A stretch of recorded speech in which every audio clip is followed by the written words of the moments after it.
All right. We're live. Got up this morning, well, decided let's finish this map if we can.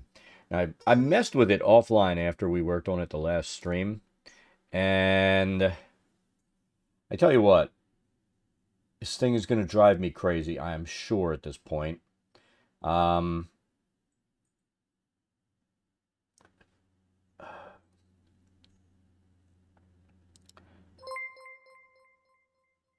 2 minute noodles. Thank you for the sub.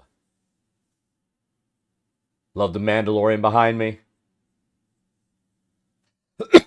I think it's funny that I picked the one and didn't think about he's always pointing at my head. How are you doing tonight? Today? This morning, afternoon, whatever it is. We're at a loss. So, as I was saying, we decided we're going to why is it going to this old level? Oh, please tell me the map we made last time didn't freaking go away.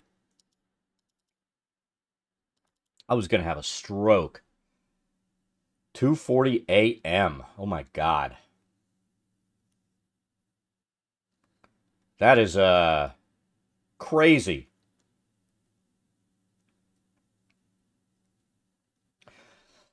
We were working on this. I forget when I forget. Was it Friday? No sleep. Hey, time enough to sleep when you're dead. That's what I always say. Sleep is overrated.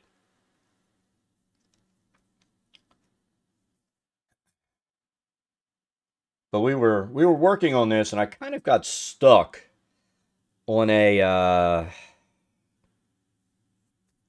on an area of the map because I need to put in like lava, and it's not giving me an easy way to do it. I mean, there's an easy way. See, right in here. Let's take snap off because it annoys me when I'm trying to point. See where it says T? This is like a trench that's cut in here, right? And then this zone is all lava where there are like methods and stuff like that running around. Now, we're waiting for this to finish populating. Or did that? Oh my god, tell me the work we did didn't go away.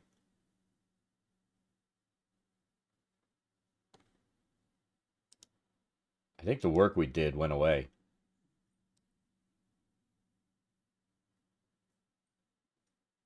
How much did we lose on that crash?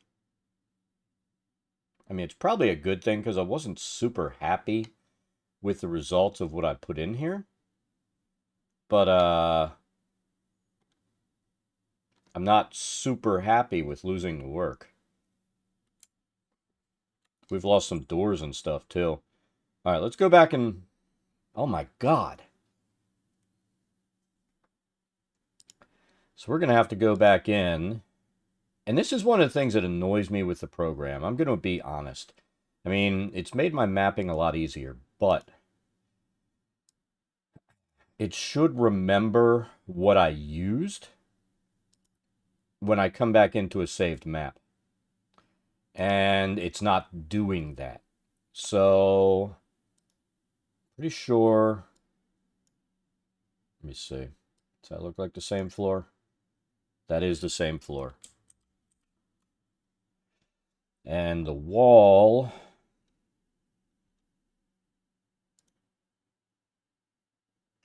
Is that it? Solid B wall? That's it.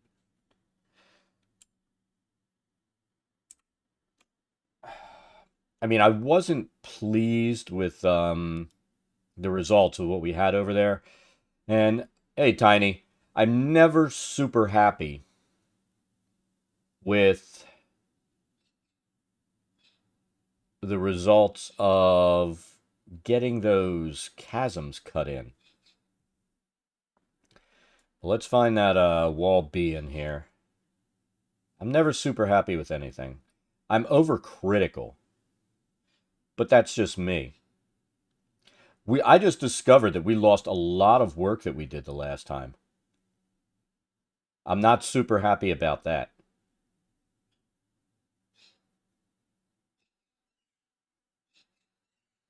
Solid G wall. I need solid B wall. Where's solid B wall? There it is. I don't know. I don't know if you remember, but the last time, now I can bring the trace image back. The last time we had started putting these caverns in, and remember oh shit, this stuff here's fucked. Some of the stuff we corrected, um, kind of decided to say, fuck you, it's not corrected. So let's do this. Nobody likes it when a program says, fuck you. And this program does that once in a while. I'm going back in. I noticed that we've lost some walls that we put in. And part of that is, I mean, it's all my fault. Yeah, we had put these things in. There are a few things we had put in that have disappeared. I shaved. Actually, I shaved yesterday. If it was on 4K, you'd see, like, I'm getting scruffy already. But until we decide to upgrade the computer, we'll never see 4K.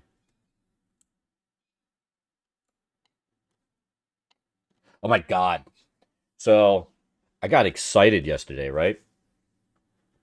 I was looking at Alpha Gaming's channel, and I guess I missed something about a month ago. There's a new AverMedia internal capture card, right? And it has a thing in there where you can actually it's got the input for your game stream and stuff. So that would be the input still coming from my Switch. That's a second input that you can run a camera with an HDMI cord in. Excuse me. So it all comes in directly through your capture card. So if you were running like a DSLR or something as your stream cam, it would go directly in. You wouldn't need, let me see if I have it sitting over here. You wouldn't need the cam link or anything like that. So that's awesome. Now the only issue is, which with my current computer it's not a problem, but it still maxes out, but it maxes out at 1080 60, which I know my current card does, but we would never be able to output a 4K stream, which I don't know. I think putting out a 4K stream is probably a bad idea just because most people are watching from phones and they can't pull that bandwidth down. So I have to imagine it's going to screw with the viewing experience.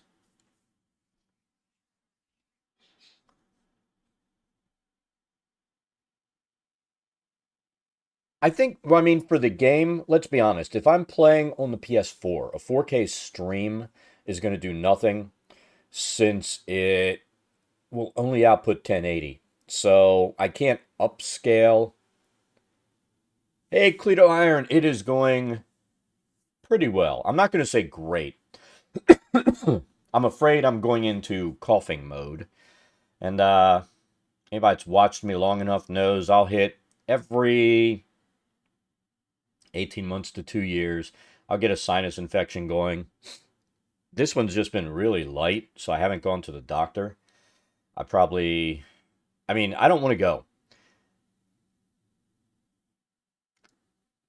for the sole reason I don't like getting antibiotics if I'm not sick enough to be on antibiotics. But I'll get sometimes a cough that even after I'm no longer sick, that cough will hang on for like a month or two. It's like I've got freaking lung cancer, but it's just a holdover from my stupid sinuses. It's ridiculous.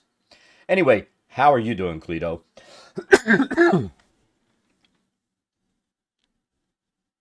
So, I'm sorry about that.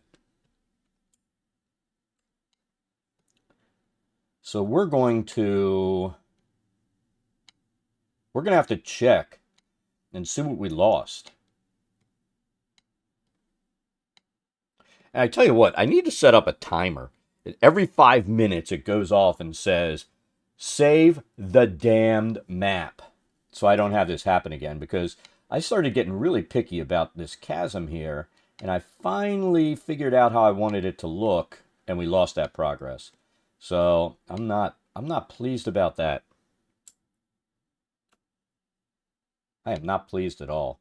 So right now, oh shit! We did the cave section up here last time too, and it's gone.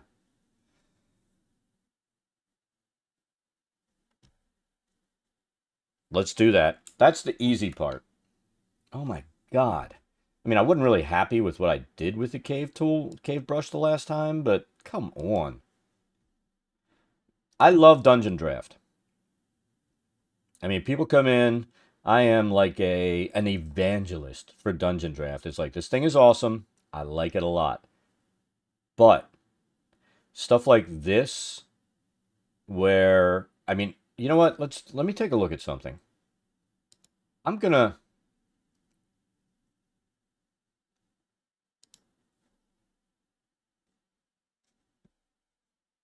look at the backup log.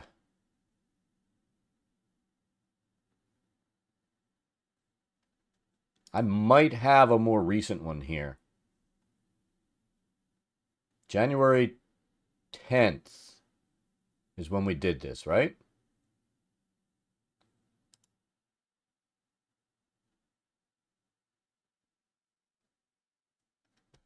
I'm trying to remember how we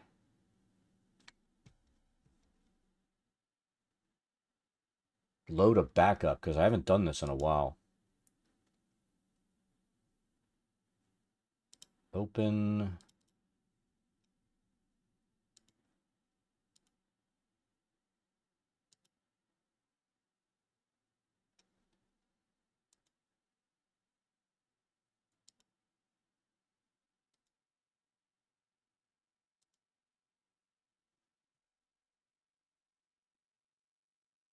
So where's this backup log? It's sitting, all right, in my app data folder. We're going to take a look. If I can pull this in, I still have a feeling it's going to be screwed because of that crash.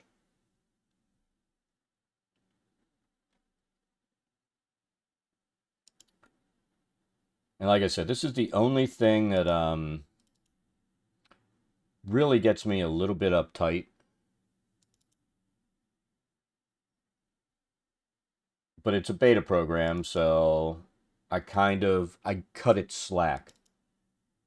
I've gotten to the point where I cut slack to Cyberpunk 2077 because it's kind of built like a beta program.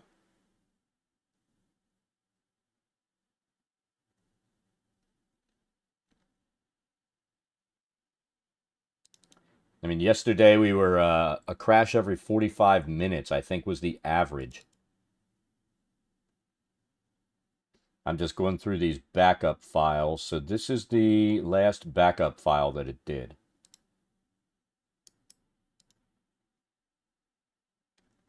Let's see if that stuff's all in there. Holy crap. Look at that.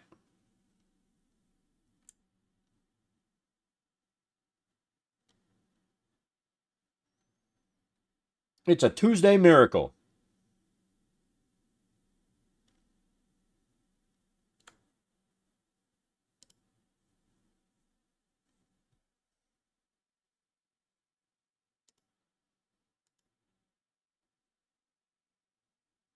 I'm going to save this to the correct file.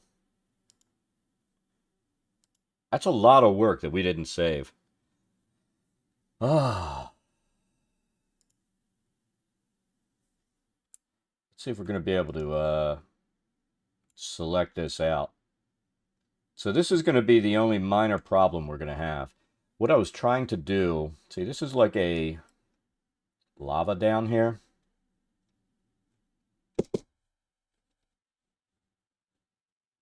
I think my mouse is going up. I shouldn't have to. I mean, you remember? I don't know if you remember the old days where you had a mouse and it had a ball on it, right? And once in a while they'd start acting funny, and you'd bang it or tap it on the desk, and it would start working again.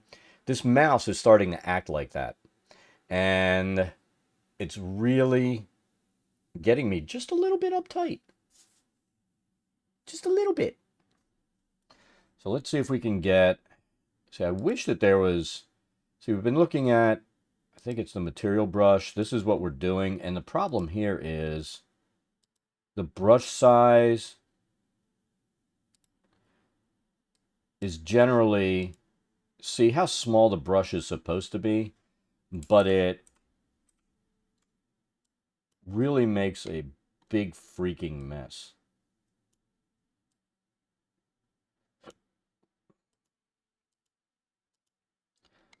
It's not as big a deal here.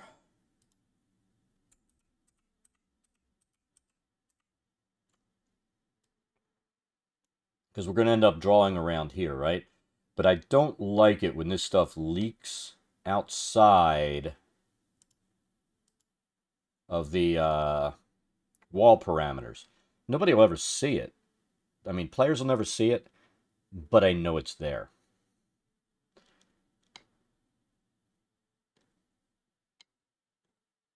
So let's see if we can figure out another way.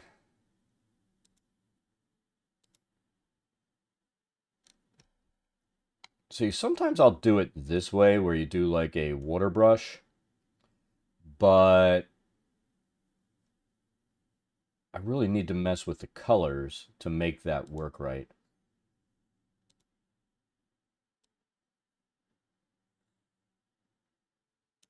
I don't know if we can make the lava look like lava with a water brush.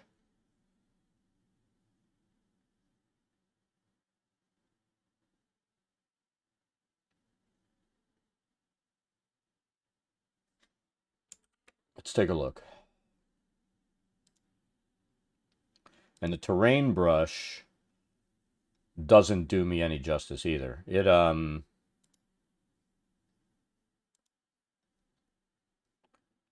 If I drop any terrain here, it'll just adjust the entire map. Let's see, what is this? Material brush. That's what we were using, right?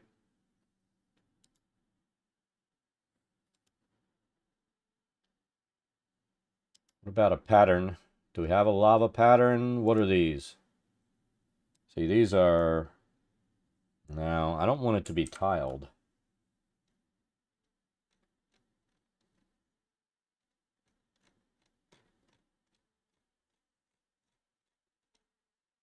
We're going to look it up. Let's see if we can find a lava pattern. Actually, let's look in our asset packs.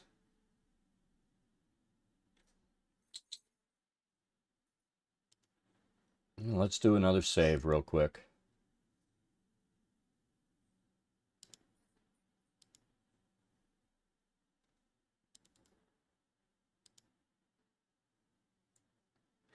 We're so far away on my personal game that I'm not going to see this map for I don't know when. I think we just got to level 5. I'd have to take a look. And I mapped out for my personal game through level 6. But we've been playing this campaign for, I want to say like 18 months now. And my group is so slow. I'm afraid I'm going to be like 90 by the time we get to this map at this rate. It's pretty sad.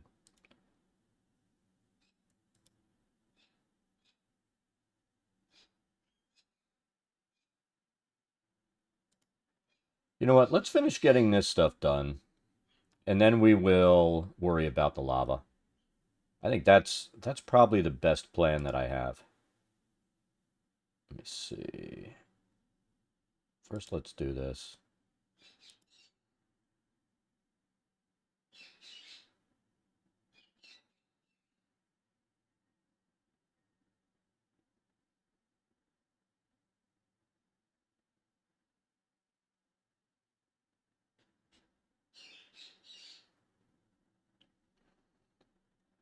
See if I could do the water brush and drop it on user layer 2, but I don't think that's going to do what I need it to do. And it doesn't let me do that. So let's go to our path tool. I need to find... That's not it. It's one of these. Cliff Cave Thin. Cliff Cave No Shadow. Cliff Cave. I think we're using Cliff Cave No Shadow. And we took the width down to 0.3 roughly. All right, then we need a transition in. I got to figure out, going this way, that's what we need.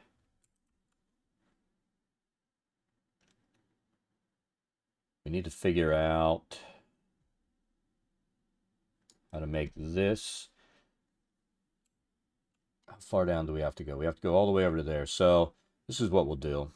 And this is kind of, I'm not real happy with doing it this way. But like Tiny said earlier.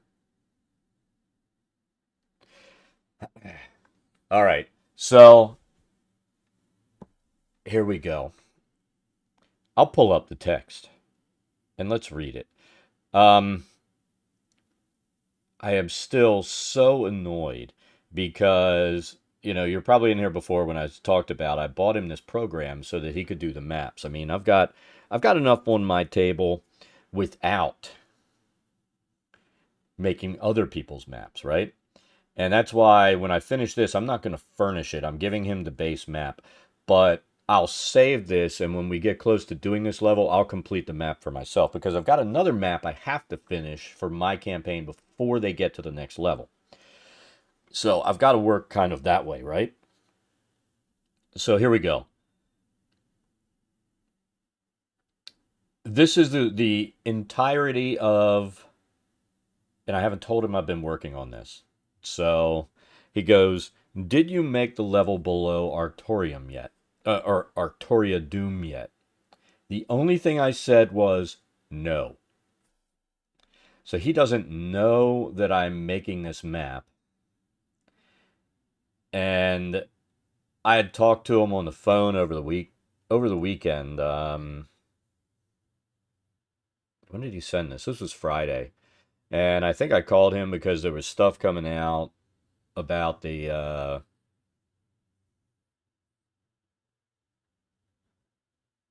riot slash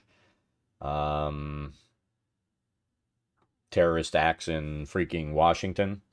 And so I called him to talk to him. And I go, have you started the map yet? And he goes, no, I think she's just going to draw the walls on the map that comes with the campaign on D&D Beyond. And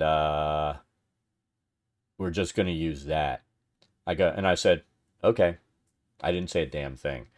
So I'll end up sending this to him once it's done, but I'm not telling him I'm doing it. I'm not telling him at all that I'm working on this. And he doesn't watch the stream, so he doesn't know.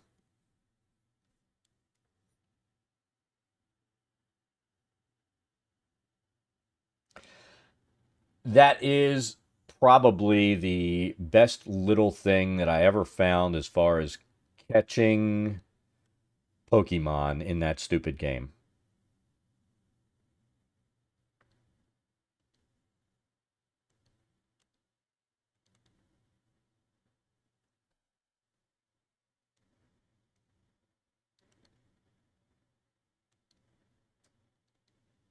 All right, so that looks perfect there.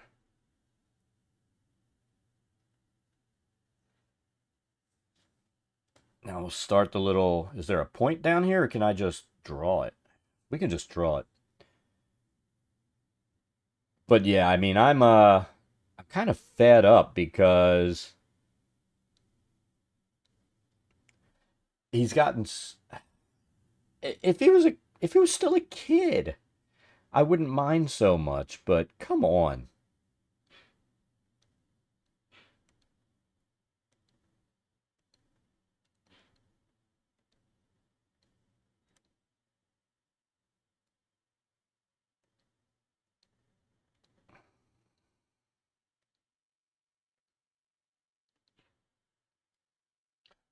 And then the thing that really cracks me up is when you know the kids say stuff like, "You don't treat me like an adult," and then you're like, "Well, you don't act like an adult." Yeah.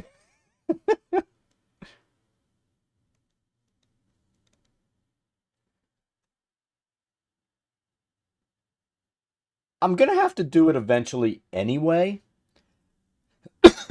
and that's the only reason I'm doing it. I mean, if I was never going to run this, I would probably, because these things are a pain in the ass, I would probably just be concentrating on what I'm running or like random maps that I like to make, right?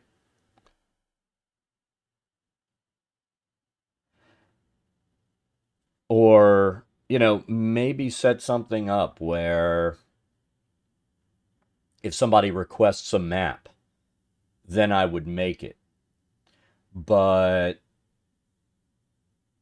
with these massive maps and the amount of time that I put into them, because I do other things in stream and do other gaming, I just don't feel like I have enough time to be spending on these massive maps.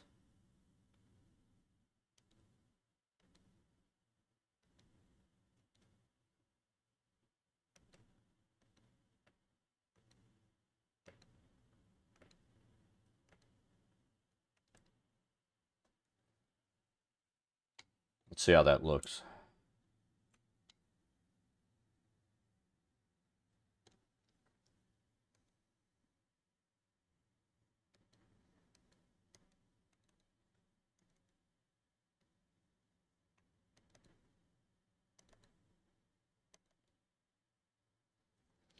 I hate when this thing does that. Let me take a look at something. I'm going to erase this, but I want to see if... Okay. So double click on the button works.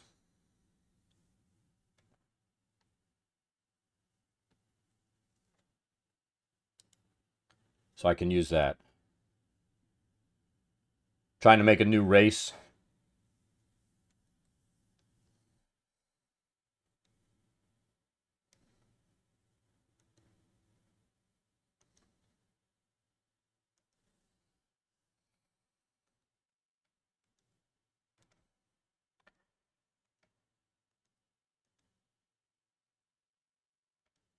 It's kind of funny because anybody that knows me in IRL knows that most of my games, I will, I mean, I will place racial limitations when I'm running games. Come on.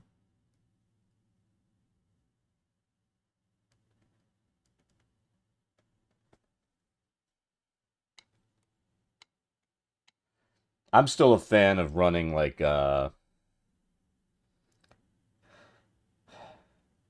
original 5. Oh shit.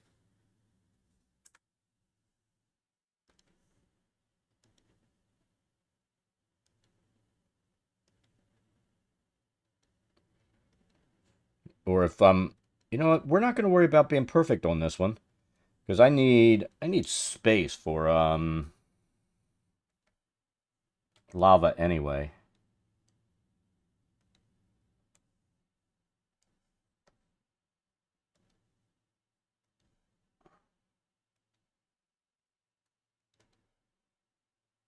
There we go. That double clicked.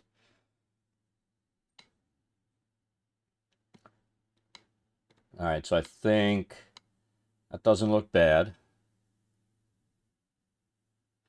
Original 5, like in original D&D, you had human, elf, dwarf, half-elf. It was really like original 4. And then they added drow in there. Oh, and halfling. So your halfling would be the fifth of the original 5. Um, and if I'm playing something like Pathfinder, I tend to run um, core races only. Mostly because I find that people tend to run different races, not. Oh, wow. This is going to be a mess. Let's zoom out. I want to take a look what this thing is. All right, so I think what I need to do is just start flat there because we're going to have to put like a walkway across. You know what? In fact, we don't even have to do that. I think what we're going to do here, we're going to run this wall all the way around there and up to here.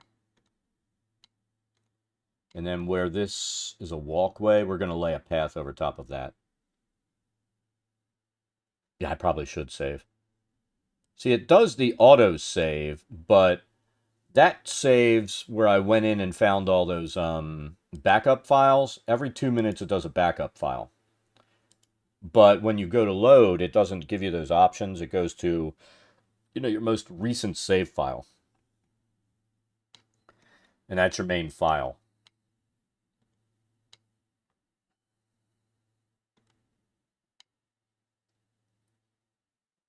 All right, so I think this is going to be a problem. Let's take a look. Yeah, that's going to be a problem. We need to go backwards on this one. Because you can tell, come on. See, this is supposed to be like the top edge of that cliff. So we've got to go backwards, like from here and then scoop around. So what we'll need to do is not a transition in, but a transition out, which will shrink. Let's see.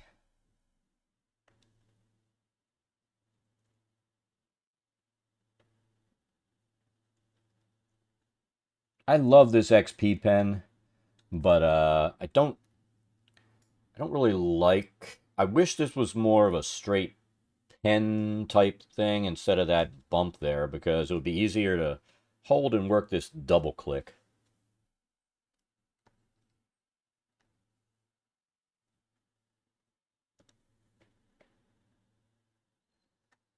All right, so let's do this again.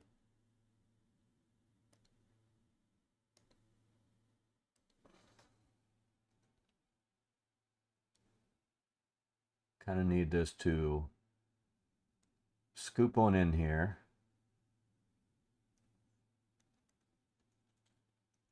That's pretty close. And we're not going to worry about this little section here, which is going to be, mentally straining for me.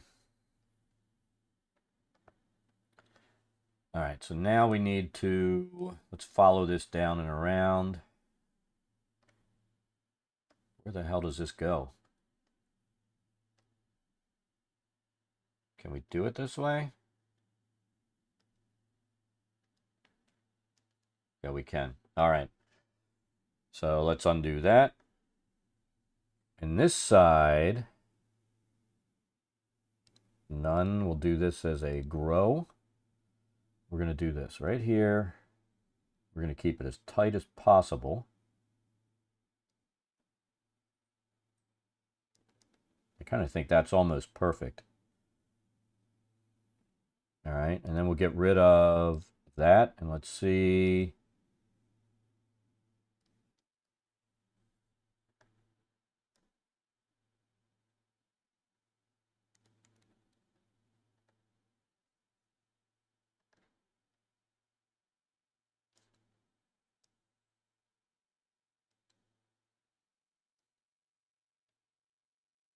I mean, that is what I just did. I guess that would be another way that we could start those corners without the grow and shrink crap. And we'll take a look. I didn't mean to turn that corner. Did I? No, I didn't mean to turn that corner. So that line's busted.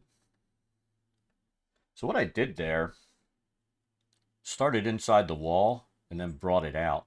We could do that, and I think it would look cleaner. Maybe.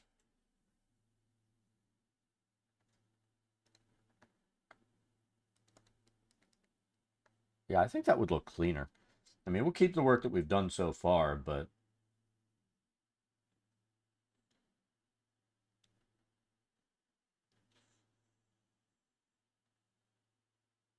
I never thought of doing that.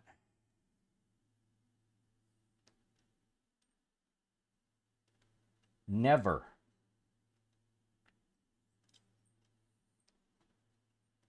All right, we're gonna keep this as close to that as possible, but we're not gonna stress over it. Might be a first for me.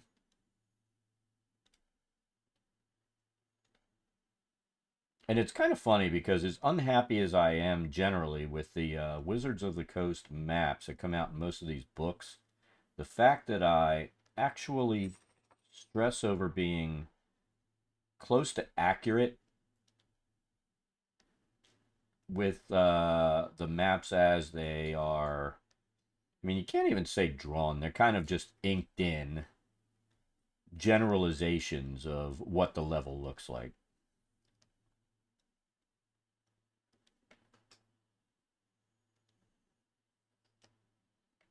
Yeah, we don't want that edge showing through here.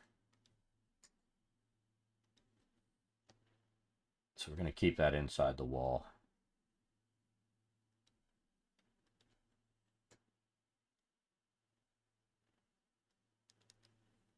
There we go. Let's zoom out.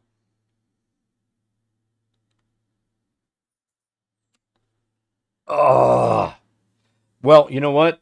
Look what's not in my ears. I wouldn't have heard it anyway.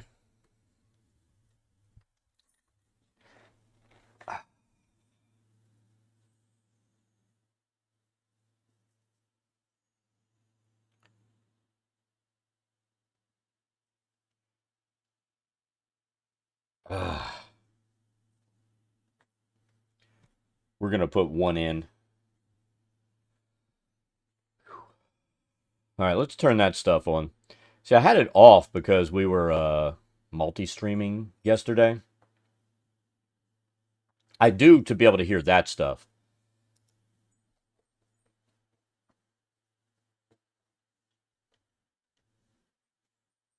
Because you know, I kind of get locked in when I'm doing this stuff. I get into concentration mode.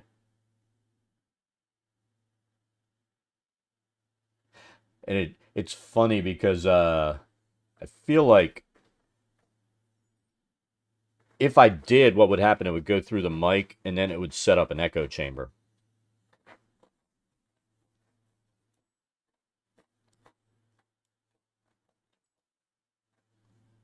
So there you go.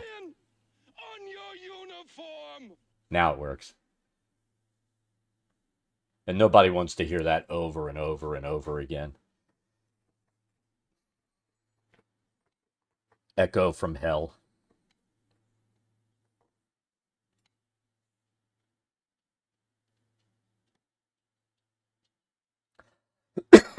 So I think for these super narrow sections like this, we'll use the...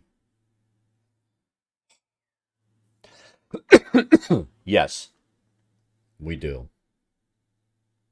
Let's see if it's right. I've got it set, so it should be at least on her butt.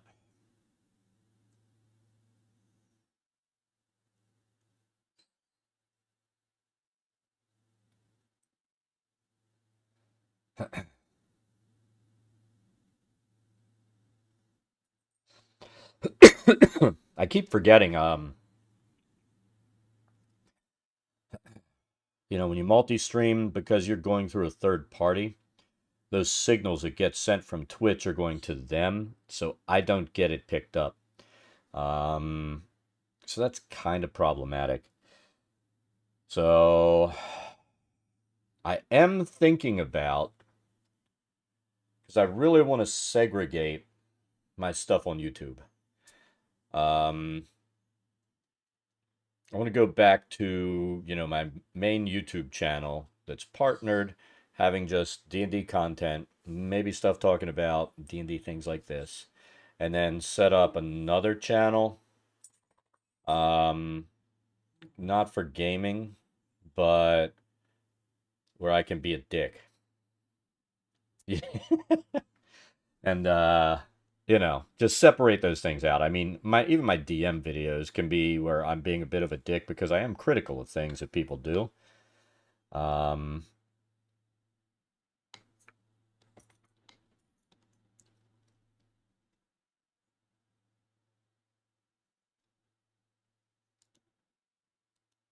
let's see. Is that the edge? Yeah, if we go that direction, we're fine. This one, we can't do that little maneuver where you pull off the wall, so we need to do this. I feel like if we take the size down a little bit, we can do a shorter run here. So let's see.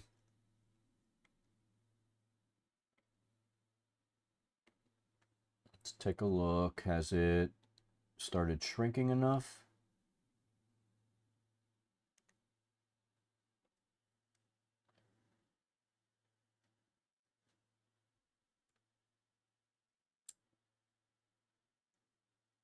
Well, if I decide to be political or critical, I don't really want that on my existing channel.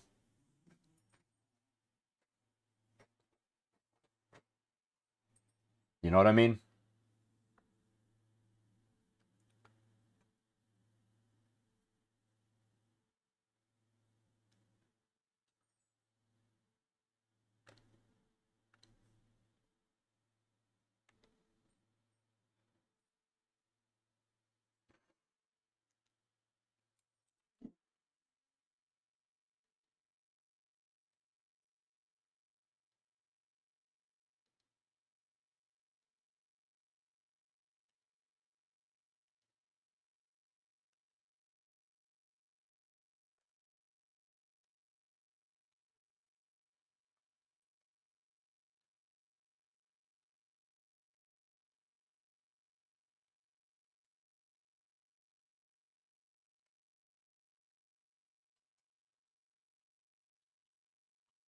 So we're going to bring this, see how far in we can take this.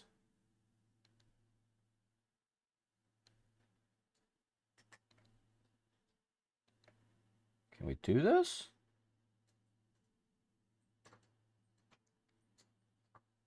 Oh, that made me very happy.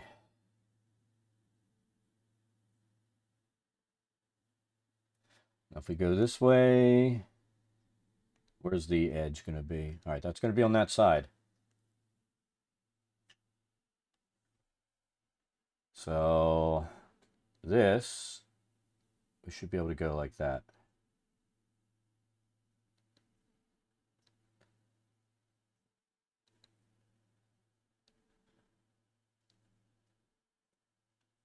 Oh! Oh! I hit the wrong button. Fortunately, that didn't screw anything too big.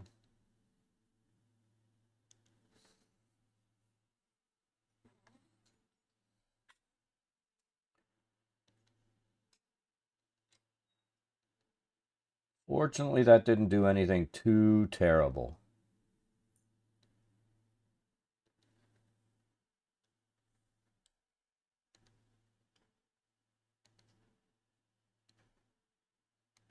Hey, you've always got to worry that you're going to do something that just hoses up a big line you just drew. And I've got these quick keys set up. I'm still kind of used to using the keyboard shortcuts for this stuff.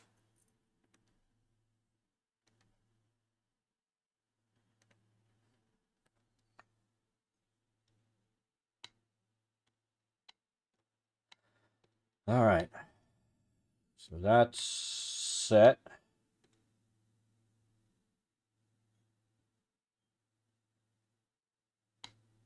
I think we can do this one here, right?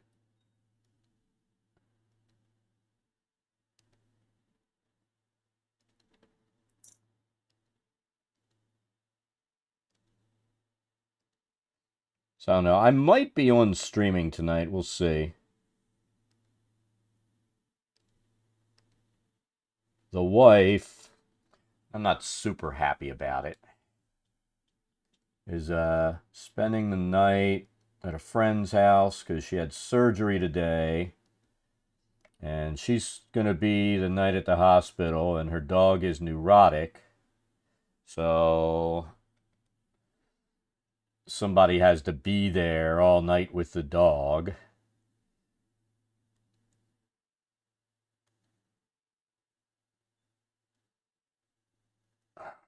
Come on, come on.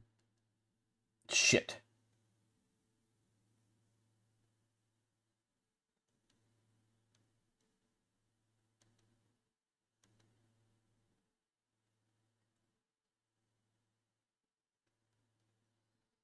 Come on, where is it? Where's that damn button? There we go.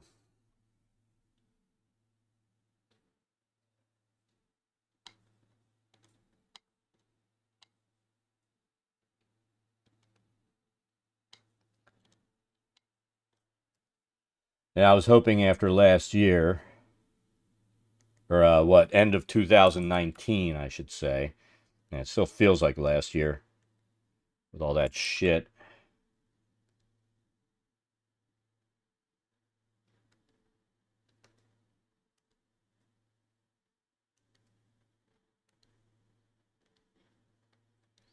This year flew by like crazy. I mean, it's been like ever since February, something like that, when the kids started being home with their school and the wife was working from home. It's been like one long weekend.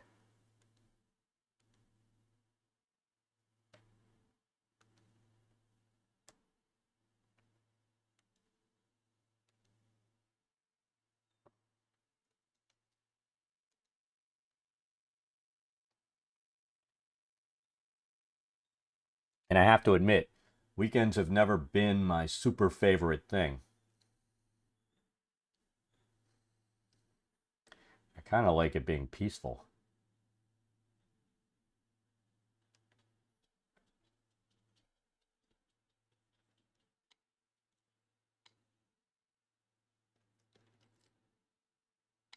I think we're getting that down. We need to kill this wall piece here. So let's yeah, that's weird, that little wall piece there. The fuck happened? Why did it do that?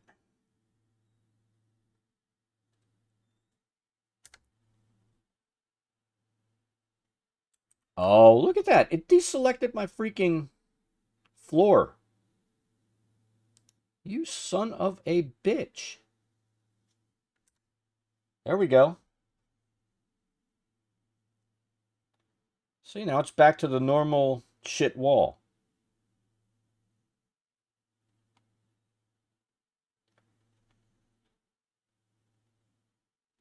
Oh, this thing's messing with me today.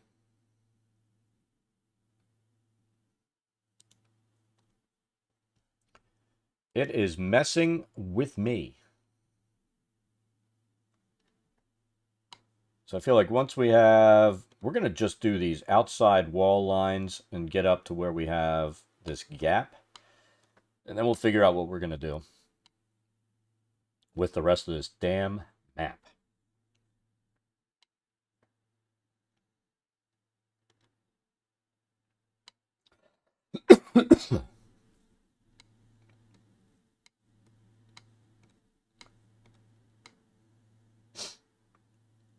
So this one we're going to have to, we can't do what we've been doing. We'll have to do the little grow shape, right?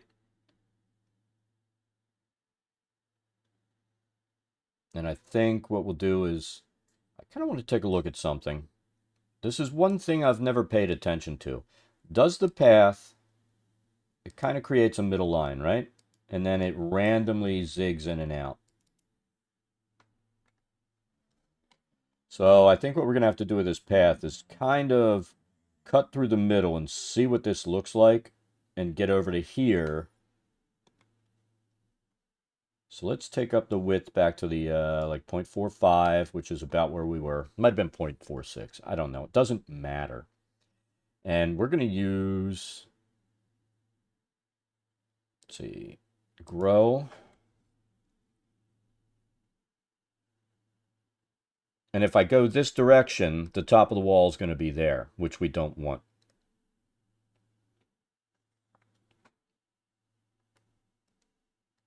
Come on.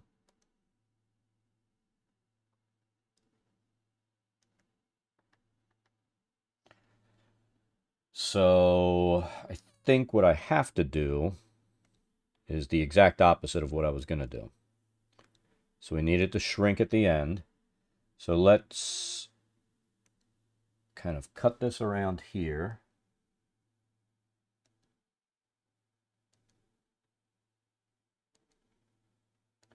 See if we can get this to come up the middle. And right there.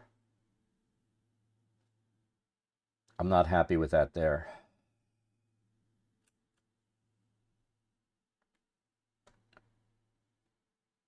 So I think we need to take the size down a little bit.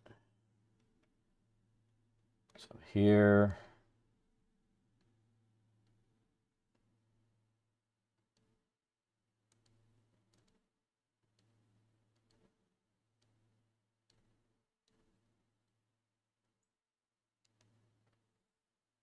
Kind of in like that. Let's do one more piece. Be a little shorter.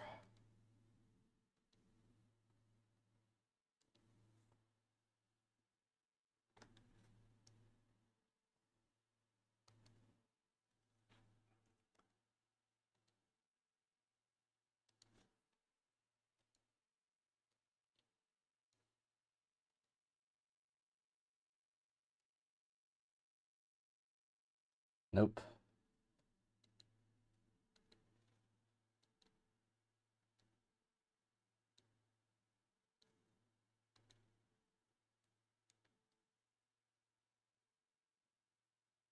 Okay.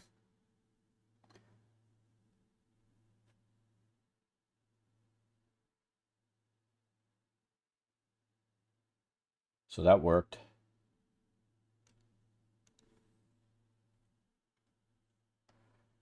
And then this is going all the way down here, right? So let's see if we can make this wall work.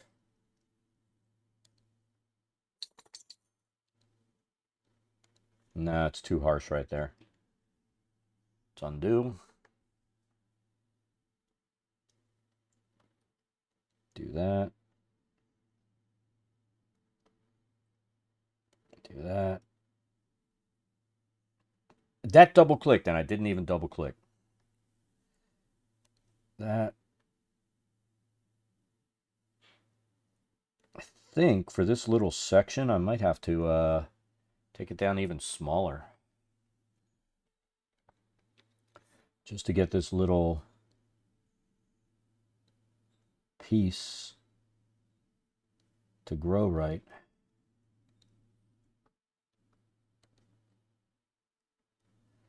All right, and we'll take it up to normal size.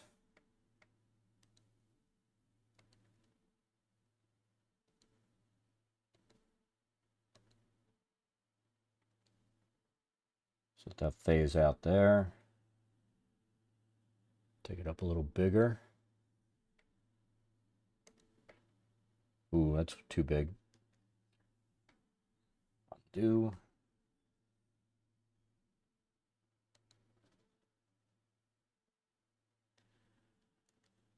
Yeah, we're still working with a little zone that's a little bit smaller.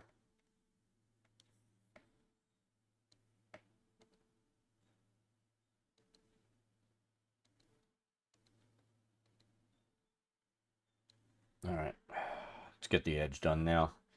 We got this rocking and rolling.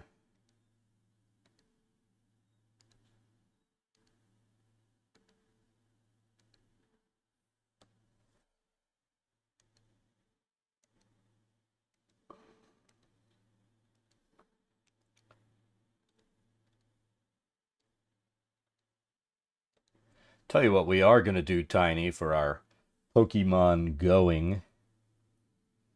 Because the wife likes to go out and, drive through. We've got a couple of areas where there are tons of... I'm not talking to you. Tons of, Pokestops, around like the parking lot and stuff. So we're getting, or I ordered, I haven't really told her, but I ordered a Pokemon Go Plus.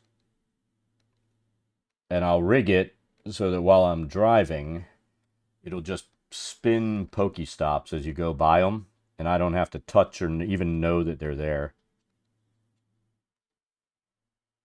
It'll just connect into my phone.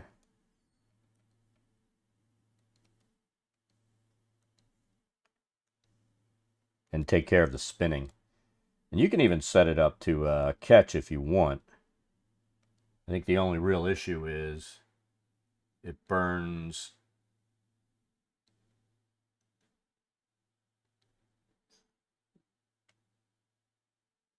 your normal Pokeballs.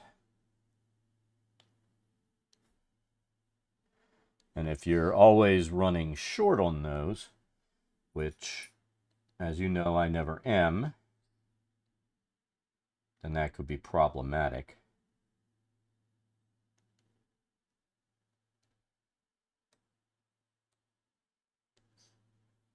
That way I'll be able to drive around with her. She can do her catching. I'll do my spinning without actually doing my spinning.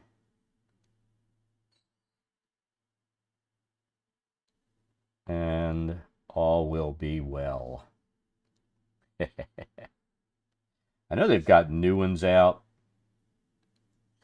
Like there's there's one, I forget who makes it, but it's called like the Gotcha. And you don't have to do anything to make it do these things, without doing some type of modification. But you know what? I'm fine with putting a zip tie over that little plus button and making it just auto catch for me. In fact, I'll probably set it up so that while we're in stream, it's catching for me. And we'll check it every 30 minutes and see what it's gotten. That'll be funny.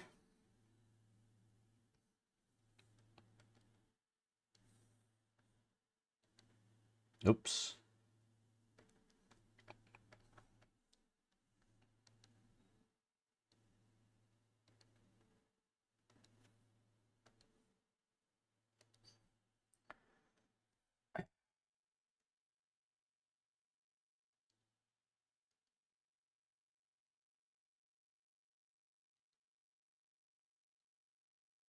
Shit. Oh, there we go. There we go. Look at that.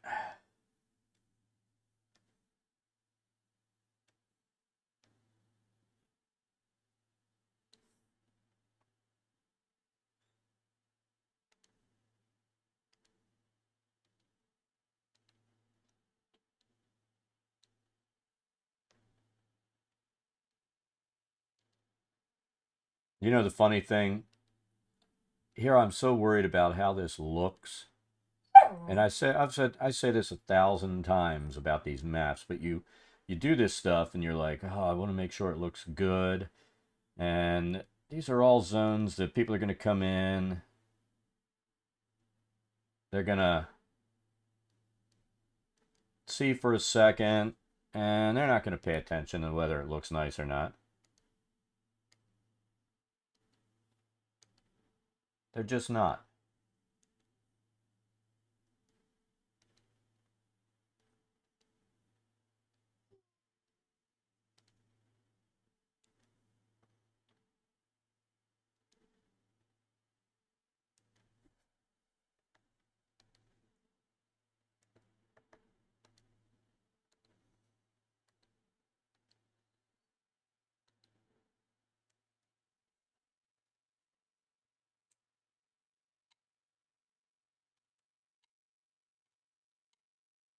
It'll end up being just me that cares that it looks nice.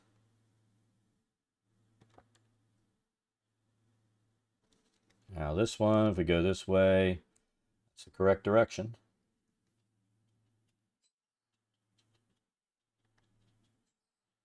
All right. So transition in, grow. Start there. That's probably way too big. Let's see what it does as we transition over.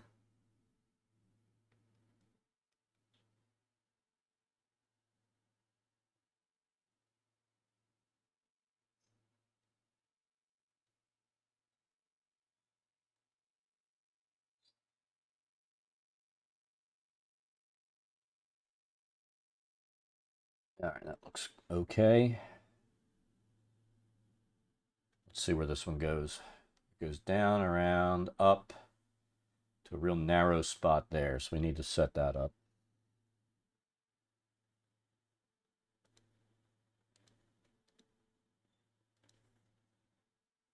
Let's see.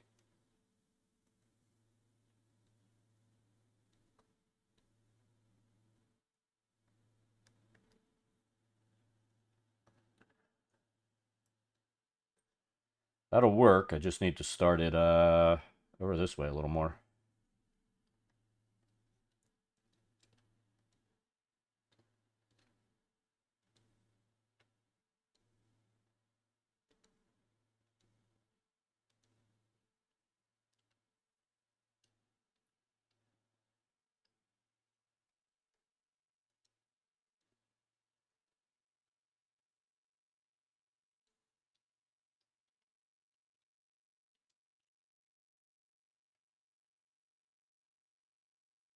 Okay.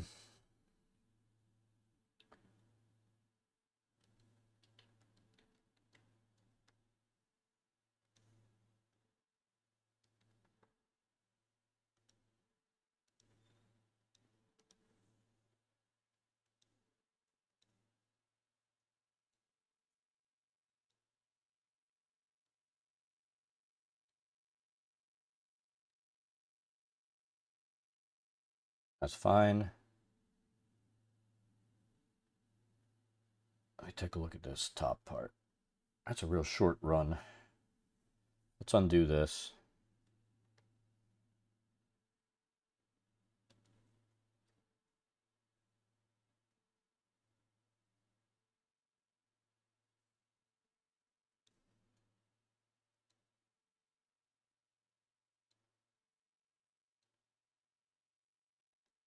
No!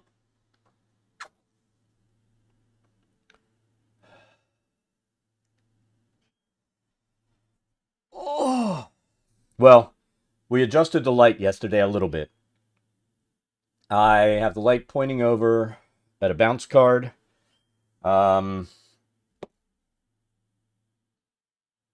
Which basically my bounce card is, let's see, a Canson artboard.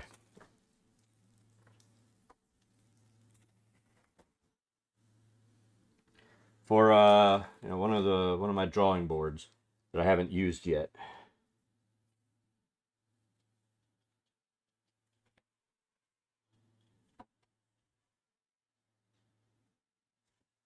Can't show that. Trying to see if there's anything I can pull out that has something started on that I could actually show on stream.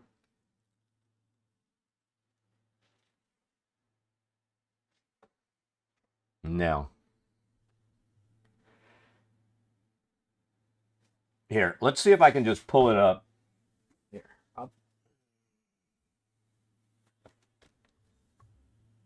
right. I ended up, this got screwed up somehow. So I started working on that. I can't go down much lower. And that's pretty not awesome. I wasn't happy with the face or anything else. So, but, you know, there's nudity.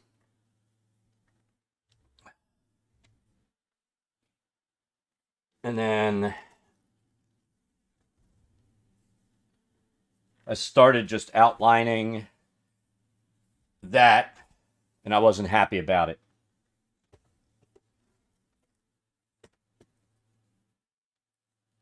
So those will all get thrown in the trash. There's been a lot over the years. I mean, I throw a lot of shit in the trash when I start it.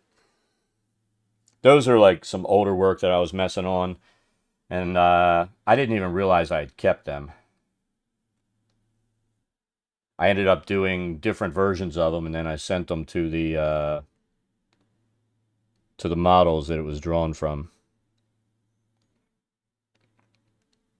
Wrong way. Wrong way.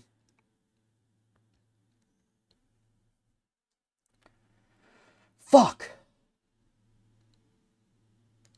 I keep fucking this up.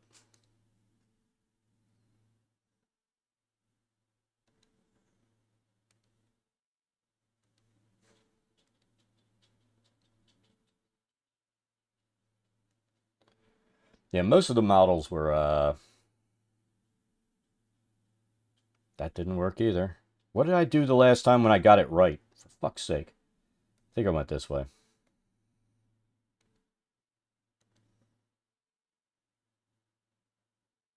In fact, I think I just fucked something else up. Let's do this again.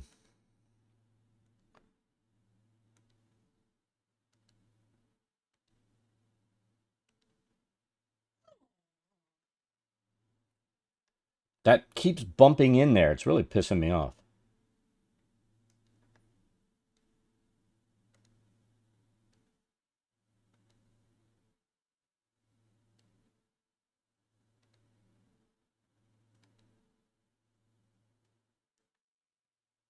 All right, there we go.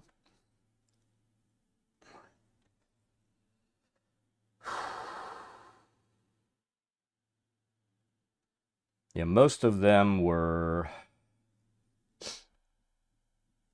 Need this to go this way, so let's test. Yeah, it's wrong direction. Most of them were, I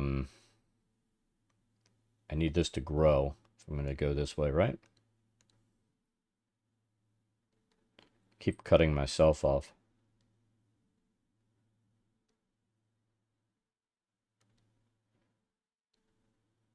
We're suicide girls.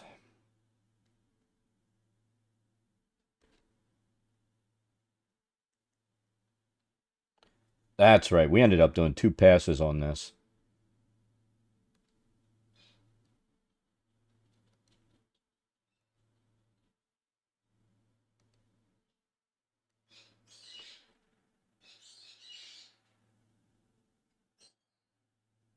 And then we need to reverse this.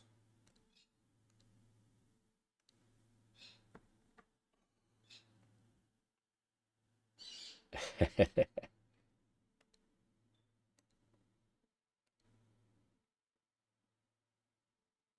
that going to work?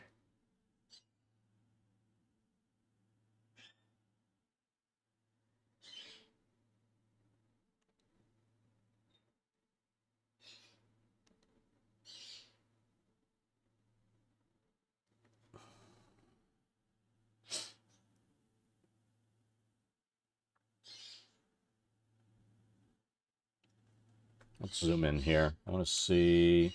All right.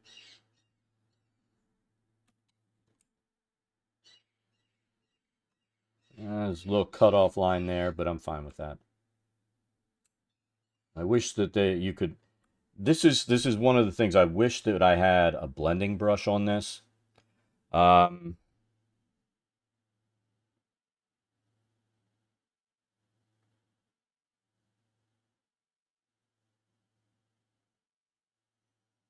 Because we could make that work in, right here, so it looked nicer. But, it's just not a thing. So I kind of like, like some of these wall sections, it's going to go wall to wall, and we can do that little corner cut that we've been doing, and then there'll be no blending brush needed. Same thing there. Just be a matter of finding the right brush size. And is this going to be going the right direction?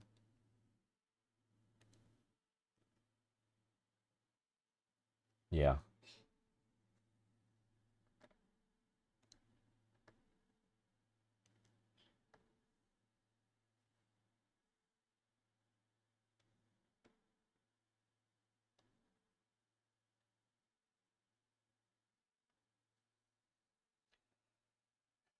But I think we're asking too much from the tool to be looking for a blending brush. So we don't need the shrink.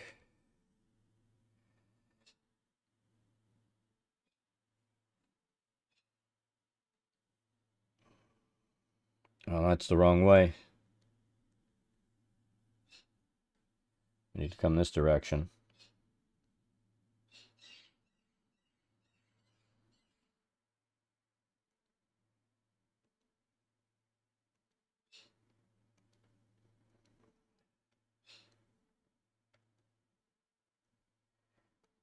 We can get most of this run in one line,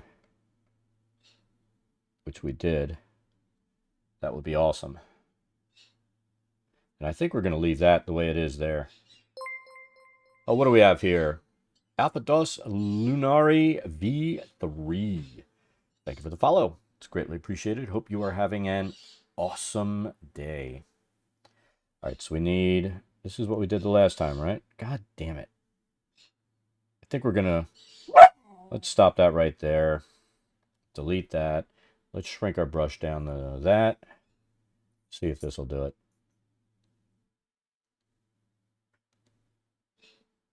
We just want to get the edges started, and then we'll start drawing in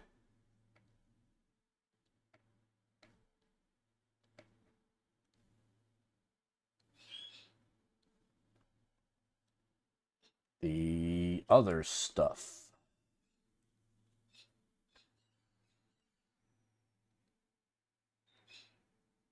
Turn that in. Done. Like I said, the biggest thing we're going to have is filling in that gap with lava. Because Doggo Cam shouldn't be off. Let me see.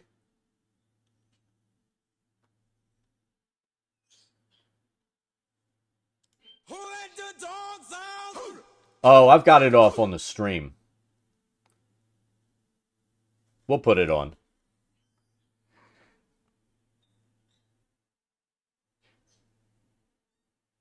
Unfortunately, for some reason, they're taking to collecting underneath Dad lately instead of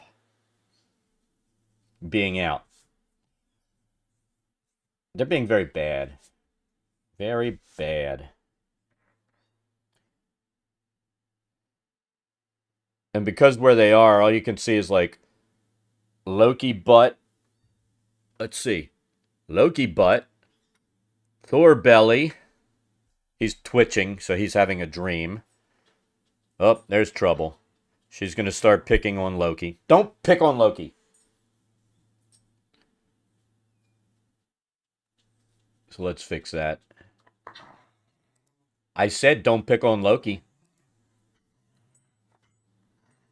Hey, crazy lady. No. I'm sorry, little man. It's like, Dad, she's picking on me. And she just grabbing his collar and pulling him. No. She's so bad. Hey, I see. But you start it too sometimes. Is it a matter of it's only good when I want to do it? Is that how this works? No, she doesn't think so. You have to remember, you're a guy. Your opinion doesn't matter with her. She says, it's time. And you got to go along.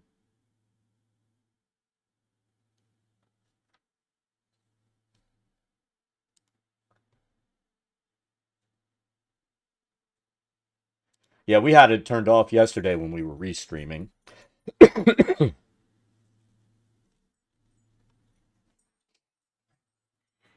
Oh my God. She better not be yanking on him. Why is... Oh, I've got it too tight. There we go.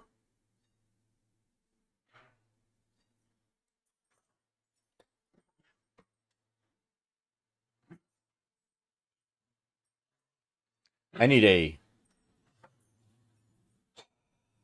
better mount.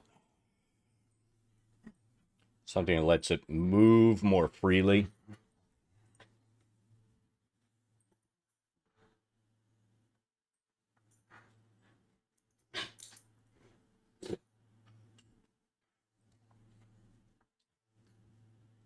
All right. So where were we? We got that going there. I think now they're bumping me. Hey, no bumping Dad.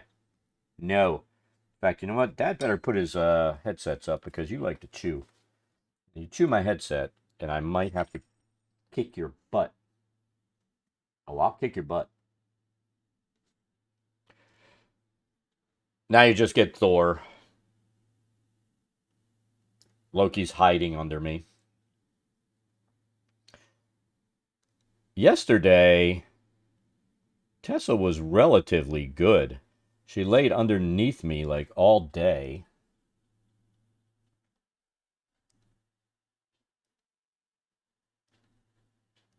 And didn't bother anybody. Where today, she's harassing Loki. He doesn't appreciate that.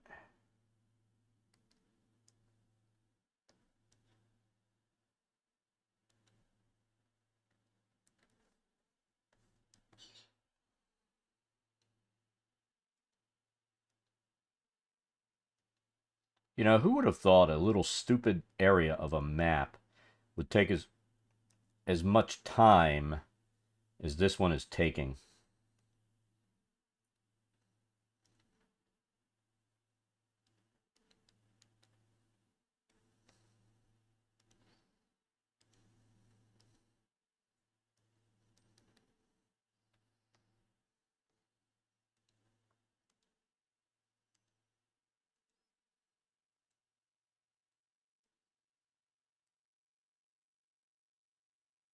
Tell you what, it was kind of funny. Went to one of our neighbors, one that we helped find their dog. I guess I talked about this. One of the neighbors' dogs got out. They had just adopted it. I mean, I'll be honest. They're kind of being careless. The dog got out the door, and that's generally how dogs get out. You know, you're being careless. The dog gets out the door, right? And they got lucky. The dog came back, and then through this, they decided to get some security cams. Yeah, the one that went back home by himself. He decided he was tired of being chased by coyotes, I guess. Because that's a thing here.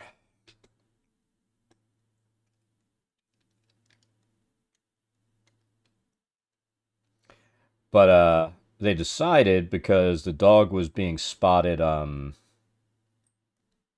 around their house, and they weren't sure if the dog that, something was coming and eating out of the. What are you chewing on?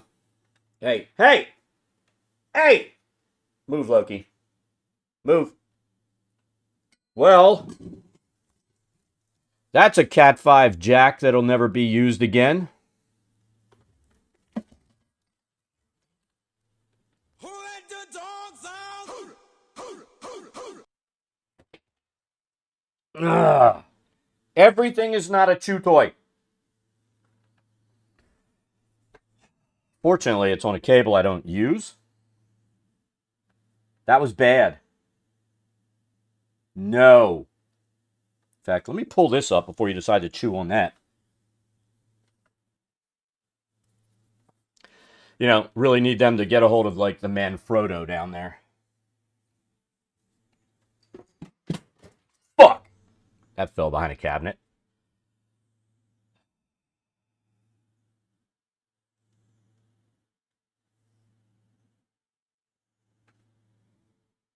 She better not. I've only had one dog that chewed on clothes and destroyed serious shit before her. And, I don't need that aspect of a puppy replaced.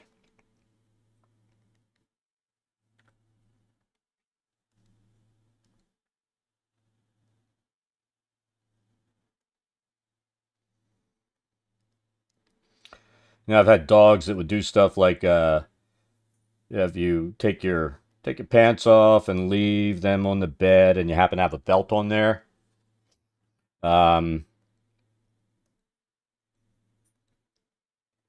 where they would just eat your leather belt.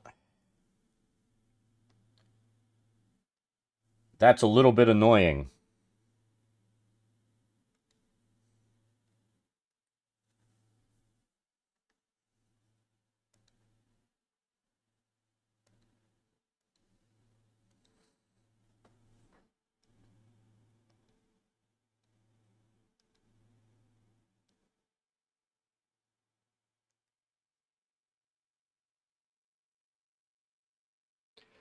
That's fine. If they're behaving, they can lick away. Have at it. You know what I mean?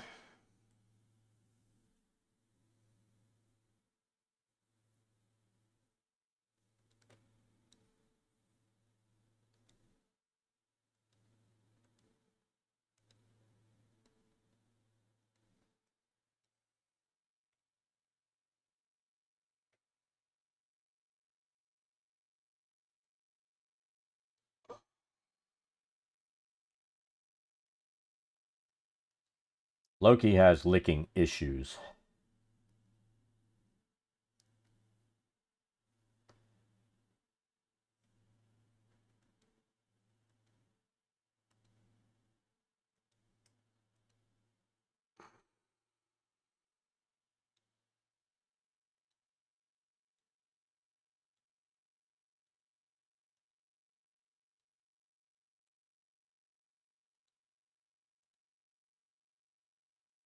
Tell you what, I was disappointed this weekend.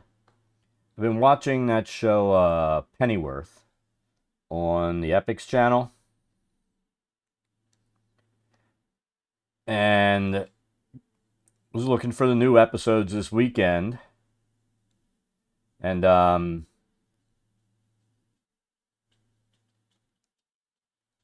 new episodes.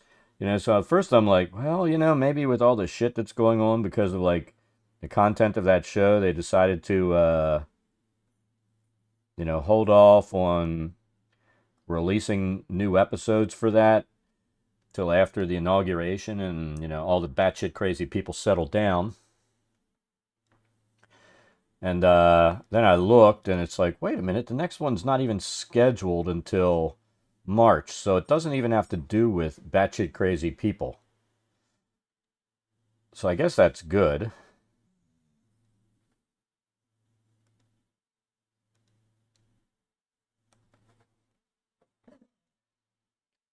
But it would make sense if they decided to kind of delay releasing the new episode, since a lot of it has to do with crazy right-wing bastards taking over the British government, or trying to take over Britain. You know, in the alternative Batman universe.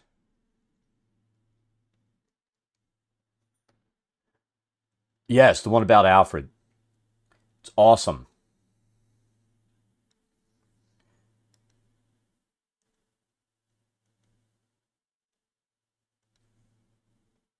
That's one that Dad gives as a highly recommended series. Series is awesome.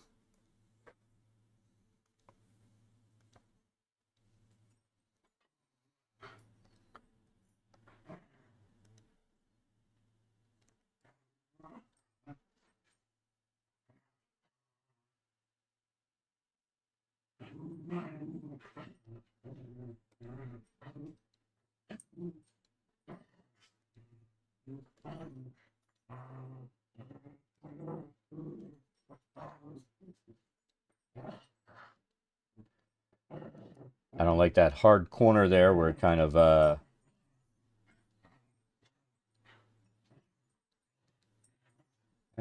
don't like that dip out there either. God damn it.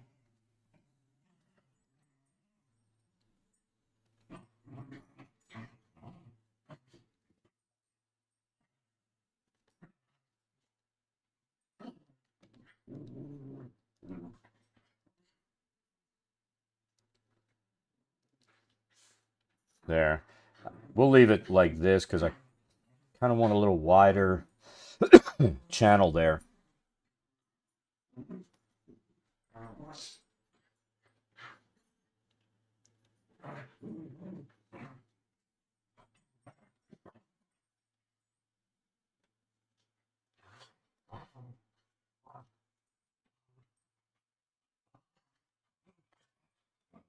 Oh my God, you two, quit your roughhousing.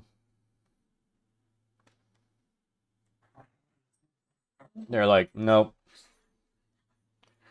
we don't have to listen to you, Dad.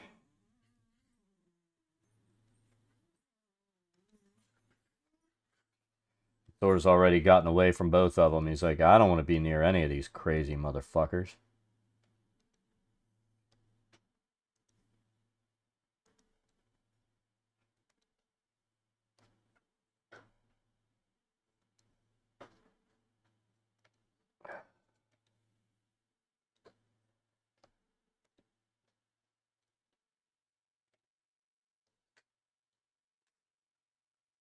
What are you chewing on now? All right, that's a toy. That's fine.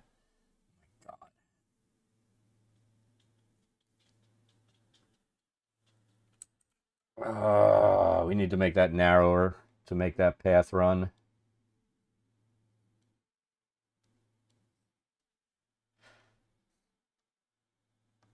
They're so bad.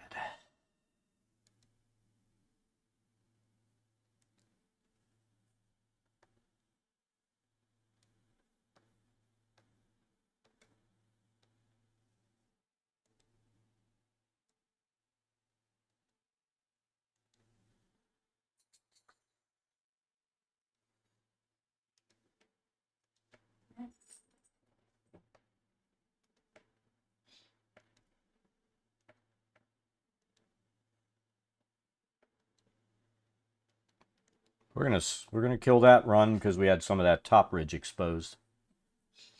All right, so what? No one is doing anything out there that involves you getting food. Trust me. That was your mom. Who knows what time it is? Maybe getting lunch. Peaky Blinders.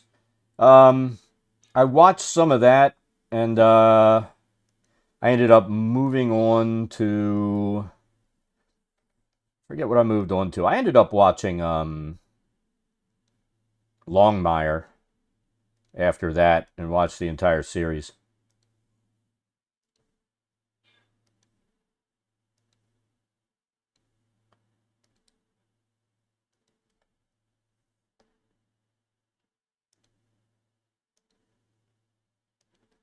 I don't think I finished the first season of Peaky Blinders.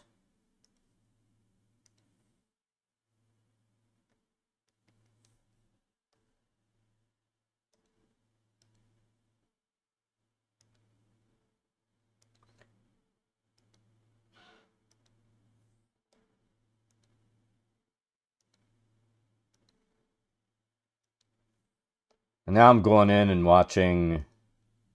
Fuck.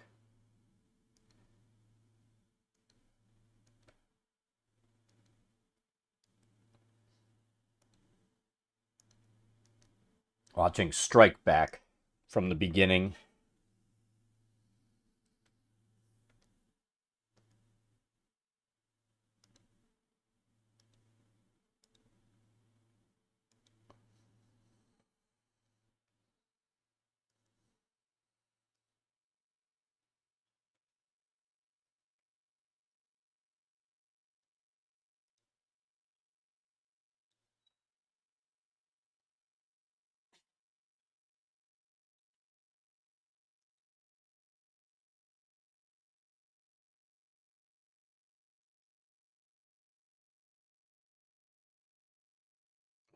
Bottom part, we can go with something wider.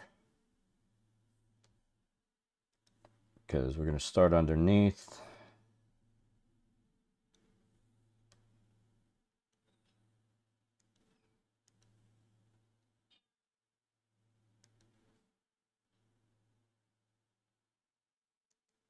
And we're going to call that part done in there.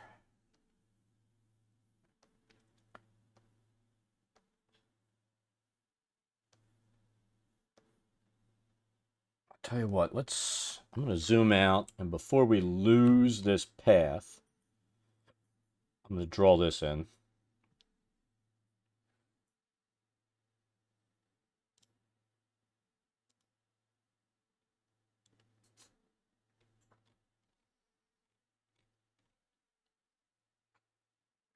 Do I want to do that, or do I want to do it this way?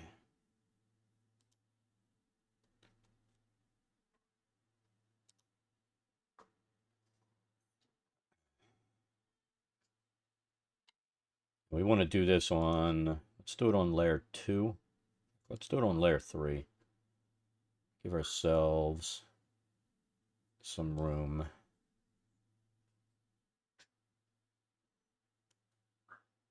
So that'll create a walkway going across there.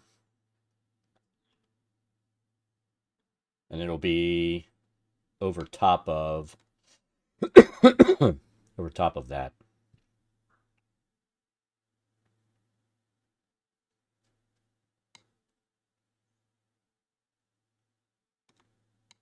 I didn't want to lose that walkway beginning and end. Or bridge, I should say, because that's actually what it is.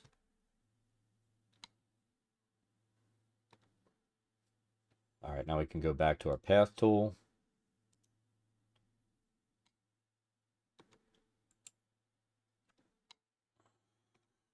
Most of the stuff we end up watching at night, we'll give it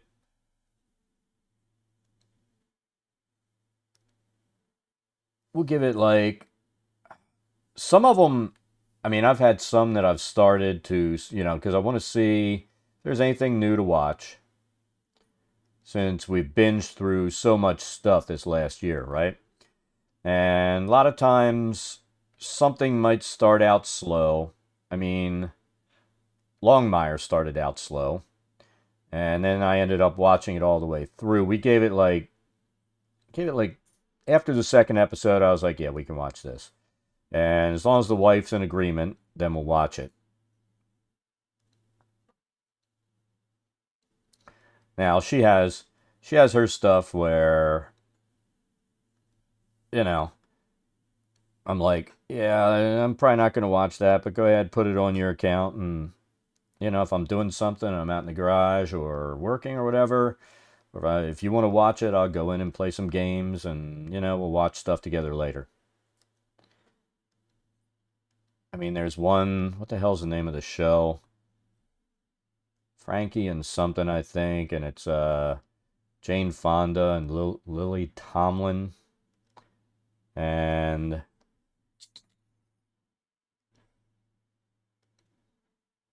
I generally don't watch chick shows that are, you know, in my opinion, they're, I mean, it's, let's be blunt, it's geared towards chicks.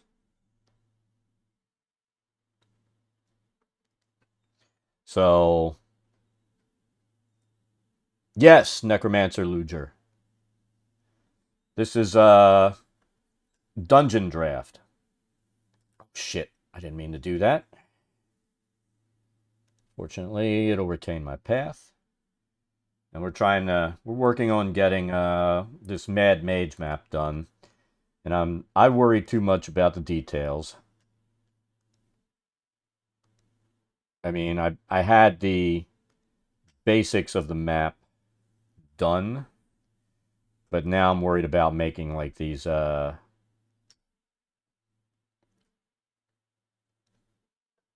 runs look like lava runs. And I'm not going to worry about sticking to the lines that much.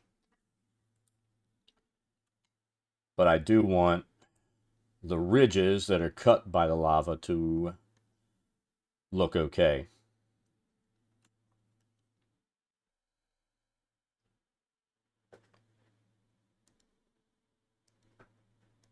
I've said before, I mean, I know that I've had a ton of people come into here, start watching and be like, oh, I use this or this, and this thing looks much better. I've sold probably a ton of people on this. They should give me a freaking affiliate link or something.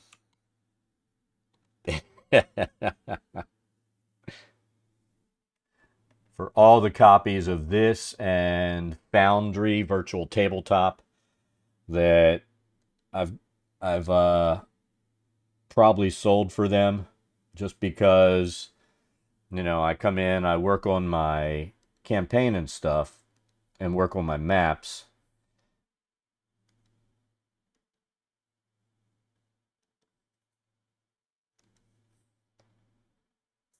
All right. Oh, we need this to end here, and then we'll start a new one here.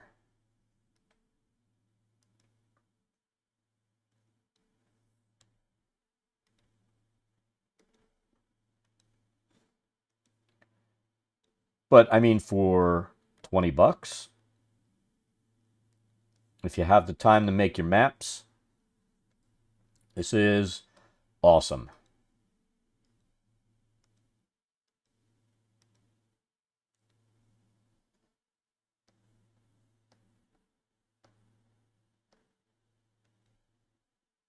Nope.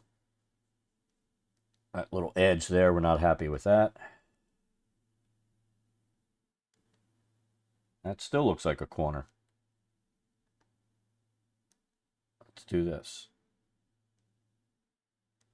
There we go. And with these path tools, you got to watch out. I mean, you're never going to, I don't think you're ever going to match perfectly to the original map. I used to worry about that, but these path tools have these randomization features in them where they're going to grow and shrink as they see fit. So you kind of have to live with that. The only thing I try to do, if you notice, it looks like pebbles at the top. That's your ridge line. So you want to keep that and make sure that it overlaps underneath so you don't have multiple ridge lines on this. That's probably the only thing that I worry about anymore.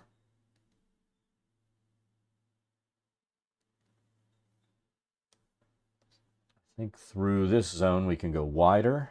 So let's do that. How wide? Well, not that wide.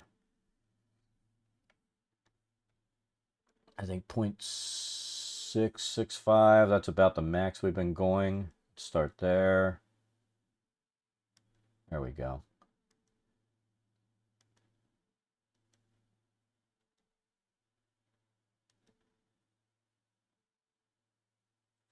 Let's see. We can kind of go here. We'll have to do one more layer. Maybe two.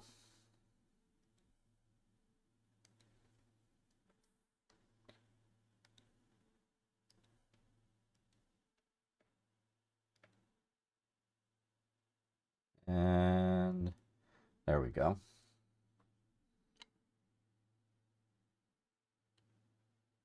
I think it's going to end up being 2. We'll see.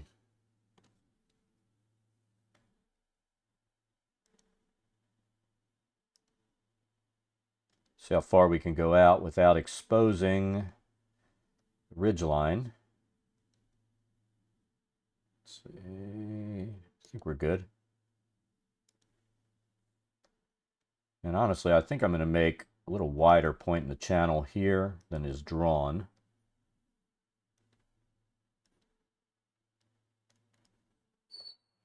We're going to leave that like that.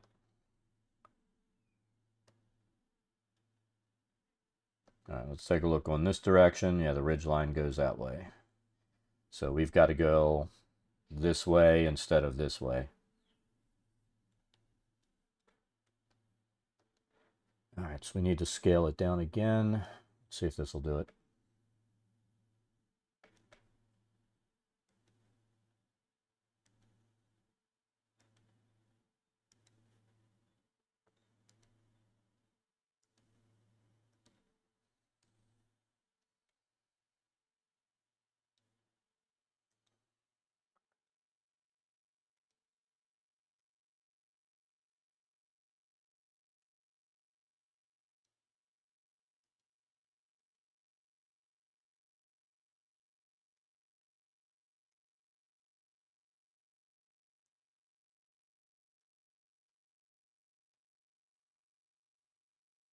I think we need to do one more run at this width, and then we can do a thicker one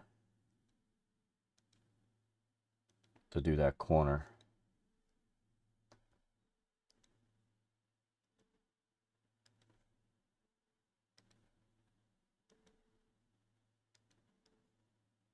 And right there.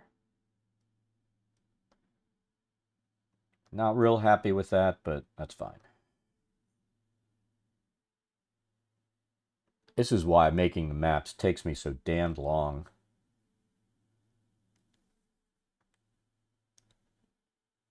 You could probably get this map done if you don't worry about details as heavily in no time.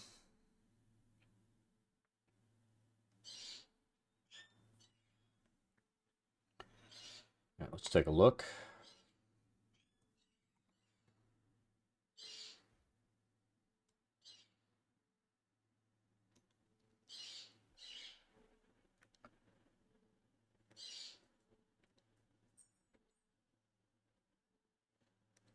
All right.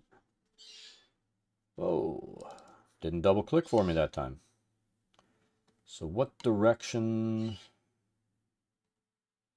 I think we can go the same way. Need to narrow it down again. Yeah.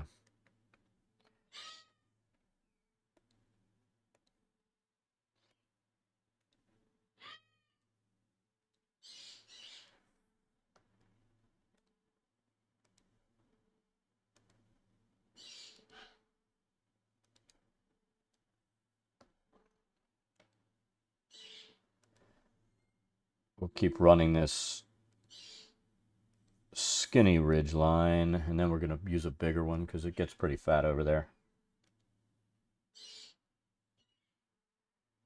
Just got to be able to work these ends in so that they look smooth. So right about there, right? There we go. And then we'll go a little bigger.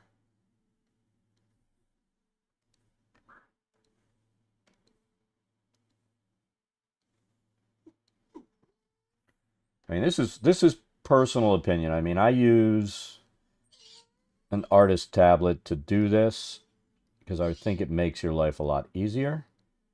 You can use a mouse and keyboard, but I mean, if that's what you have, use it. If you have a tablet, definitely use that because you can. It's so much easier to get the details to look right. I don't want to go above 0.7, I think. Let's see what this looks like.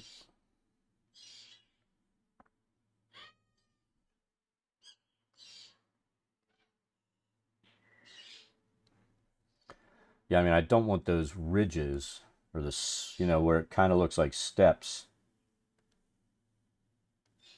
to get too ridiculously big.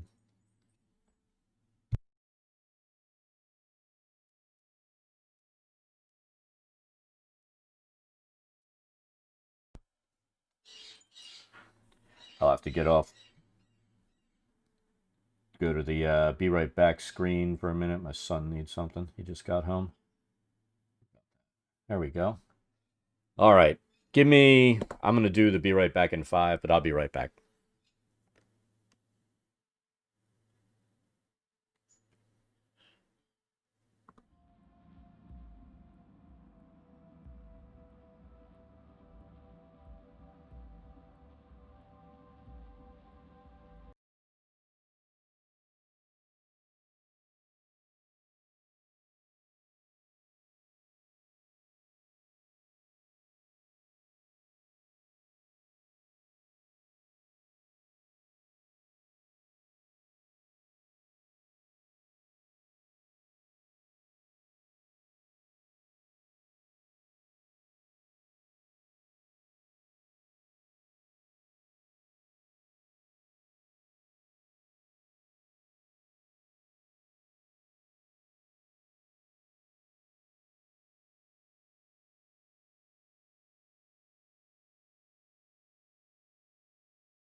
We're back.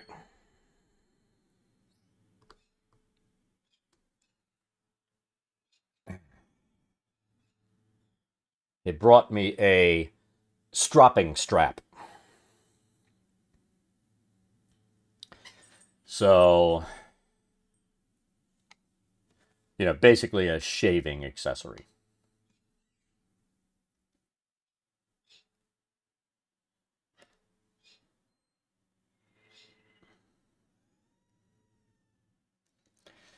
It's my only complaint with this. I wish I could use an alternate pen.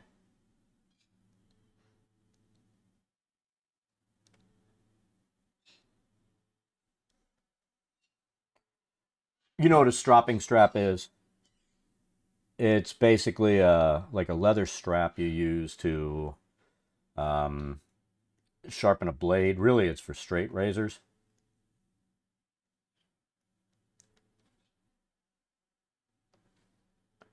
And so I was like, here, I have an extra one of these. And I've gone from, I used to shave heavily with a double edge razor, basically a safety razor. But I've gone back to just using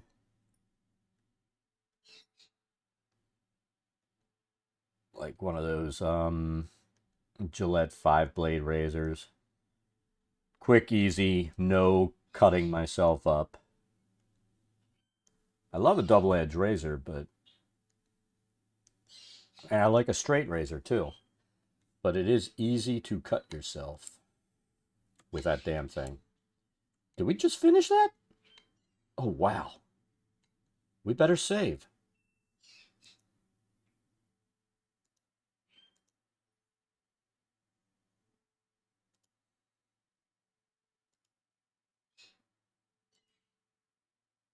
So let's take a look and see how we like that.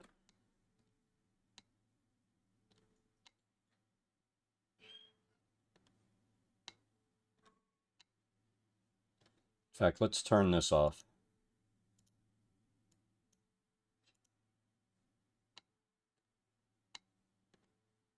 Now we just need to drop lava in here.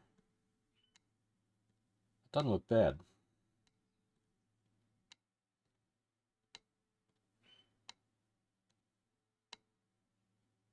We need to fix this end right here so it comes together.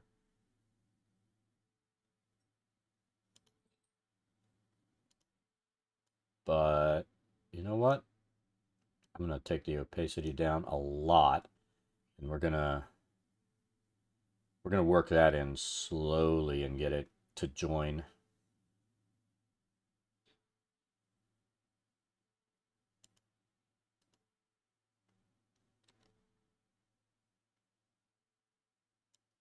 So let's do this. We're going to take it down to there.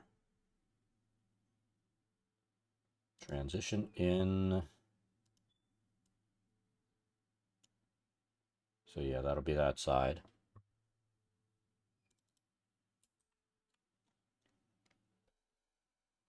Let's kind of go there.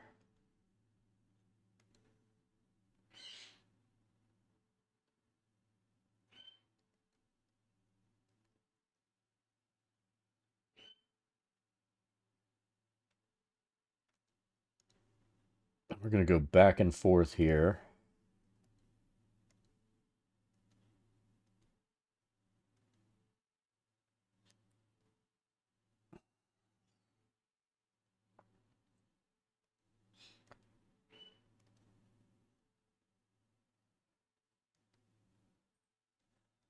Let's zoom in. There, that's closed. Let's see if there are any other ends that we need to close. This is fine. That's fine. It's fine. This one is not fine. All right. So we need this as none. Grow. Let's overlap here.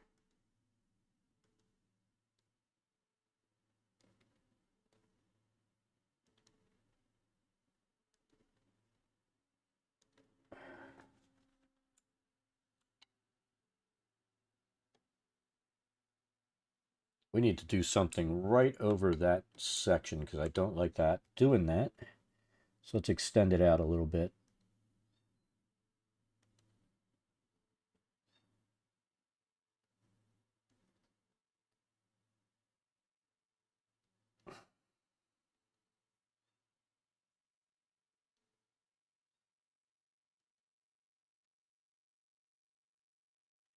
We started watching a show called Another Life with Katie Sackett, and it was just this. It was science fiction-y, so I decided to give it a try. And we get into the second episode. First episode had me really pissed off because the guy that was supposed to be her second in command, is supposed to be like the captain of the ship, and she's been brought in to replace him because she's more experienced. But there's this backstory. But the guy's a freaking egomaniacal douchebag. And he basically does a mutiny, puts her in the sleep, and then the ship's because he decides to, take over and do something that she said wasn't safe, and it ends up she was right, it wasn't safe, right? Hey, Violet, how's it going? And so he's all bent out of shape and twisted. The ship starts falling apart. They bring her back out, and she goes in, takes over, and says, I'm fucking captain, fuck you. And you're going to have to live with it. And second episode, this asshole comes and he gets ready to try to stab her in the back. She turns around, sees the knife in his hand, kicks him. He goes into like an electrical conduit, gets electrocuted. So what happens? She goes out, talks to the crew, and says he's dead. And they're like, "What? You killed him?" And this is what she said. And I turned it off right immediately because it was so stupid. Yes, I killed him. He disobeyed orders, and that's what happens to anybody that does that. Now, basically, that's what she says. Instead of, he tried to stab me in the back. I defended myself. He's dead. All right. One is, I'm crazy. If you disobey, I kill you. Two is, it was self defense. I'm sorry it happened, but he's dead. And the minute that the line, I said, oh my God, this is the worst motherfucking writing I have ever seen. I looked, and I said this to my wife, and I said, I'm done. Click. And I turned it off and started looking for something else. And you just know. 00 times 0010. Thank you for the follow. It's greatly appreciated. Hope you're having an awesome day. But the minute that happened, I was just like, oh my fucking God. No matter how much I like Katie Sackett, even though she's not an awesome actress, I still like her. I couldn't watch that show.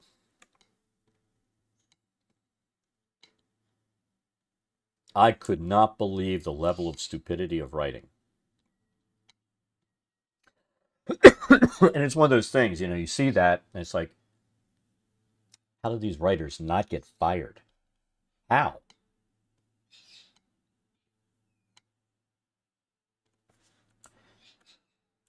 All right, so we've got that end joined together. We're not happy with the unhappy with the overlap.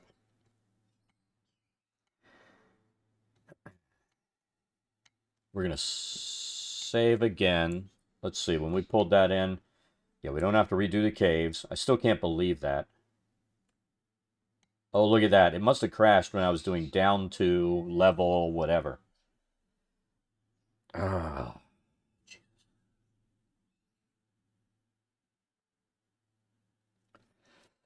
You've been making your way through all the Trek shows. I've done that so many times. I think that I would have a rebellion in the house.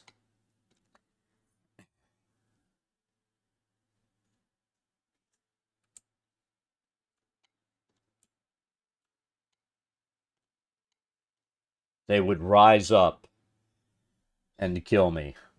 All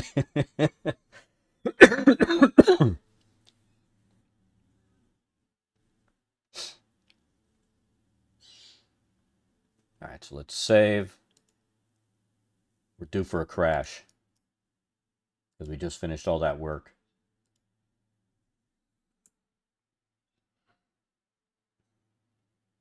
Yeah, it would not be pretty.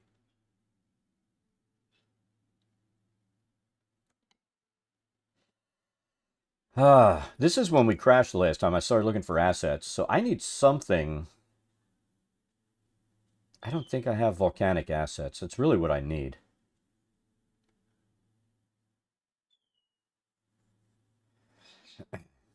Yeah, I mean, I was growing up as a kid. I mean, I was little, but I still remember watching first run Star Trek. And then, we watched the reruns, my dad and I. My mom's like, "Oh god, that shit's on." But we watched the hell out of that.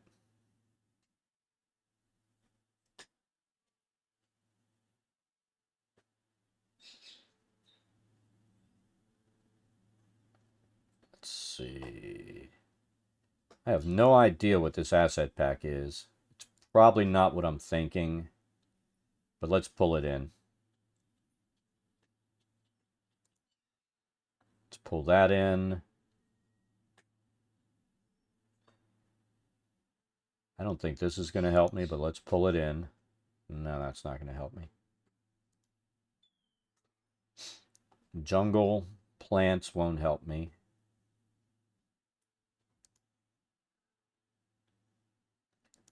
Could it possibly be in... Oh, Volcanic Lair Asset Pack. Oh my god. Never watched all of it. Always caught Trek on cable. I mean, there's certain things that it's funny. If it comes on cable, I'll just watch it. My family gets so mad because, like, if what's that movie with Kevin Costner, Kevin Kline, all those guys? Silverado, that western. If it's on, I'll just fucking watch it. For some reason, I just really like that movie. Um, there's just certain movies when they're on, I'll watch it. You know what I'm thinking about going through right now is one of my favorite series ever, and I want to watch it from beginning to end again. Babylon 5.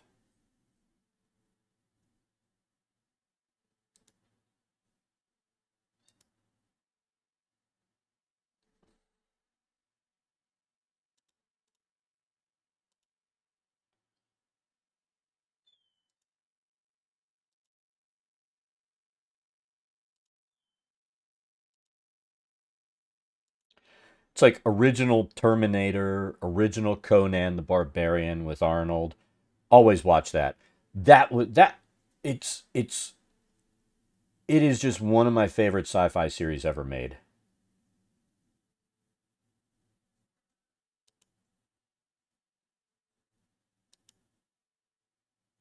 Stargate SG-1, I guess. I watched Stargate SG-1, then when Atlantis came on, I never watched that.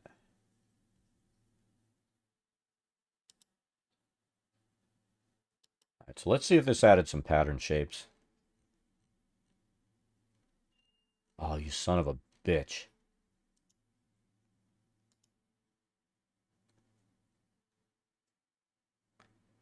This is just what really annoys me. This brush overwhelms everything.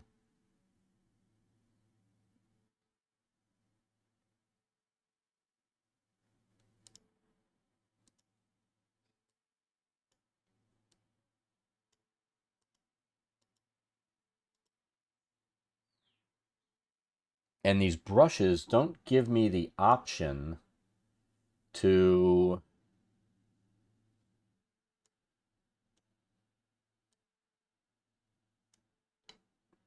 manually draw. So this, if I go up here, I've got the lava leaking out onto the floor. And I can't have that.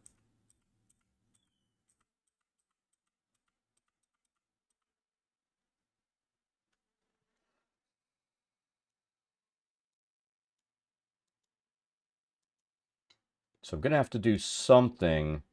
Now that's outside wall boundaries. I'm not happy about that.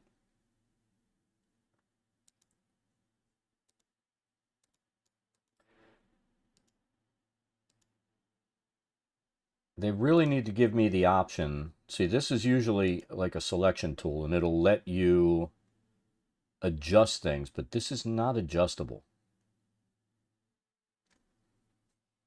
Atlantis definitely all right. Yeah.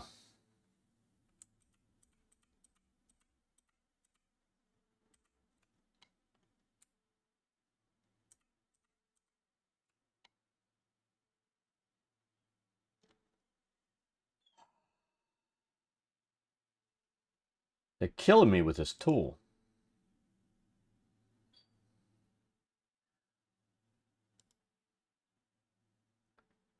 Environment, objects.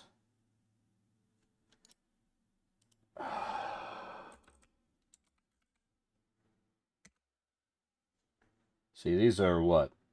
Lava rocks. That doesn't help me.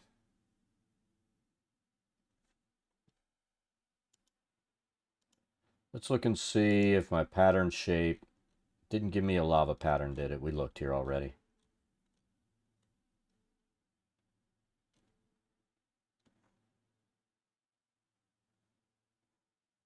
Oh, you bastard. And then because of the way this is, I can't come in and do another thing that I would like to do. So, all right, what we're going to have to do...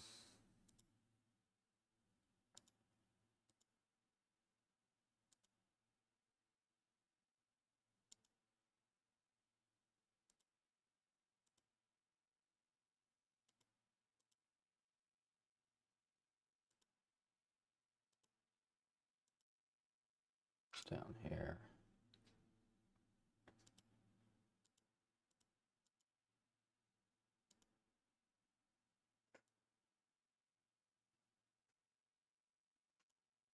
Really need this to be able to draw patchy, but it won't do it. Let's take a look.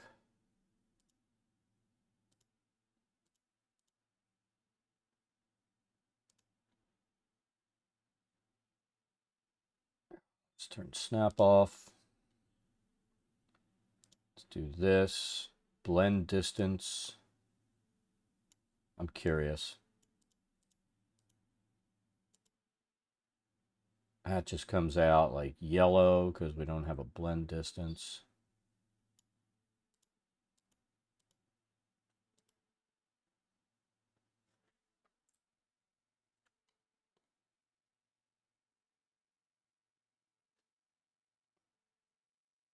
Maybe...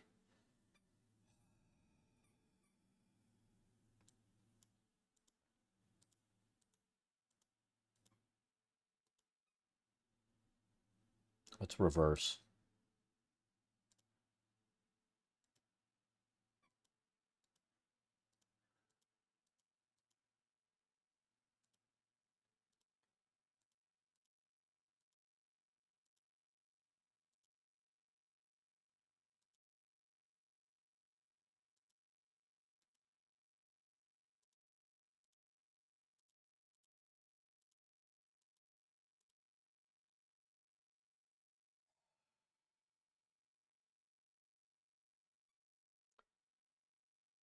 All right, so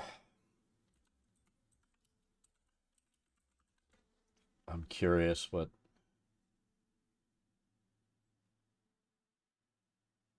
red, green, and blue. CF 1020. Let's take a look at this.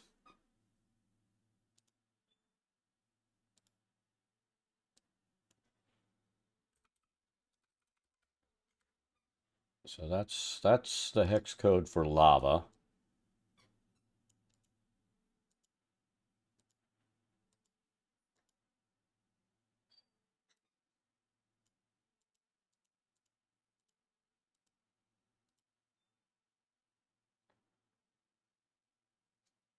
I think this is what we're going to have to do.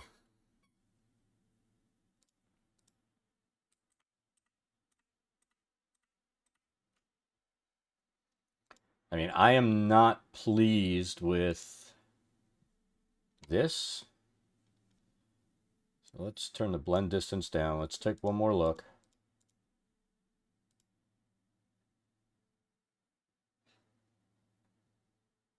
That's not bad. if we can get wide zones, it's not bad. So let's see.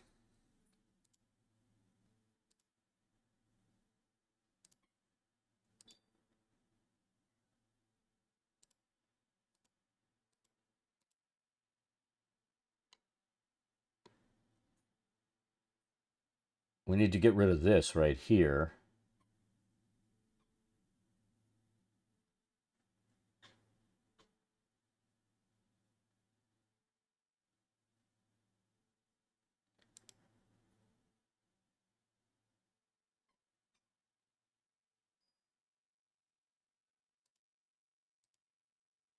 No, we don't need actual brush.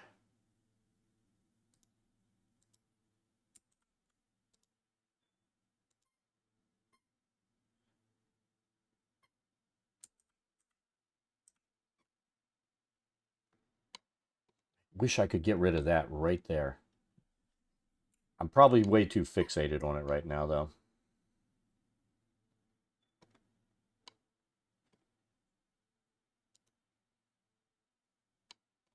All right, let's do this.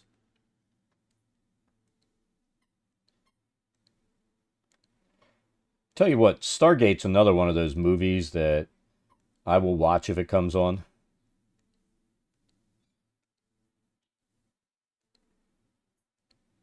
I have seen that so many times.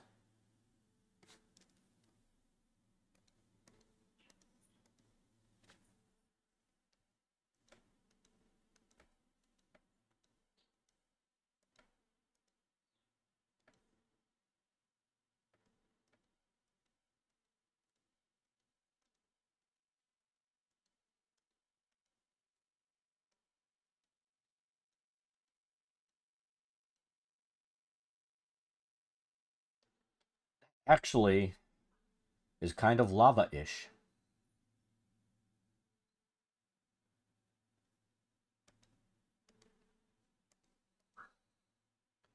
Is lava-ish a thing? It is now. Because I said so.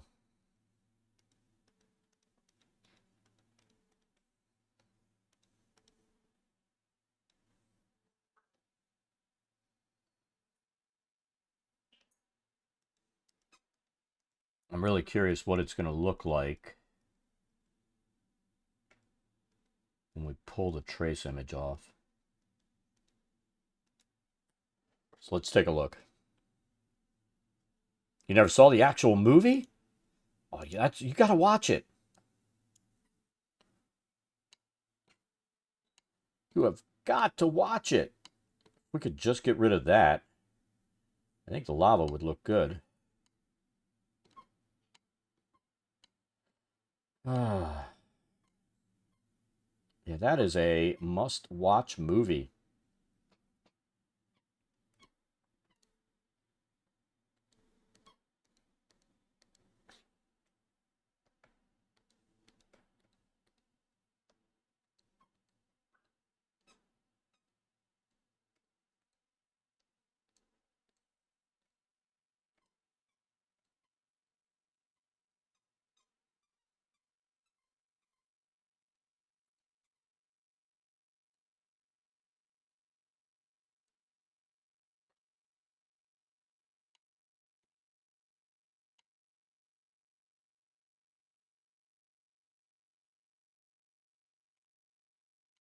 I mean, that's fairly close, except, you know, they've got probably more red in there. It's fairly close to the tile up there that is the lava. We could pump this in.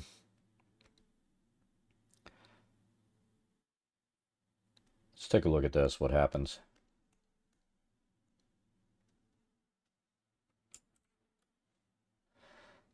We could,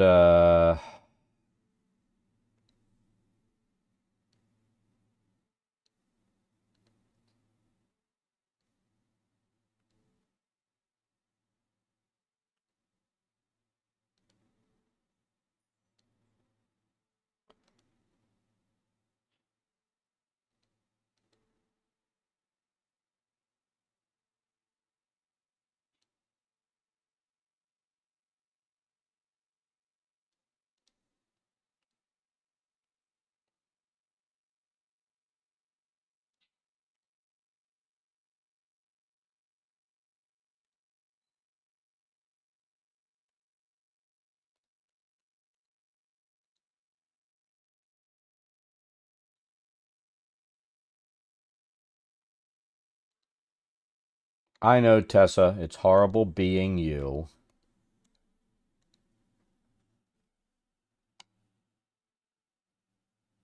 We're going to keep it like that.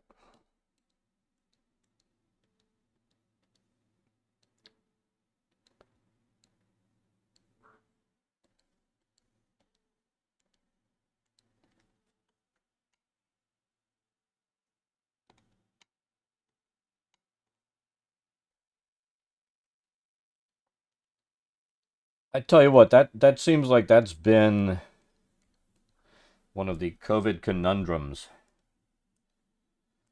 Other than normal stuff that you have to worry about with this is what am I going to watch after I've finished binge watching whatever the latest thing I'm binge watching is.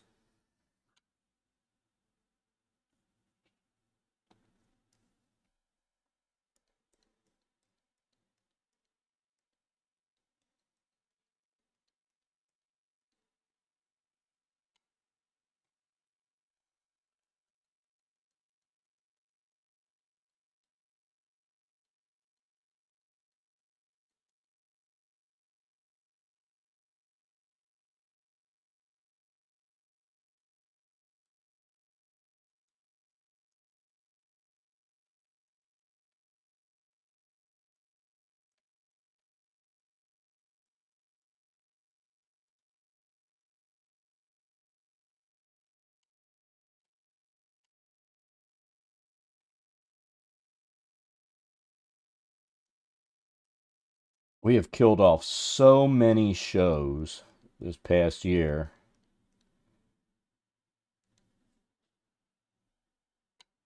I've never binge watched so much shit in my life.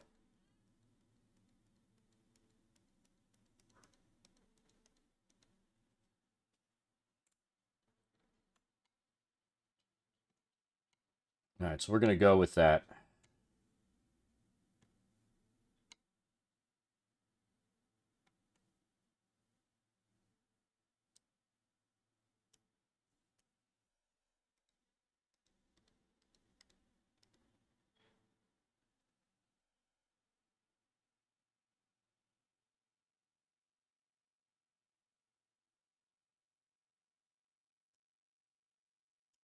See if this makes any adjustments to our blend.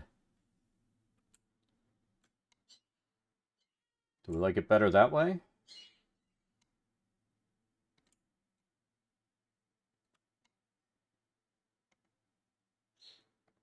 This is bothering me, but we're going to have to live with that being like that.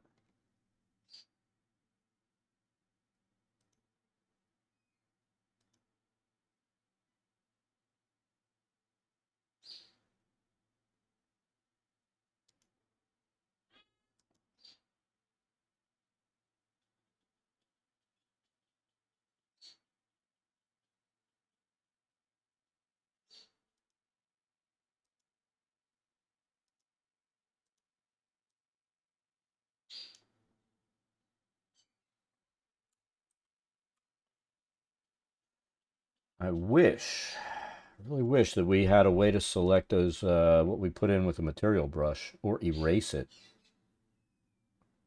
But there's no way to do it.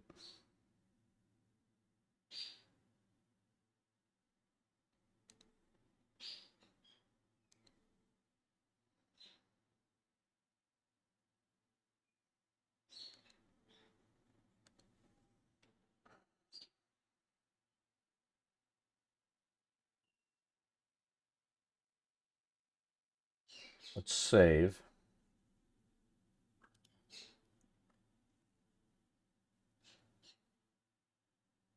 All right, we're good.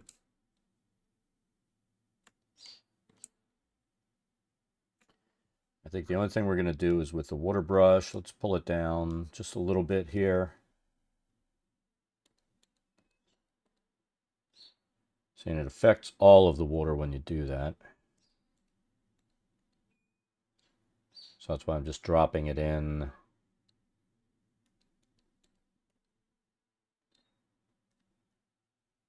Kind of like that. All right, let's take a look.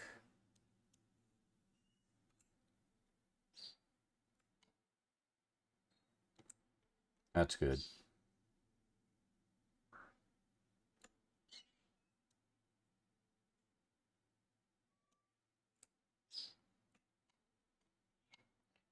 I always forget water will take care of a lot of issues. All right, so we have doors. Are we going to worry about general descriptive things since we're just trying to get a base map done?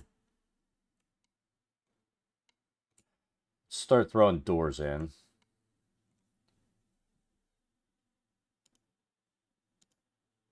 And do we really care about the doors? I mean, they have to be there, but do we care what they're made of? I guess we do.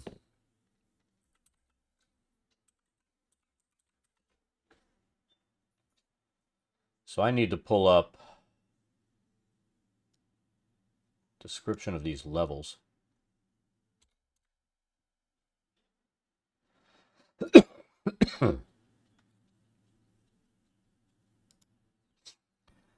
So other than binge watching shows, what else have you been up to, Violet?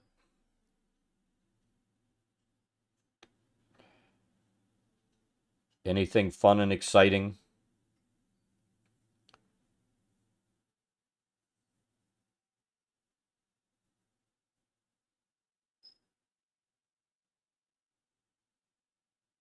All right, we need, let's see, source,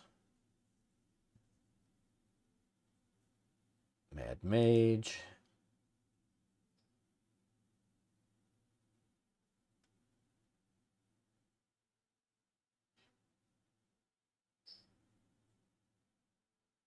Nothing.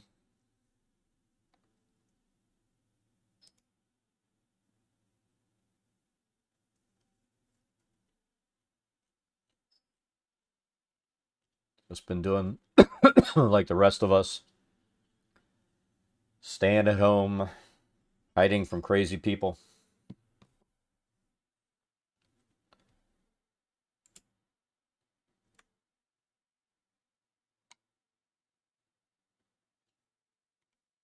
Unfortunately, there are way too many of those.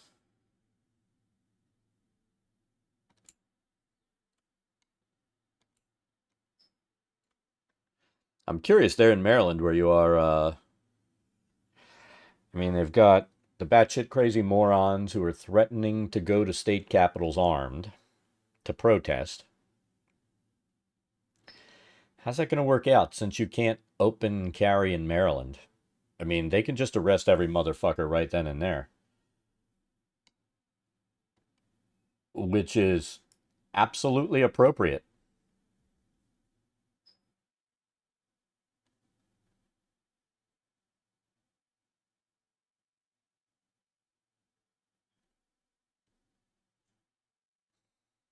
I just need a description of one door.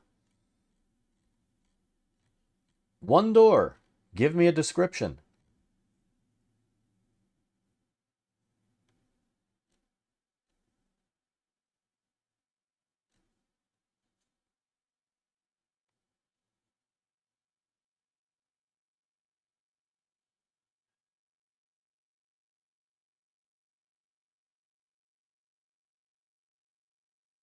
I mean, I've always been open about, yes, I own firearms.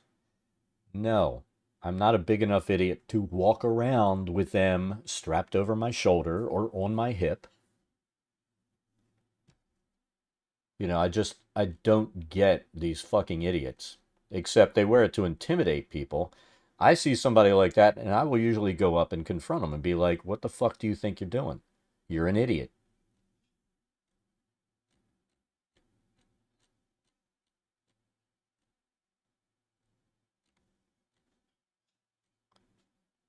Double door, two pillars carved stones, flank, stone double door.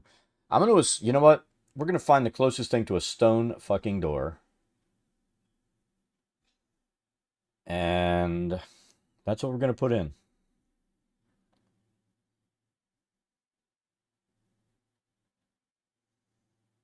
But yeah, I mean, these people are morons.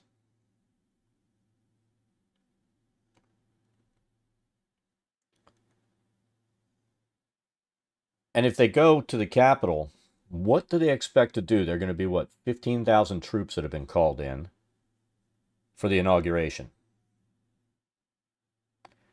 If these stupid fucks raise arms against them, they will do their constitutional duty and shoot the stupid fucks.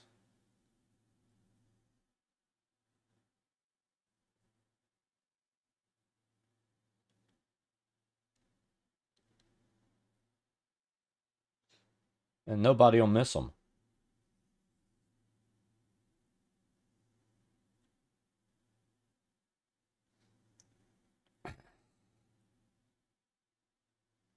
I mean, I've been tempted to call my sister. We were watching that on the day of the insurgency at the Capitol. I pulled the video up and I saw somebody look just like my brother-in-law. I haven't called my sister to see if it was my brother-in-law.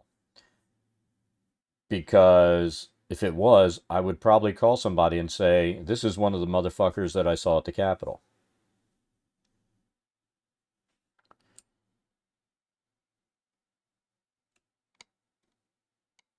I mean, I go out of my way not to talk to them anymore.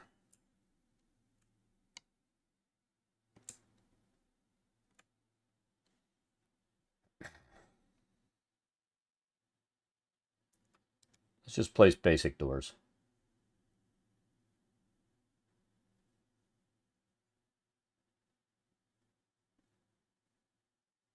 Yeah, exactly. So I think we need to... And this wall is long enough. Let's see if a door... Can we get a door to work there?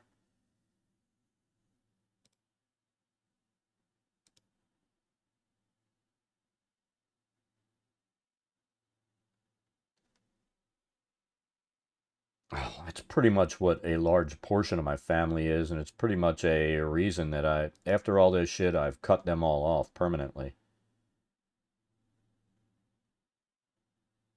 They're off my fucking social media. Some of them are blocked on my phone. I don't care if anybody fucking dies or anything. I don't need to talk to them ever again.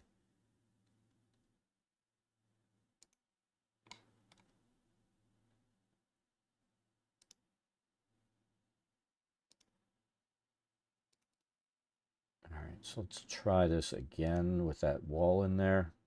That's so stupid. You have to put this major long wall to make it work.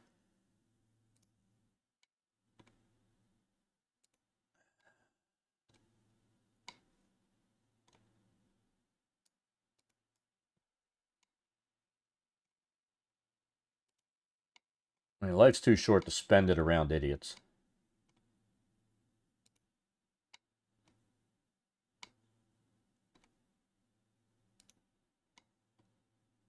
I mean, I don't know if you saw, I banned and barred a player from my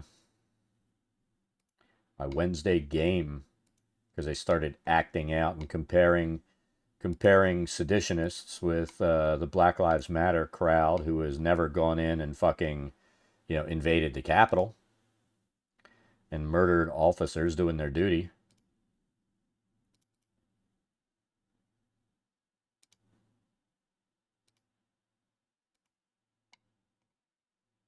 I mean, my personal opinion, the chick that got shot, she got what she asked for. When you have Capitol officers standing inside of a room saying, if you come through that window, we will shoot you, and you come through the window, you didn't get the clue.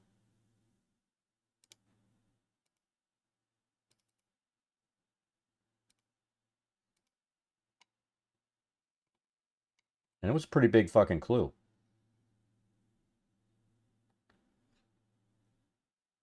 People saying, we will shoot you, that's your hint.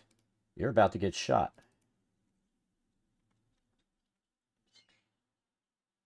But apparently some people are just really fucking stupid.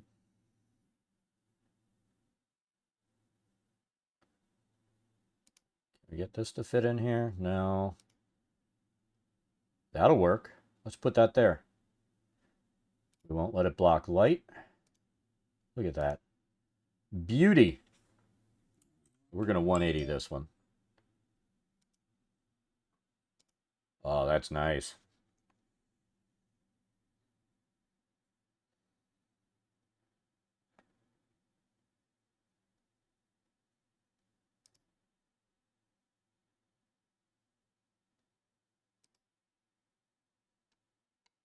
Oh, I'm very happy with that. That portcullis. Let's find some more doors. That's a trap. Secret doors I can't do anything about. Look at what room 9 is, because this is kind of fucking weird.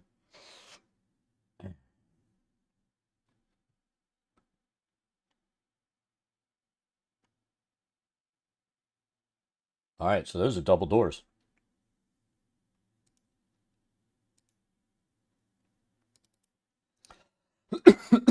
Yeah, there are little rules in life that I have. Somebody says, don't do something or I'll shoot you. You listen. And you don't do that unless you want to get shot.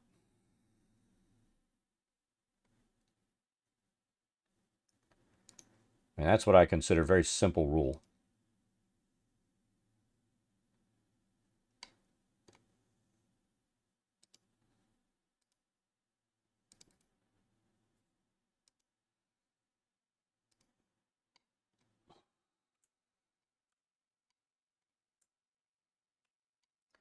I have to remember to change the login because the guy I kicked, I don't want him popping in, even though he's been banned from my Discord and everything else. I got to change the access to be able to get into the D&D server now. I do that between now and Wednesday.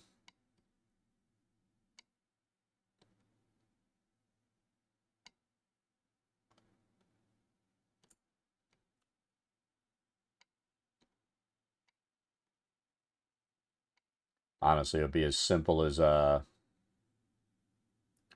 changing the port. All right, so I need a broken door here. I always forget which asset pack. There's a broken door, actually. And I forget which pack has that.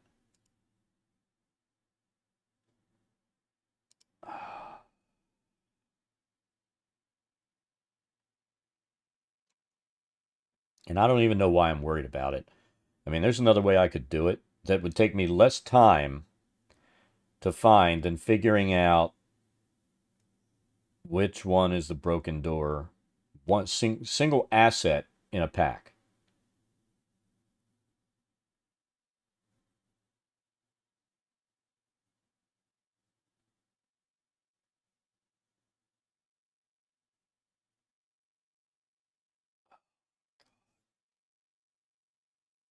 Maybe that.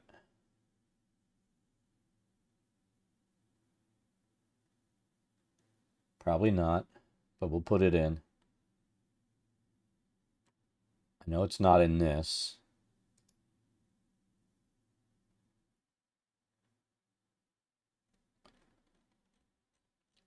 There's like a broken asset pack that's not drawn in that cartoonish look.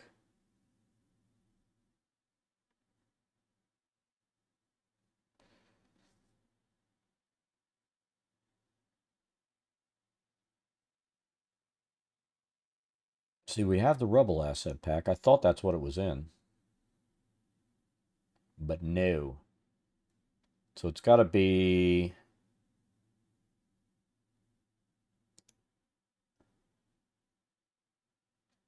one of these ruins.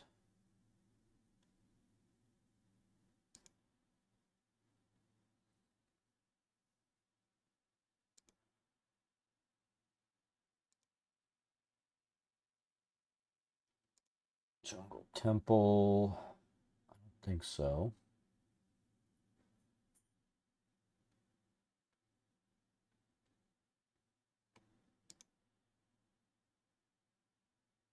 I keep wanting to pull that one in, but I know it's not going to have it.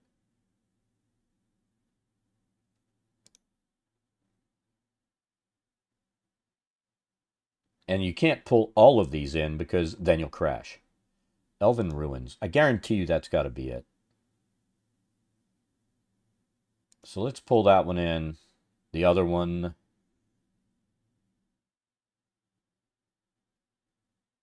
Let's pull the mine asset pack.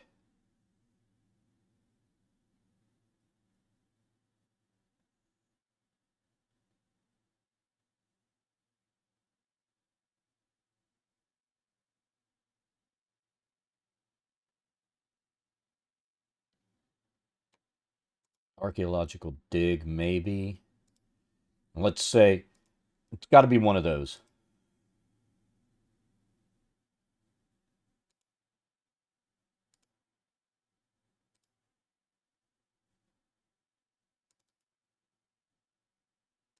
All right, so we've got it saved. Let's reopen it. Hope it doesn't crash, and hopefully we have what we need. Ah, tell you what, very stressful. Did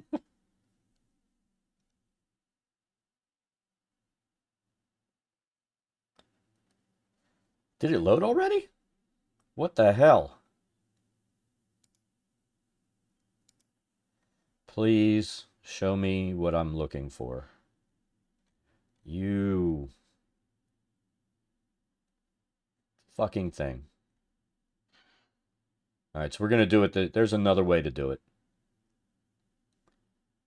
And I didn't want to do it this way. So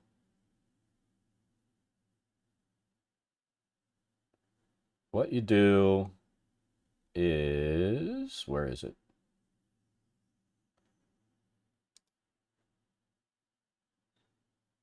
Is this. Actually, you know what you do? Let's take the wall out.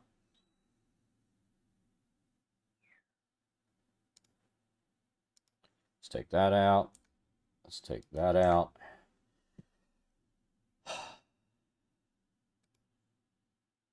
This is much easier, but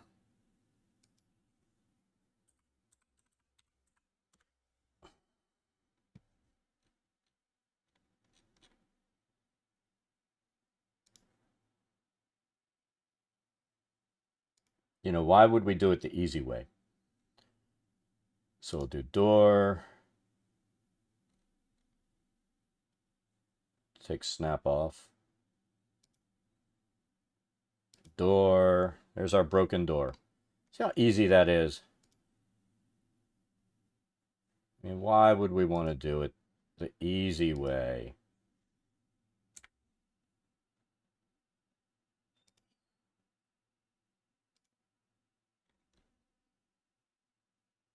There's a broken door. Any other broken doors? We always do that. We search for that broken door asset instead of just being like, you know what? Let's throw some rocks down. Fuck it. That really needs to be our motto when we're doing maps. Fuck it. And there's one other asset I really, really want. See how they put a star asset in there for statues? I just want one like that. And that would make me happy.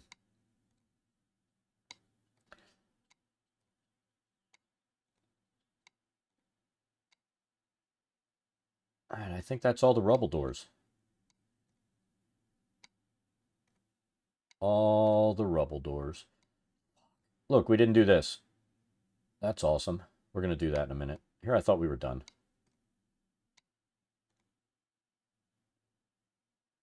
Who didn't tell me that? That we missed it?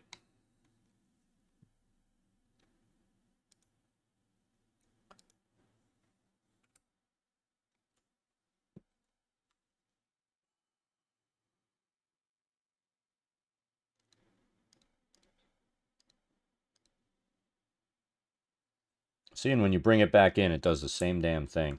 It forgets which path you were using. We were using no shadow. Got it down around 40. And I think, yeah, that's the right direction. But we need it to go under.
There we go.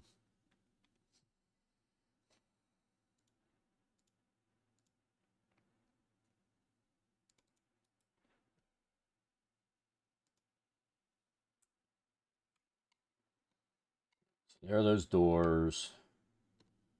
Those doors are laid in.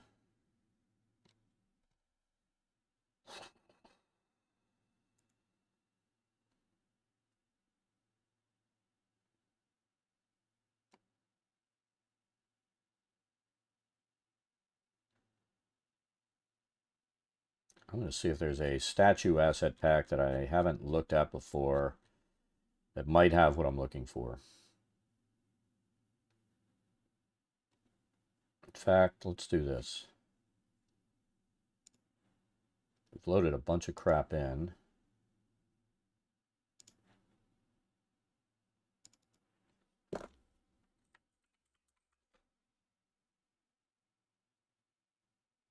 I mean, technically, we could just put like a statue circle base down where every statue would go, right? It's the same idea.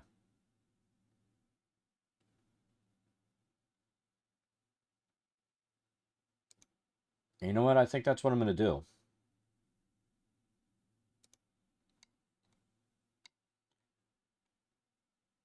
I'm not going to worry about these statues.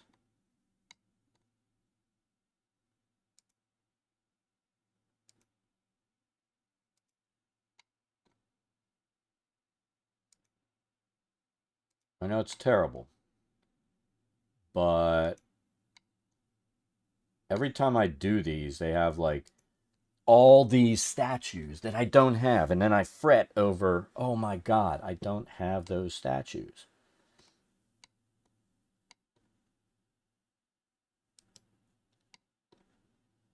So let's just say the hell with it. We're going to put a statue base down, and the DM can do their job and describe the statue. It's not that hard. Traps they'll have to lay in on their thing. Let's look at 27. I think we need to start going room by room, starting with room 1. We're not going to, like I said, we're going to do a very quick, generic map. Where's room 1?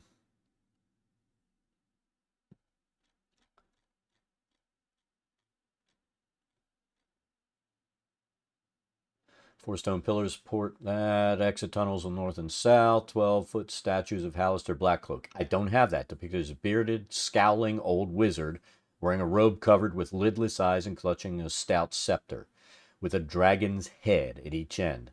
I don't have that. So statue bases, and they can describe it. So I do need columns.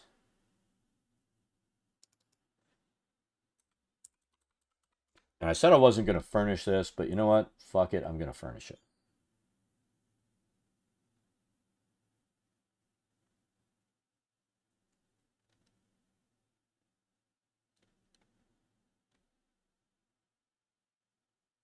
See, some of them call them columns. Others call other assets, they're pillars.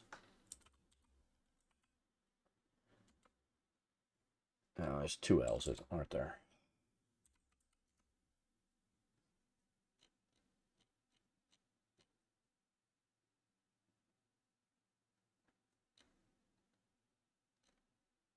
So, 4 stone pillars.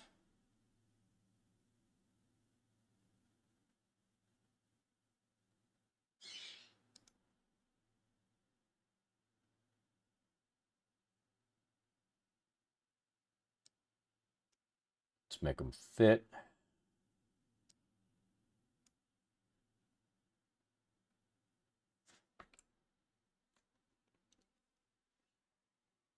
One, two, three, 4. All right, there's room 1. Oh, wait a minute. What are these things? Are they mine carts? Mine carts. Let's pull a cart.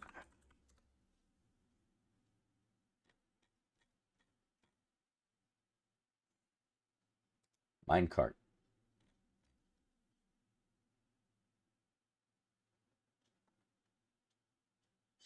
For a lot of this stuff, you have to remember this map is still a 10 by 10. There's 1 and 2. Done. Room 2. Tell me it's empty, baby. Tell me it's empty. Sun's composed this floor, make clacking noises. Empty. There's a covered pit. Somebody's got to figure that out. Put it on their thing.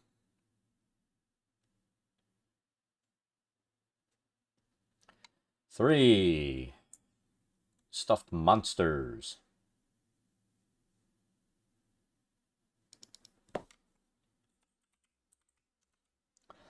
So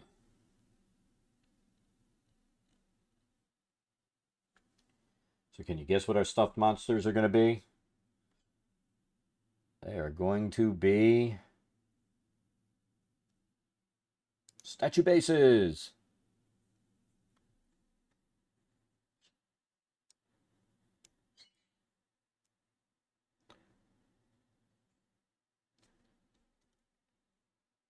One, two, three, four, five. Done. I like this.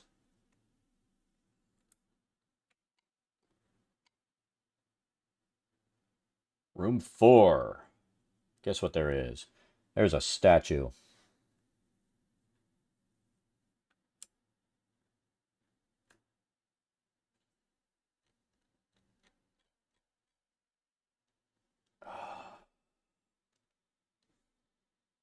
Statue.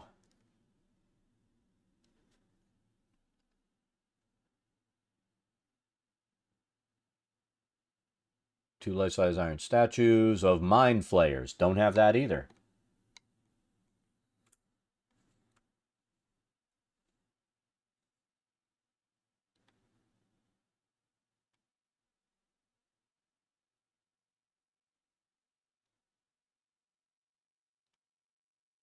Now, if we actually run into a statue that we have, we may put it down. But I think our odds are against us. Thoth. We have Thoth. It's like I have a lisp and I'm saying we have sauce. We have Thoth. It's a very Thothy dungeon.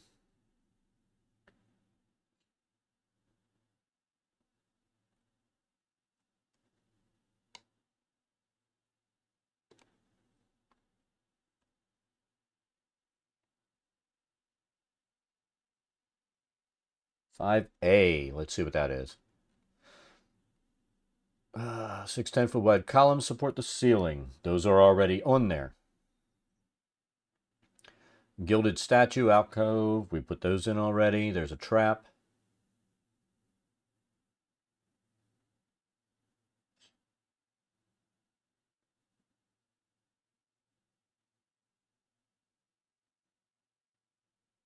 Teleport trap in 5B.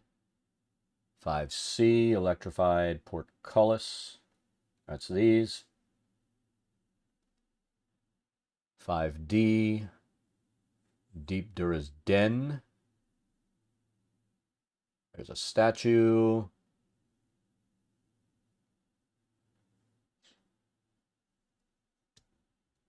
Room's only feature is a statue. 6.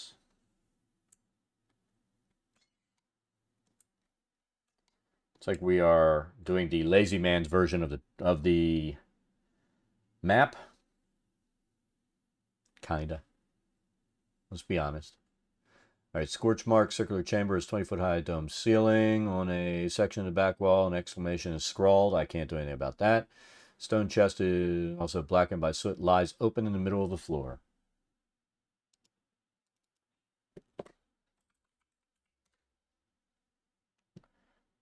Do we have an open chest? Pretty sure we do.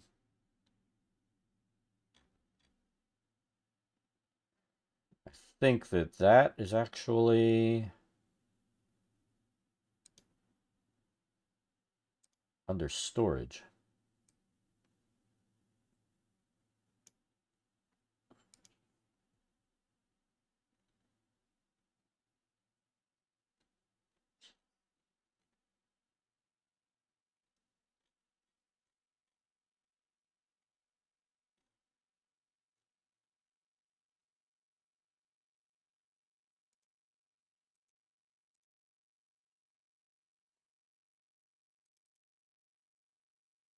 We're saving again. We haven't done that in a bit.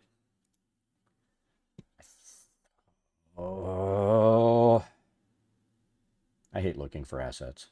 I have, let's see, Galleon asset pack. Might have some open chests. Probably not, though.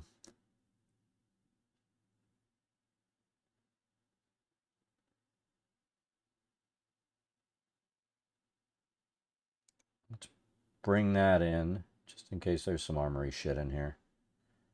I lied. I said I wasn't going to furnish. You should have known that this was going to happen.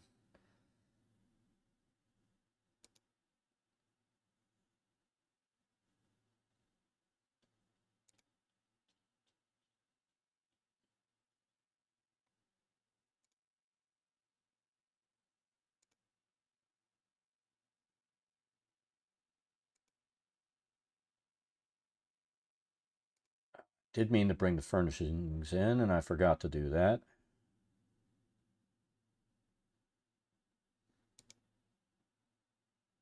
These things are so small, we're looking, and it's like, oh my god, that is very small.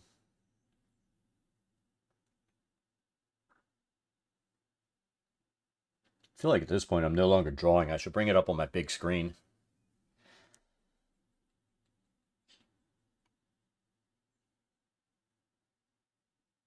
In fact, I think I'm going to do that.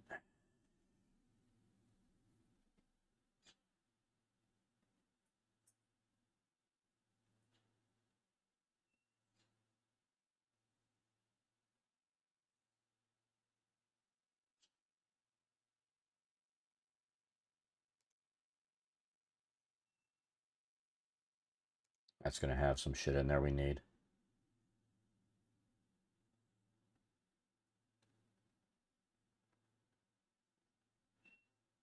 All right, we'll accept. Yes, we'll save.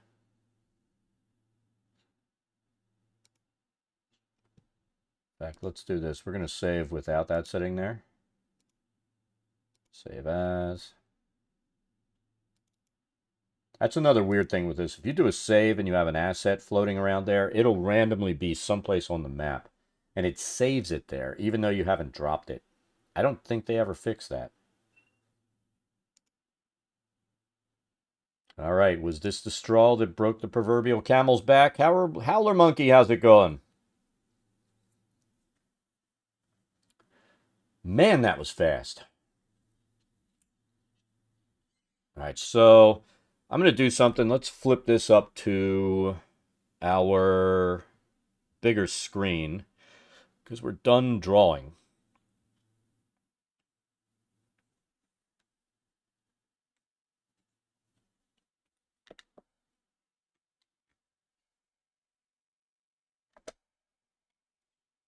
Wait for this to pop up. There it is. That is so much better. 27 inches instead of 15.6.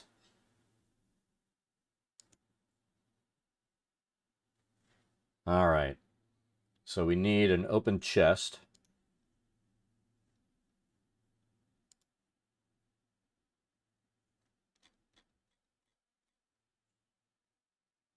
Let's do a search again and see if we have one. Do I use Dungeondraft? I own it. I haven't done any world maps with it yet, though.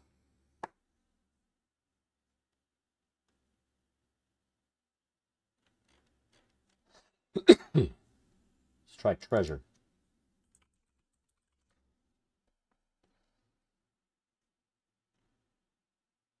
Open chest. Look at that. I knew it would be in there.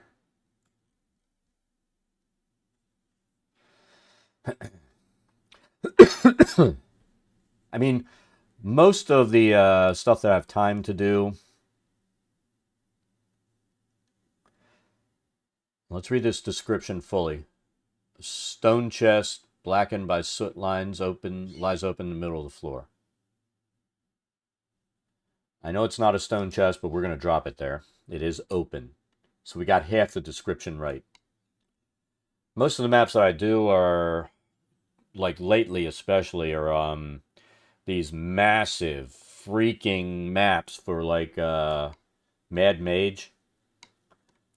So I had Dungeon Painter Studio. I ended up picking up Dungeondraft, and it's really sped up my mapping.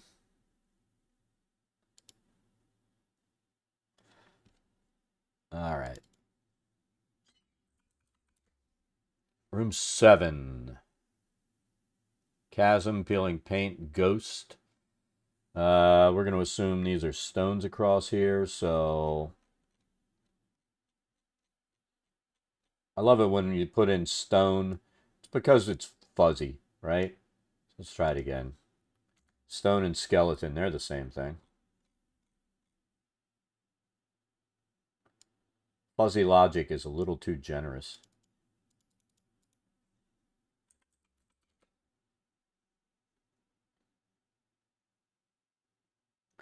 Small rocks. I think what we'll do is see if this works. Sometimes this is the crasher.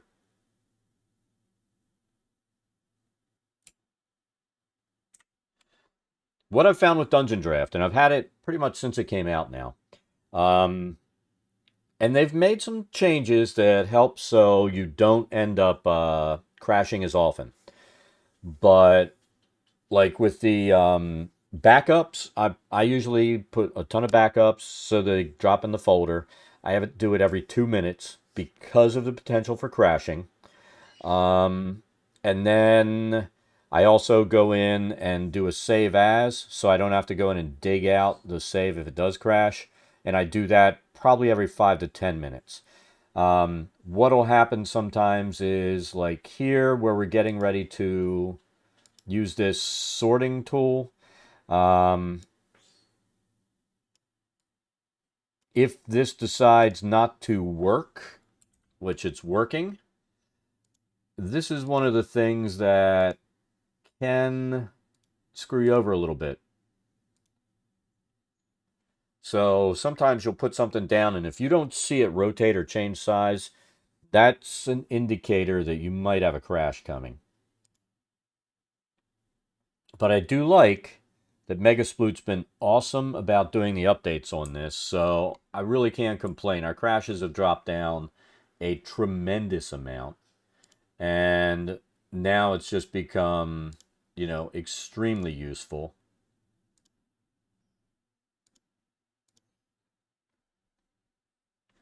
Yeah, I run on PC.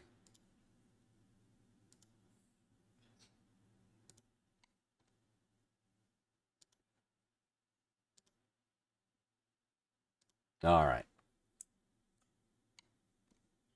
Let's go around. We're going to look for where there's rock piles, and we're just going to drop some random rocks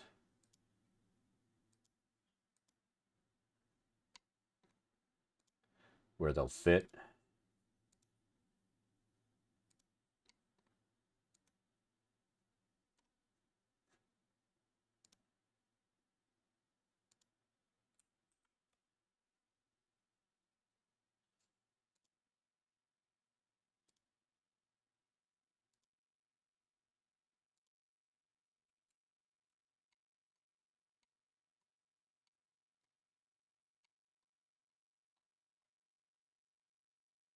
I I'm not sure. I mean,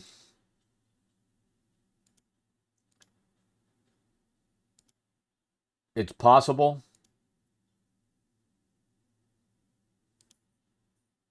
For stuff like this, I mean, I use Foundry Virtual Tabletop for my virtual tabletop. I probably would not use a Mac just because it doesn't seem to work well on Macs. My players that have Macs, I have so many issues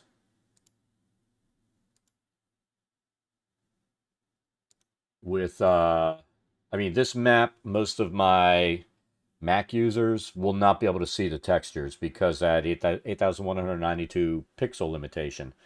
I was at one point breaking maps down into tiles and quadrants, which really increases your work a lot, turning one map into four big maps. And I'm not doing it anymore. Yeah. Yeah, that song's entirely too exciting for what the dogs are doing. There they are, sleeping on the floor.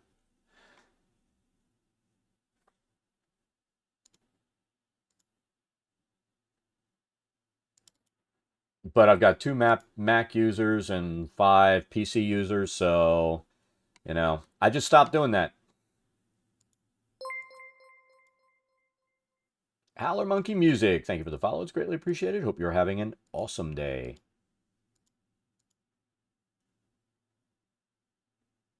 It just gets to where you've got to, as a DM, decide how much work you're willing to add to your prep. And I'm not willing to add that much extra work.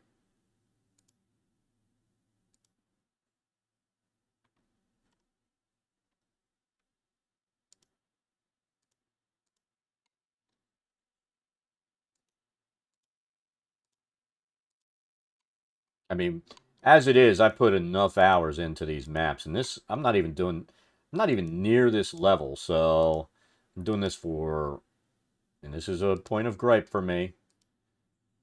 I know my regulars have heard me gripe about this probably way too much, but this is for my son, who I had bought a copy of Dungeondraft for, so he could make his own maps. And you see who's making the damn map.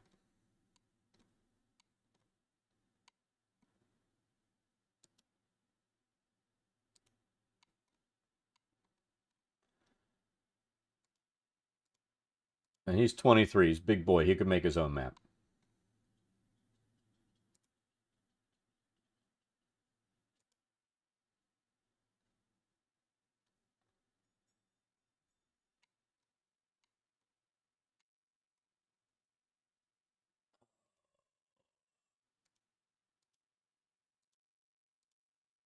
But fortunately for him, I'm running the same damn dungeon, so I'll need this eventually.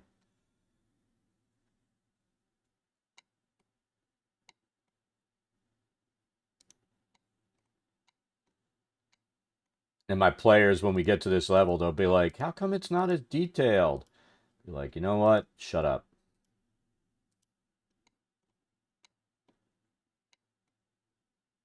It could be a black and white shitty drawing, like in the book.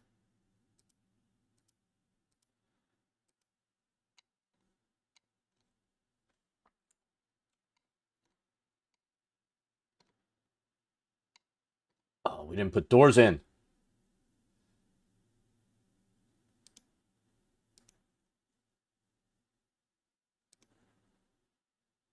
Oh, you son of a bitch. Right there. So this is another thing that I've found you have to watch out for. If you don't do these walls long enough, they will mess with your life.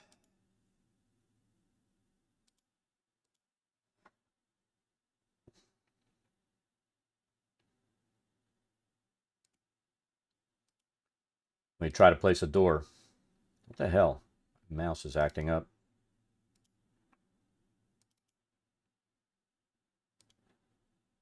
See? We had it going halfway, so it was like right in here to here. Won't accept the door. You redo it, so it's long. It accepts the door. I mean, it's minor things like that. It's not enough to kill you or anything, but you just have to learn the ins and outs of the program. Any more rocks I need to throw? We're going to look and see what 25B actually is before we just start random throwing rubble in there. And let's take a look at the map at this point without the trace image, see how we're looking. Here's our lava field. There's the rubble. I think I set that up so that the light should go through. I need to check that. And you can test whether you have light leaks and stuff in this too. You just drag a light source around and it'll let you know where your light leaks are and where your field of view that should be obstructed is, whether it's obstructed or not.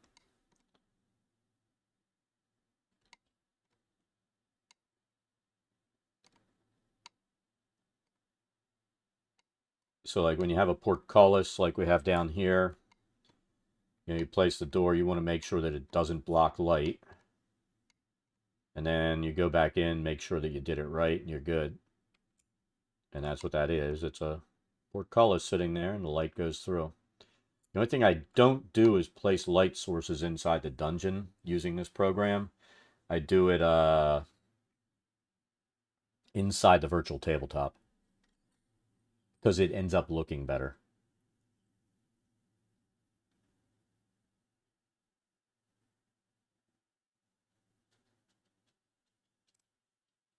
I used to place light sources in them,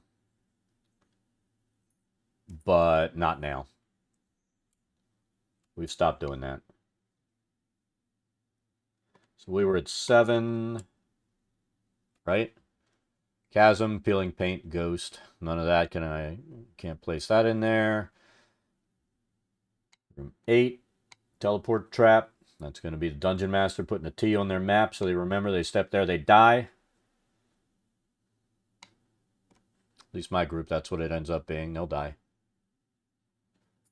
Chasm, bridge, we have that drawn in.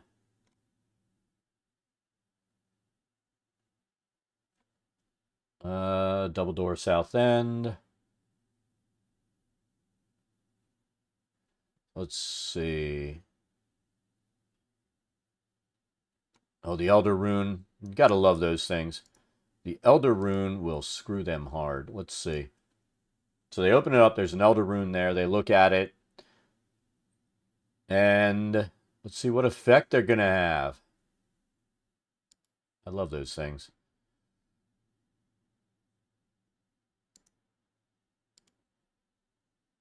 It's worked out poorly for my group every time. So you can either get a boon and a bane, or a bane. Target must succeed con saving throw or can't regain hit points until the remove curse is done. So forever, they'd never be able to regain hit points. That is fucking hilarious. There's so many of these things that are just like, oops, you're going to be dead.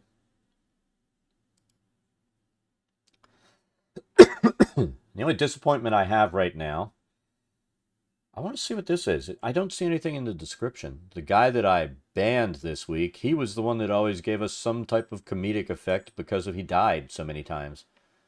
The pillars flanking a doorway shoot multicolored rays from their eyes. So we need pillars. But I had to ban him because he was being a jackass last week.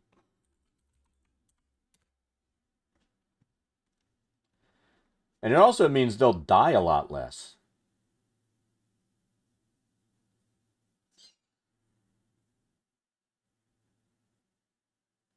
I mean, he has this really bad habit of going into rooms where you don't need to be a jackass. And he goes in and acts like a jackass, and then he's surprised when he dies. And he'd commit...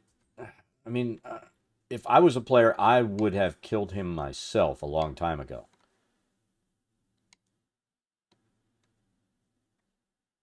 We need that wall there.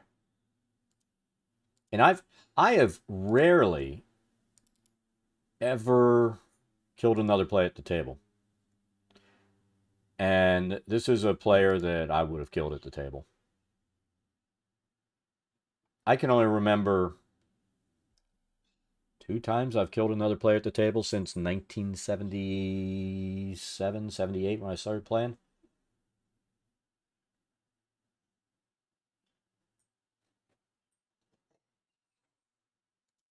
So, I mean, that's a long run to have never killed a player.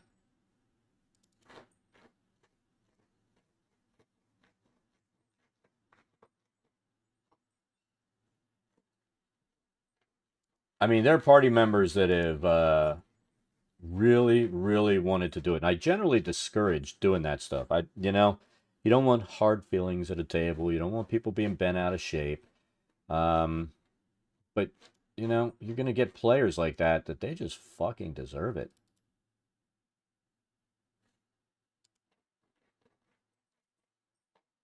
But I mean, he started some shit last week that I said, you know, if you keep it up, I'm banning you from the Discord and kicking you out of the game. He kept it going. I said, this is your last chance, and he rage quit, and I banned him out of the Discord and out of the game. So, and I don't give second chances.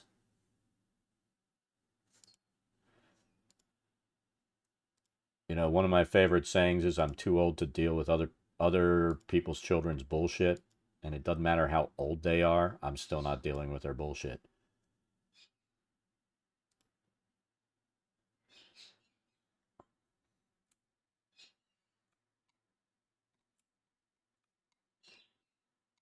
I mean, I have to deal with my own children's bullshit. Dog pill! We'll snooze. She got her pill late today. No, the guy's my age. He's he's not gonna learn if he hasn't learned by now.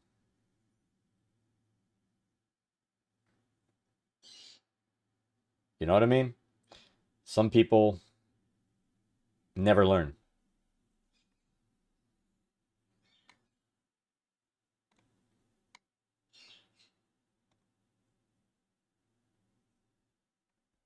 He knows how I am too. So when I say something like that, I don't give second chances.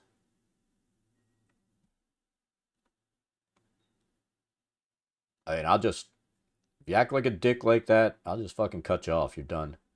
Dragon statue. Guess what? That's what we're putting down as a marker. Teleport trap.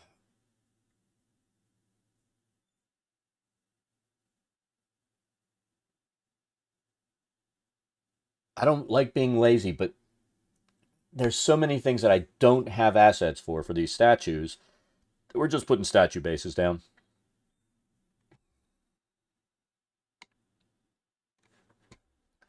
11. Dead drow lies on the floor at the end of the tunnel. I don't think I have a dead drow. Corpse.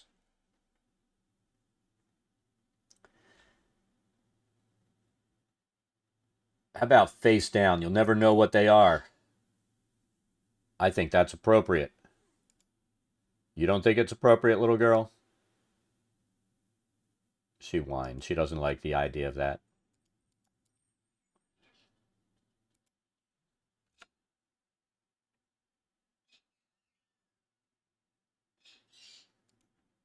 There we go. Corpse. We've always got a corpse.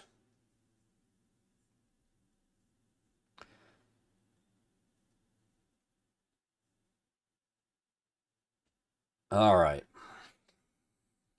Did 11, 12.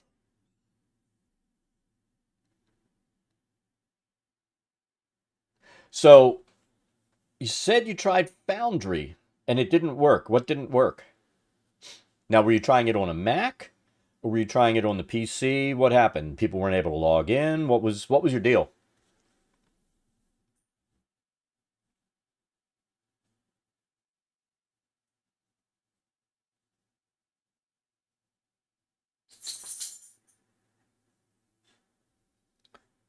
Rusty iron wheel can be rotated. Let's see, lever in the middle of the room, 6 foot diameter rusty iron wheel.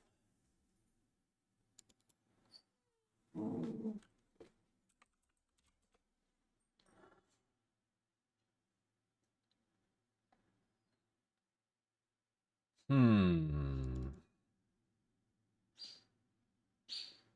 What else would that be called? I doubt they're going to call it the Conan thing. I'm pretty sure I have something, though, that would match what I'm looking for.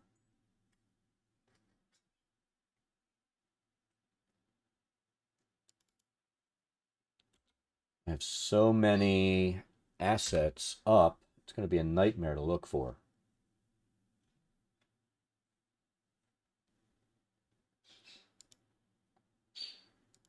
All right, we're going to try it this way. Object tool. Let's look at armory.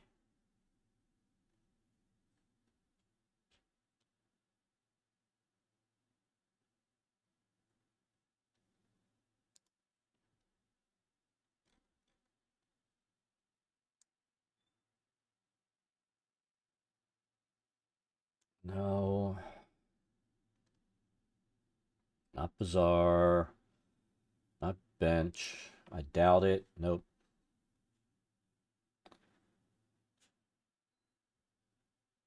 Boat.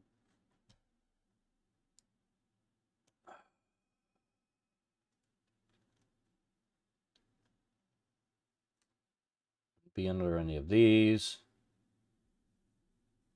Oh, that's what hasn't worked on. It hadn't worked on Mac.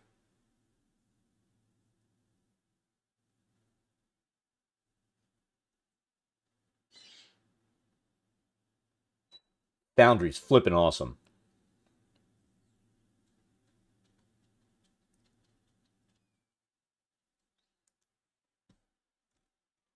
Have you seen Foundry?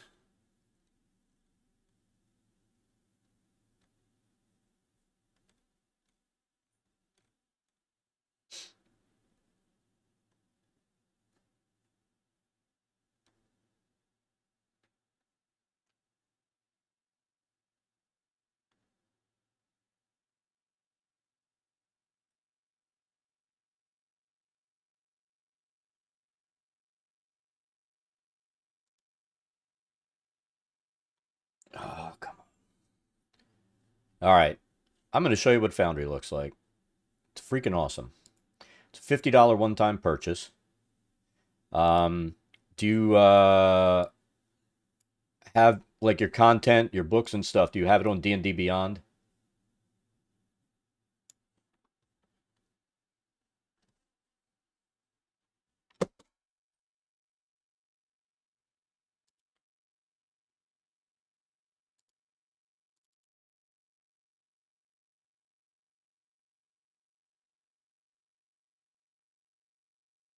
We're loading it up right now.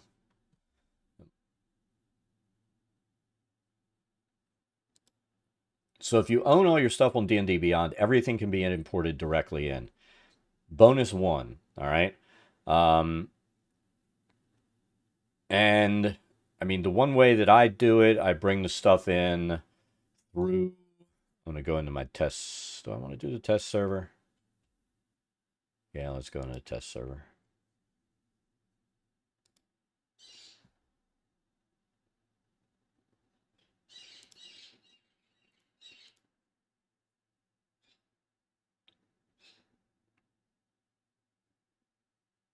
Yeah, I mean it's awesome. I don't know how many people that I've showed this to that are like sold when it comes to Dungeondraft and then Foundry.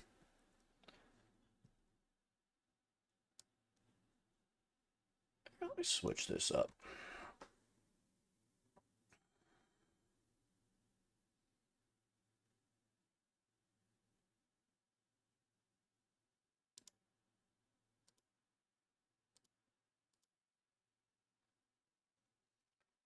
All right, so this is let's do this. This is what your user interface looks like. Um, these are maps that I've made and pulled in. Um, some really nice things that it has, which I had pulled this in before to show somebody when we were demonstrating how this works. The lighting effects in here they've added now are flipping awesome. I mean, you can go in, make so many adjustments and set up so many different types of light, whether it's torch light, um, you know. And the thing is, you can adjust the intensity. There's just so much stuff you can do inside of this for just for lighting. That's why I say I don't add lights to my maps anymore. I use this stuff so that when I pull the map in and set it up for the players, I mean, I'll go in and I'll set up an entire level where I drop all of my combats into the map, and then it's ready to run. Um, but everything is nicely automated. I mean, the lighting is just like one freaking aspect of it. Your combat runs really smoothly. What I normally have set up is, and like here you can see line of sight working with the character.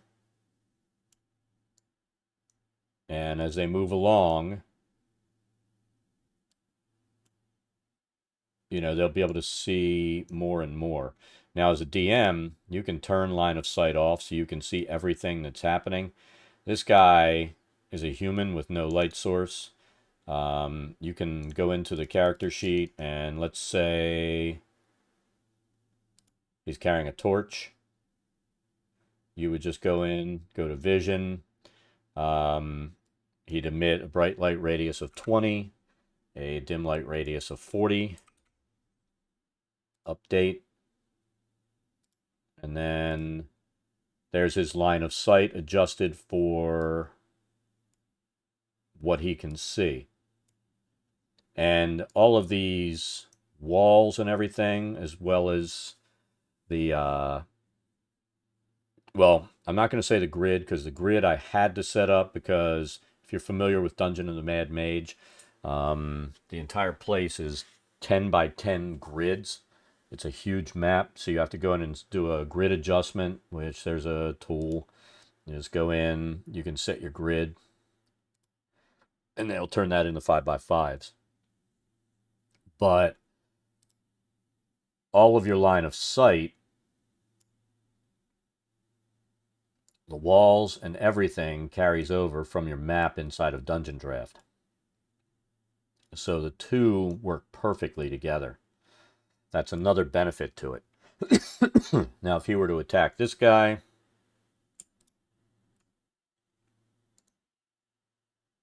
let's target. So let's say he's going to attack that guy. Pull his character sheet up.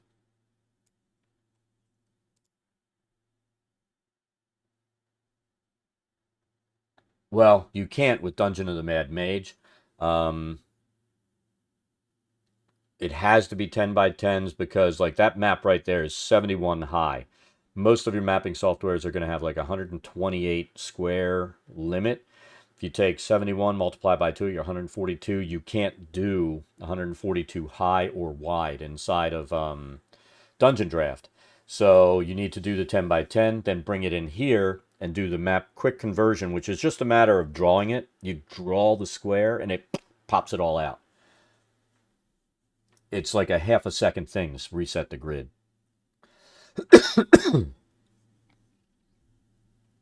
So yes, a normal size map you can do 5 by 5. A Mad Mage size map, you have to do the 10 by 10, pull it into your tabletop, and then readjust it to a 5 by 5 map. But like here, let's say he's going to, he doesn't have, oh, he's got the longbow. So we'll do it real simply. Let's pull over here. I mean, if you wanted to create a combat in this room as the DM, you're just going to do this. So there are 4 people in here. Draw a square. Click on the sword and shield. You look over here. You now have combat. You can roll initiative for everybody. You can do your NPCs. You can do what you're going to do. But these guys are all in combat. Apparently he's in here twice. But I've targeted that guy. Let's shoot him with a longbow. And you can pop the combat tracker out as DM, pop it over there. Even players can. But let's go ahead and roll our attack. Click to roll. There's our roll. It hit, did damage, done. So, really quick, really easy. There is no comparison. I used to use Fantasy Grounds. And I sunk a lot into that. And I really got tired of, as new books came out, me having to buy hardcover Fantasy Grounds and D&D Beyond. So now I just buy, if I even buy a hardcover anymore, the hardcover, copy on D&D Beyond, and it's automatically able to be brought into here. So now, what makes that possible, and you would only have to do it for a month, is there's a thing called VTTA assets. You pull that in, pay $5 to this guy's Patreon, pull everything in you need for that adventure, and you're done. Um, and there's even another thing that I'm using now where you can pull in creatures, and I don't even think you have to pay to use that. It has limitations. You can only download like 4 creatures at a time, but if you're going to be setting up combat room by room, that doesn't affect you. You just pull in what you need for that room, drop it into the thing, and it's permanently in there. So you just have to have your D&D Beyond so you can get into it, and you're good. So this does save you money not having to buy an extra time. I mean, if you use Roll20 and you've already bought on Roll20, then then it becomes a financial decision. Do you want to rebuy the books again on D&D Beyond? If you haven't done it, you're just starting to run, I'd say buy your books on D&D Beyond and go with Fantasy Grounds. Now, all your maps, you're going to have to go in when you do them and make sure that your squares, when you generate them, your 5x5s are only as small as 50 by 50. As far as pixels, you go smaller than that, the map won't work inside of here. Pathfinder, I think that's all community stuff. You don't have to buy anything. You would just have to set up inside. And they're slowly getting the, I don't know how far along they are with 2E. They're probably farther along than 1E.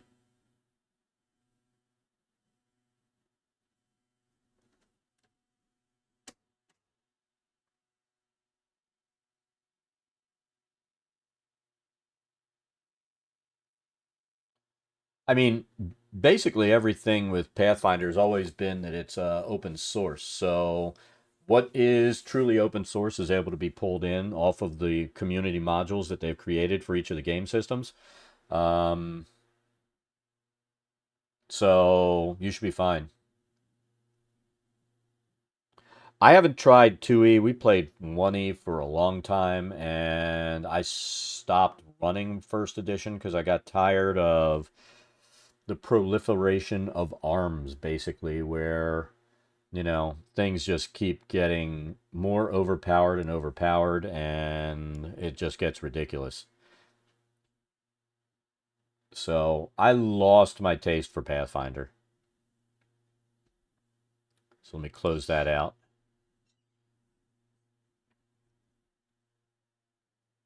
So we're still looking for a wheel, aren't we? I know in one of the assets, I saw something that was like that. We're going asset hunting again.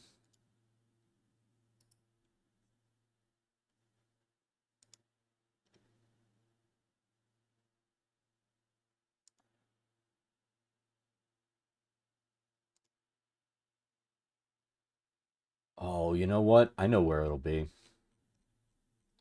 Where's that damn pack?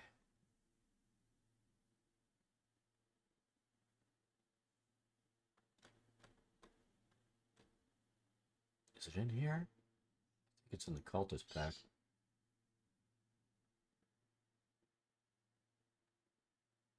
And the cultists have the torture rack. I don't think they have the wheel.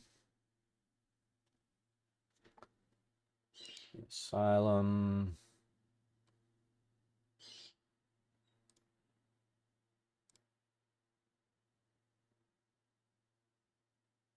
See, we had played Starfinder a little bit when it came out, and I was not totally enamored with Starfinder.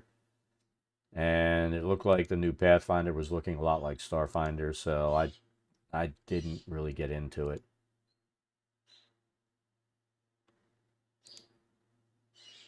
The game system that I kind of want to start playing again is Dungeon Crawl Classics.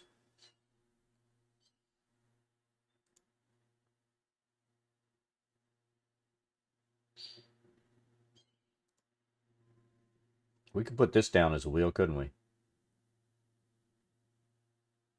It just doesn't have the spokes sticking off on the outside of it.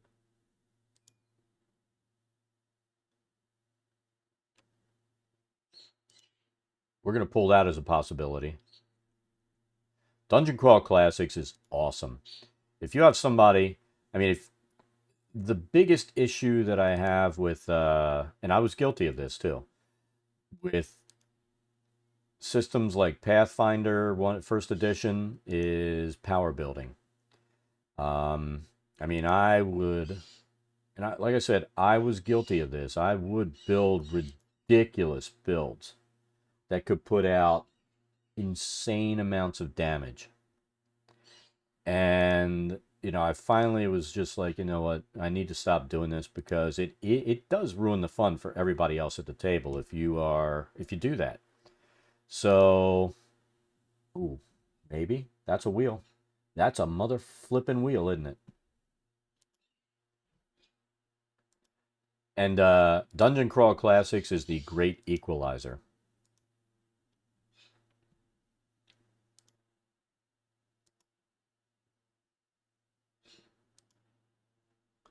I mean, you can break some things in it, but not as bad as you could in Pathfinder.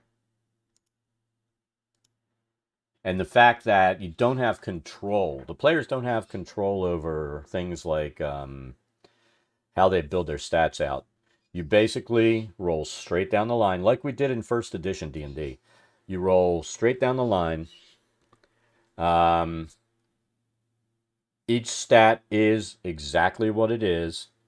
You don't get to point by or anything else, and you can have just this dirt awful character. And you'll start off with 4 characters. And you might get one that's awesome. You don't even pick your background or anything until you get past the meat grinder. Which basically at the beginning you'll start off with 4 characters. They will all die. They probably will. And then you'll find other villagers and stuff that have been captured in these like entry level things, and you'll pick up another character that way that's been randomly rolled and the GM hands to you. And what I did find, if all 4 characters that you start with don't die, the worst one is usually the one that survives, just out of pure luck. And that's what you have as your character for the rest of the game. And so then you've got to figure out, well, which class do I use because I need to place that one good stat in there in that class.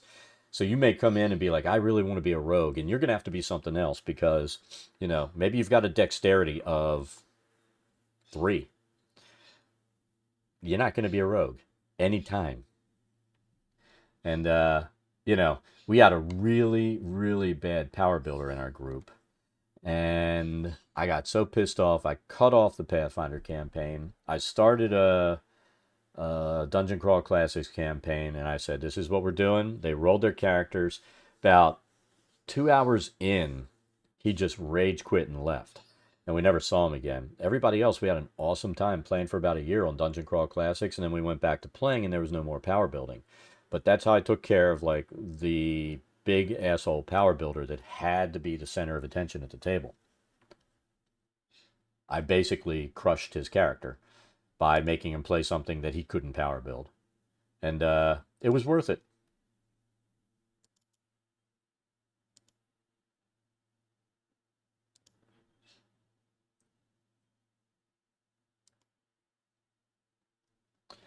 I mean, I knew it was bad. I was power building back in 4th edition just because you could. And I mean, we ended up, what the hell was that campaign?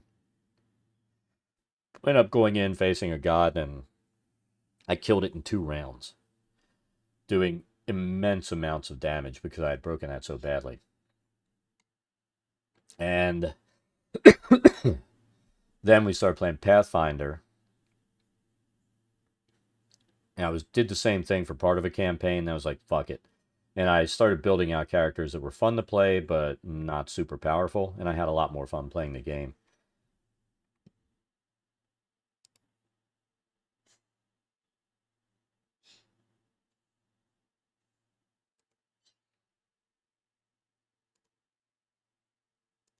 All right, so let's see. Have I reopened this, or did I not do that yet? was so busy telling my horrible DM stories. I might have forgotten to do this.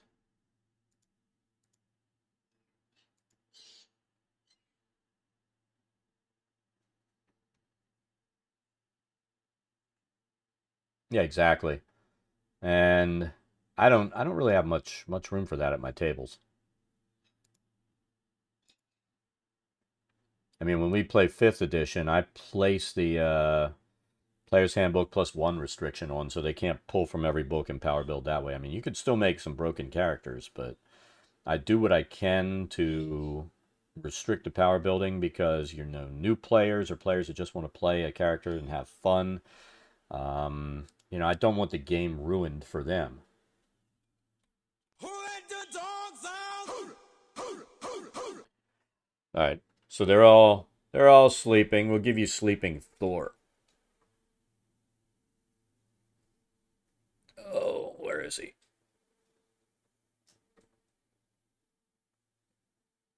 There's Sleeping Thor. He's much more exciting.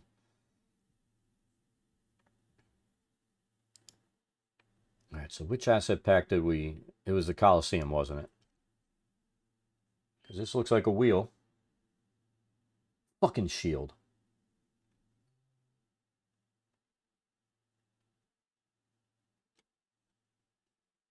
He is like a rug.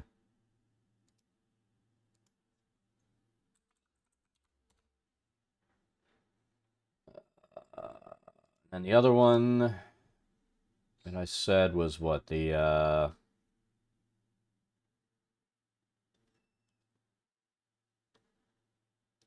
Trader's Post? Something that looked like a wheel there. That's a wheel.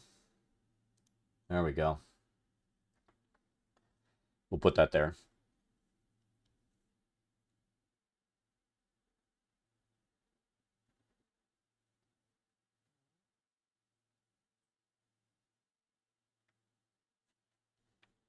Let's take a look at the description of this. I think I'd rather do that because it says it... Well,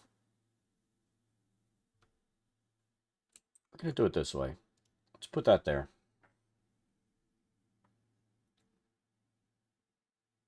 All right, we'll see you next time. Good having you stop in. Have an awesome day. 13A. Is there anything else in here? No. Traps, teleport trap. Oh, I know. Covered pit, sepulcher. Let's see. Room 14.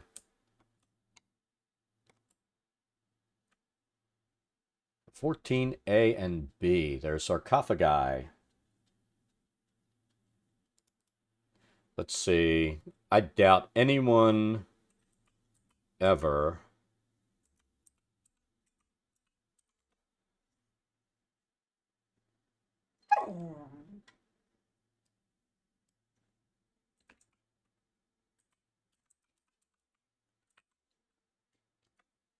Oh my God.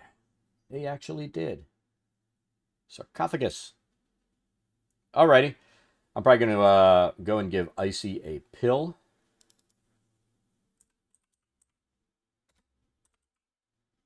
Cryopt. How about Crypt?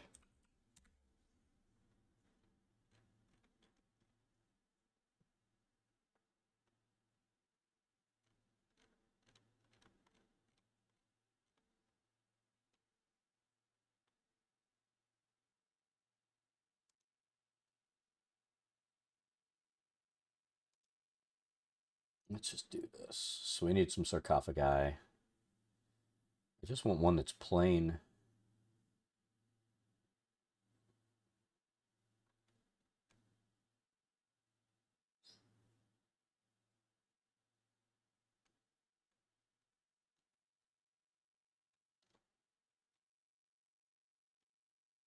Let's see the descriptions of these things.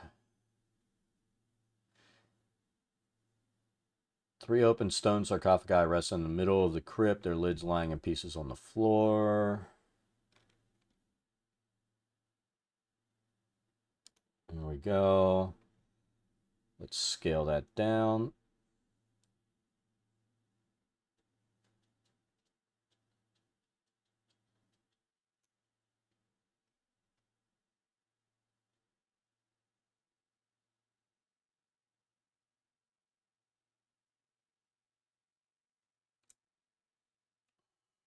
Scale it down a little more.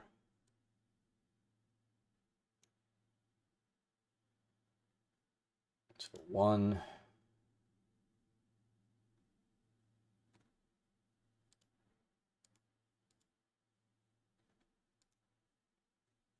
What just happened? I think we just locked up. We're going to crash.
Why does this have the crosshair on that screen? What the fuck have I done now? Is it inside the mapping software? It is.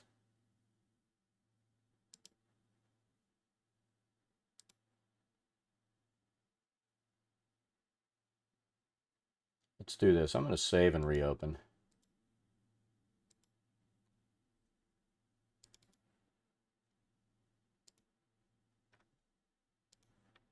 I have no idea why it's doing that. That is the first time I've seen that happen.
We're going to let that load up. I'm going to go give Icy her pill real quick. I will be back in like 2 minutes, but I'm still going to put the 5-minute thing up.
All right, so why is this?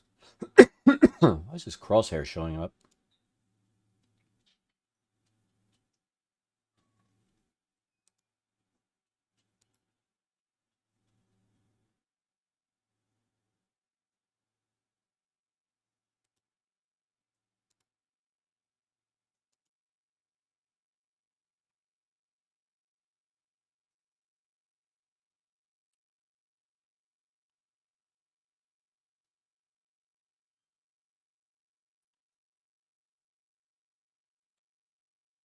What the hell is going on with this crosshair?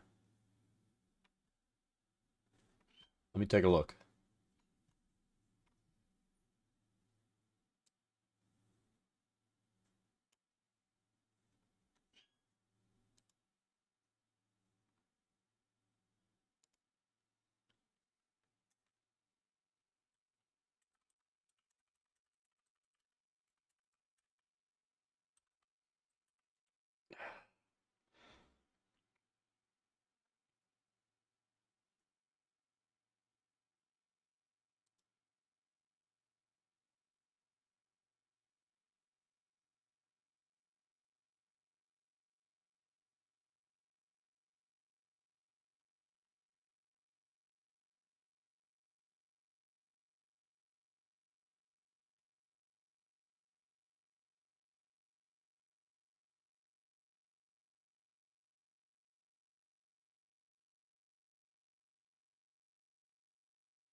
Ah, I must have clicked that. I see what it is.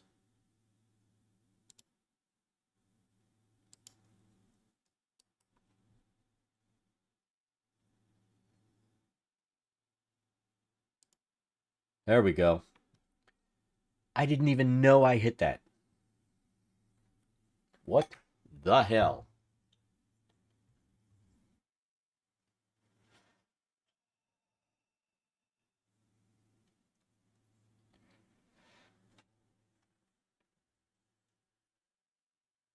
Gotta love when random stuff happens.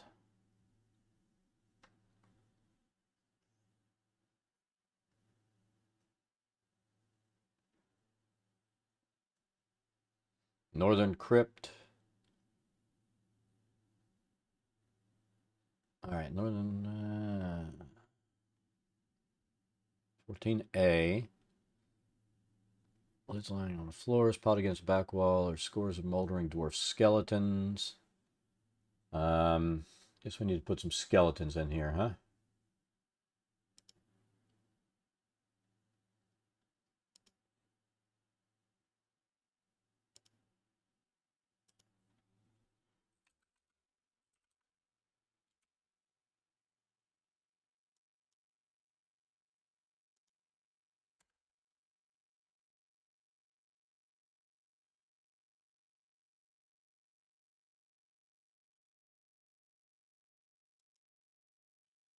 God, look how big that is.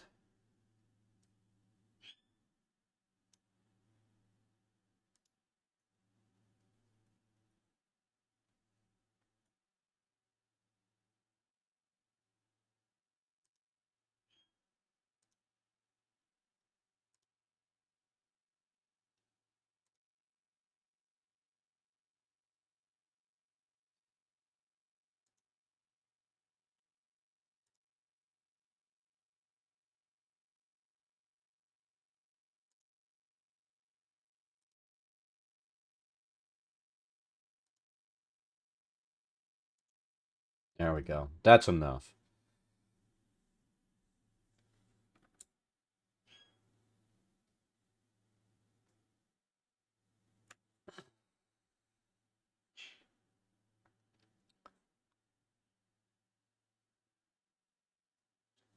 Southern sarcophagus. Let's see. Northern sarcophagus contains moldy bones of a dwarf with corroded bits of armor clinging to it.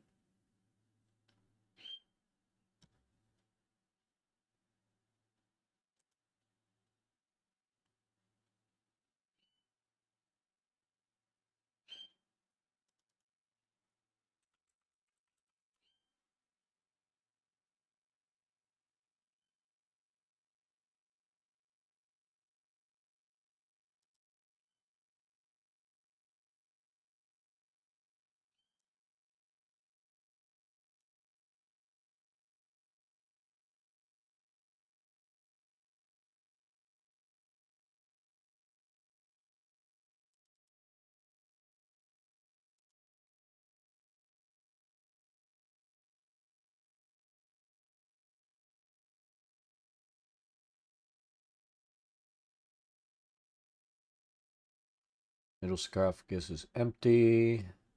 Southern sarcophagus, bones and tattered robe of long dead mind flayer.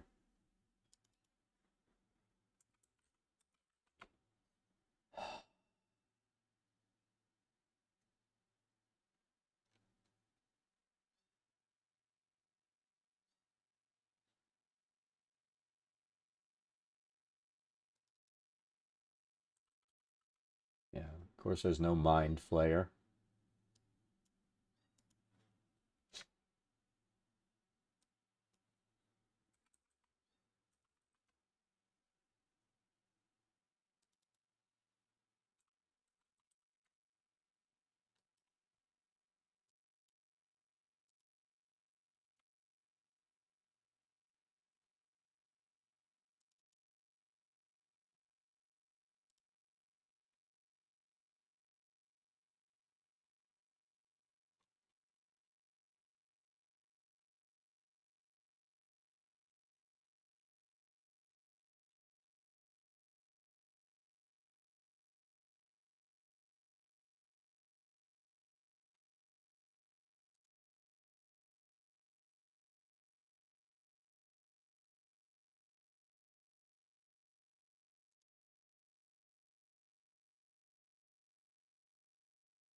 Jesus, look at the size of that.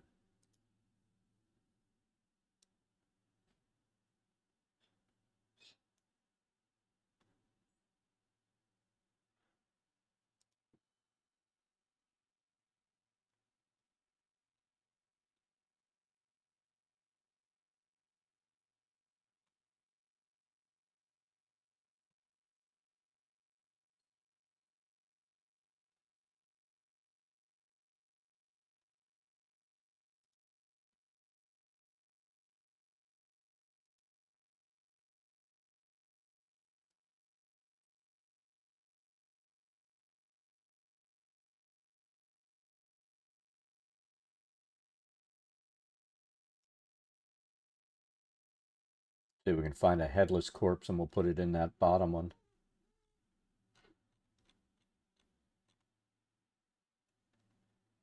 I mean, we can make it, I'll tell you what. Oh, quit your whining.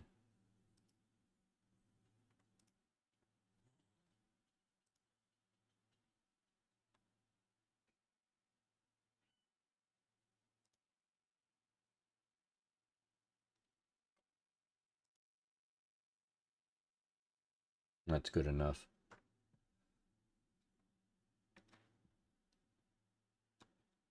Twelve-door skeletons mill about.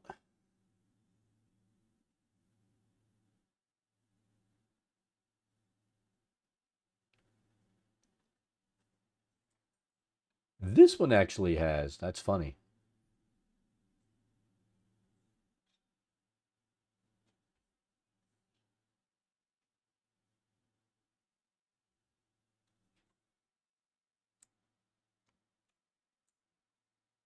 All right, so we need 3 crypts again.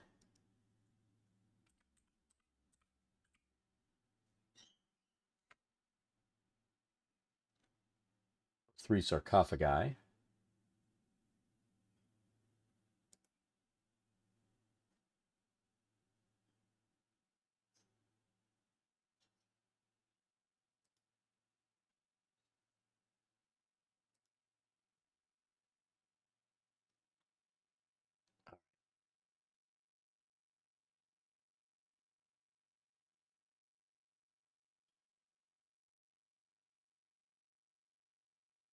So we're going to put 3 sarcophagi in the top.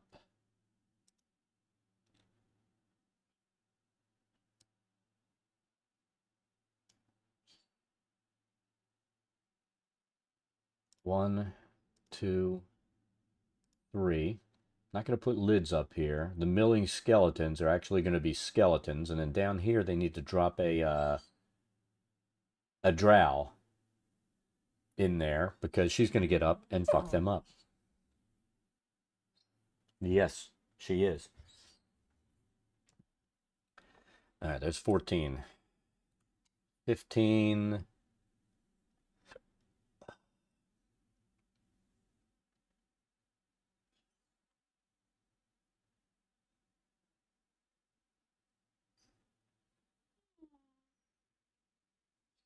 You know what? We are going to put something in here.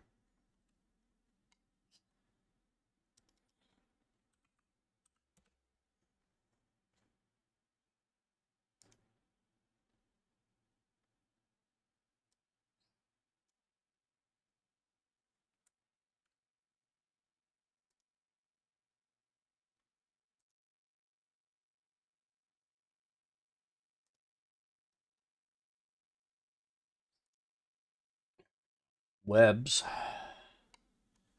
What about some rats?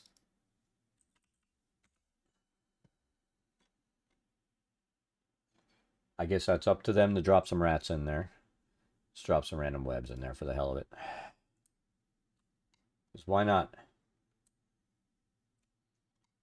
15. Ruined armory. What's left on the floor is strewn and broken. Crumbled ledge overlooks great chasm. Embedded in the middle of the south wall is a stone arch made up of 100 stone. One of Hallister's gates. All right, so for this, we'll do what we always put in for one of Hallister's gates. And we've gotten lazy with this. But you know what? That's fine.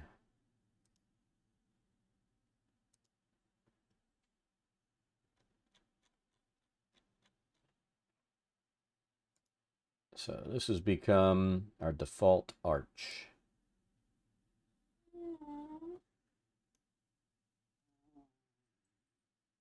And you know what? It looks like an arch, doesn't it?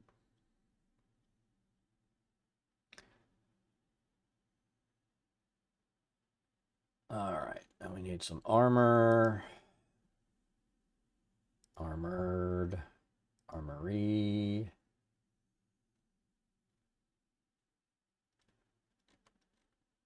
What we really need is broken armor laying around. I don't think that's an option, though. Let's see what's under broken.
All right. 16. Where the fuck is that?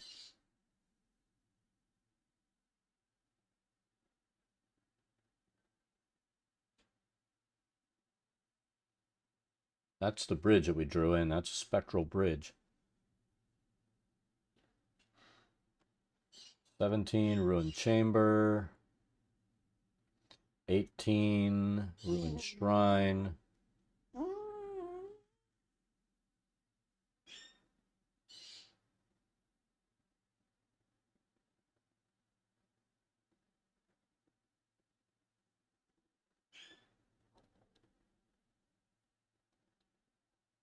19, Grabby Pillars.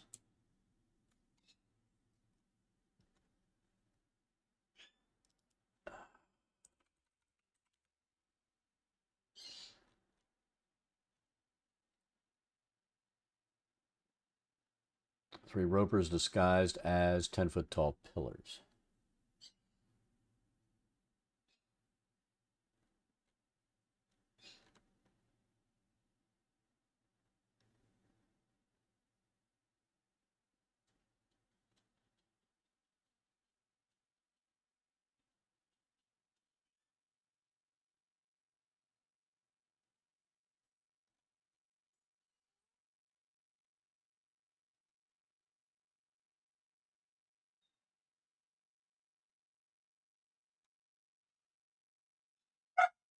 Oh, you need to stop barking right now, young lady. And in your case, I use the word lady very loosely.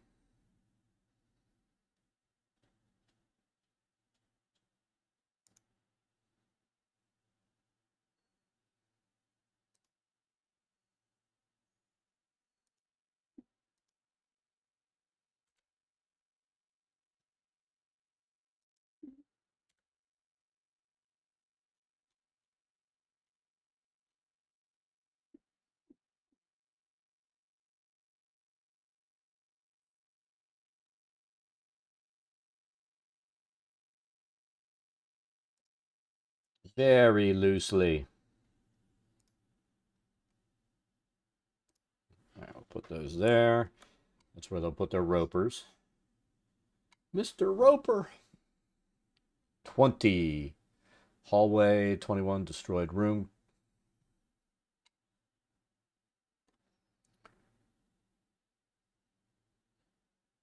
22.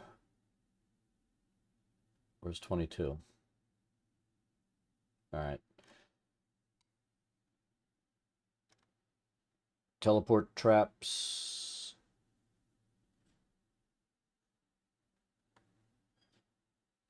23. Statue. 24. Gets their eye to retreat. So 24A. Hall of Smiths. Painted stone. Tiles with dwarf smiths at work. Scuff marks on the floor. Stone furnishings long removed. I like that. 24B. 5 bedrolls are laid out on the dusty floor. Let's see if we have bedrolls.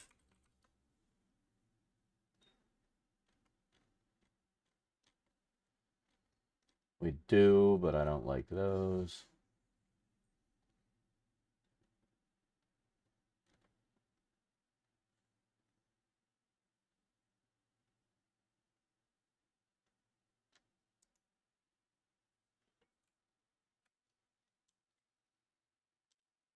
One, 2, 4, and 5.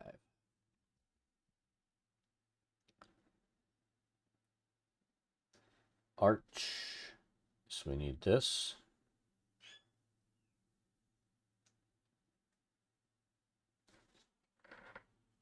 Oh my god! Where did you find that? Fucking marker.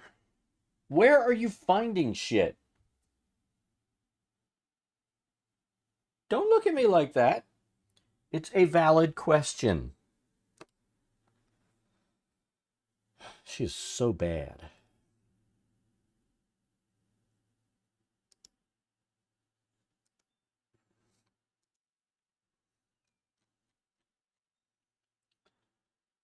Another arch.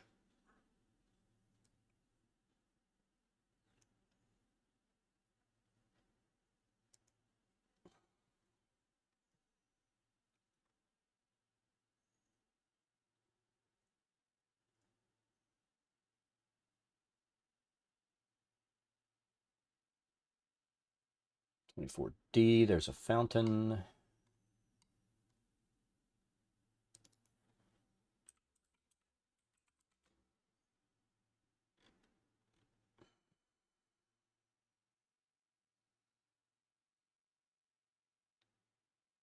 Western half the room. Semicircular fountain.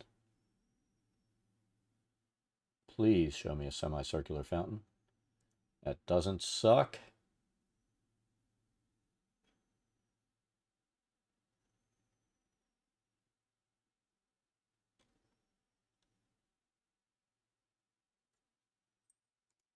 Kind of want to use this one, but that would mean it's in the fucking wall. All right, so let's save. I think.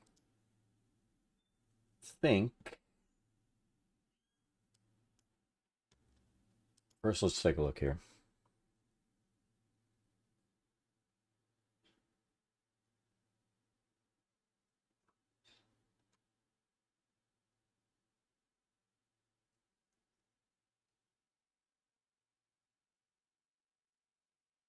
See, I know we have like a semicircular fountain. At least I think I do. So we're going to do this. Let's go there, save, menu.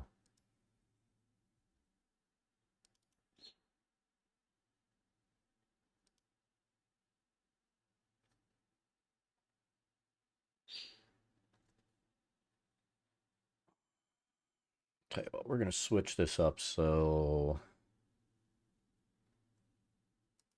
let's do this.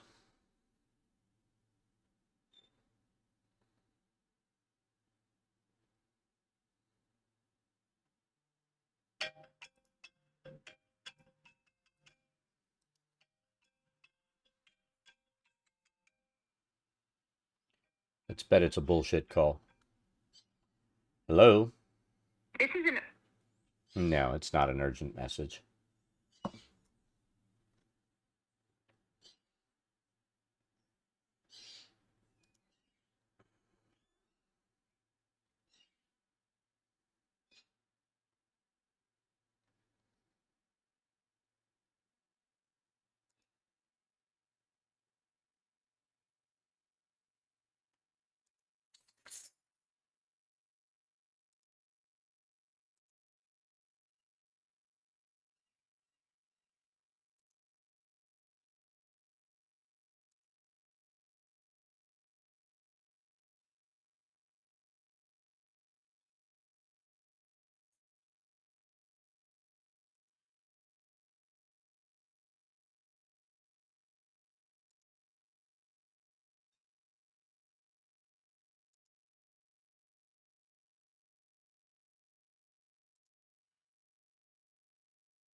I'm going to pull this in because we could need it.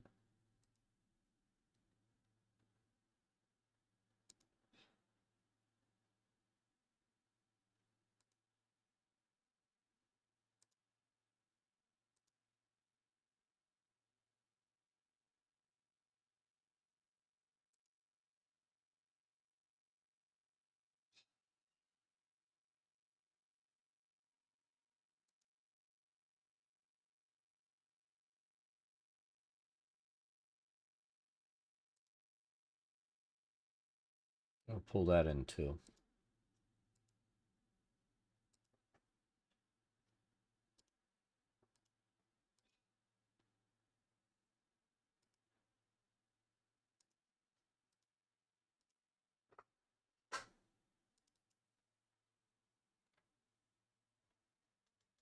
You're fine. He's actually chewing on a... Yeah, of course, it's a scam.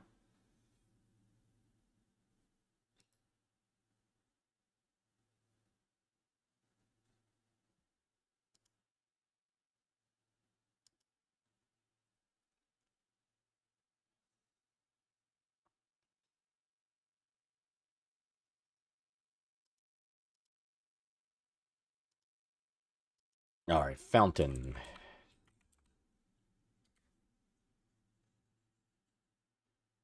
Still the same ones. All right. We will use the one I don't like. 24B. Western half of the room, semicircular fountain emerges from the north wall.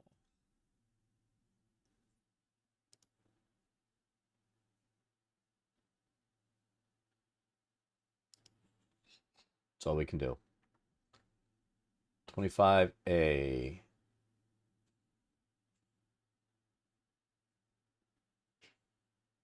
Raw metal stored here until it can be cast in weapons armor. Now the room's mostly been cleared out and the door leads. 25B has been smashed to rubble.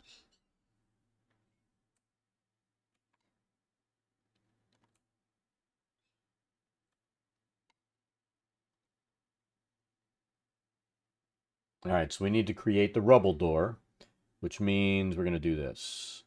So first, let's get rid of this wall. Then we will replace it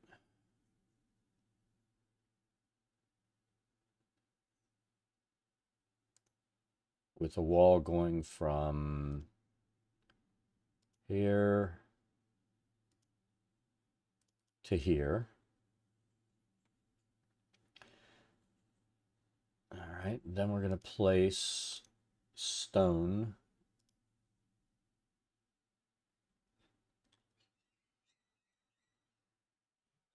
here.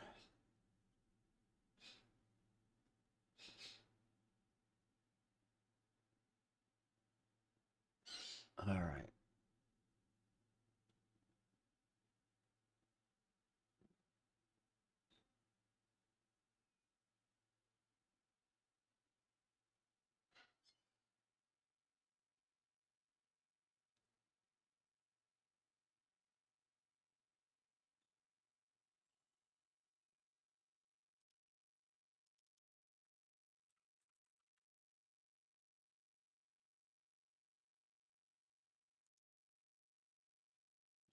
Need to do that.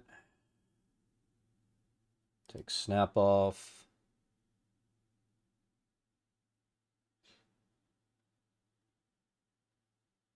Northeast corner. That's there.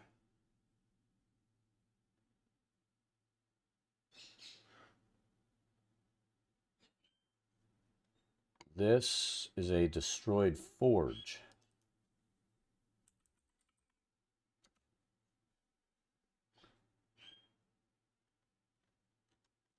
Oh, and we didn't bring that in, did we?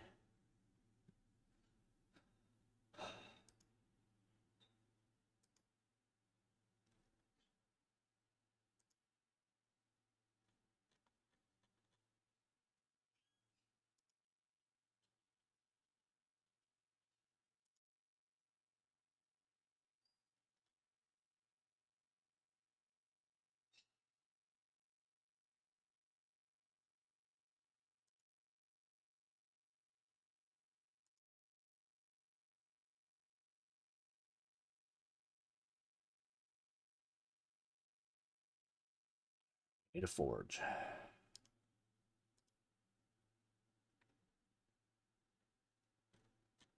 I know there's a blacksmith one. I knew I should have brought that damn thing in.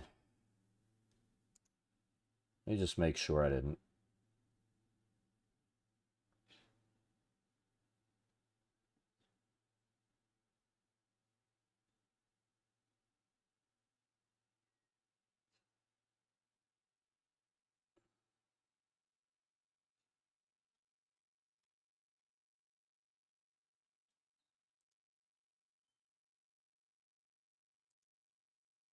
We can bring this in and then put a bunch of rubble all over it.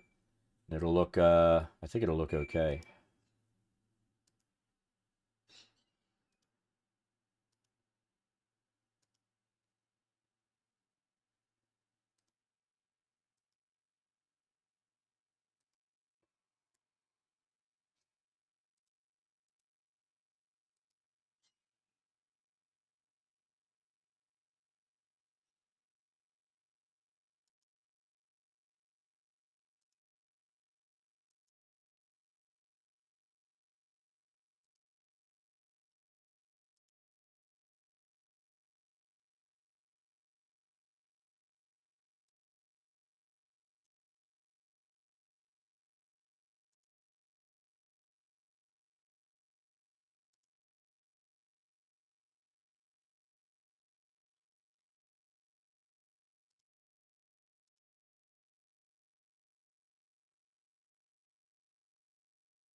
All right.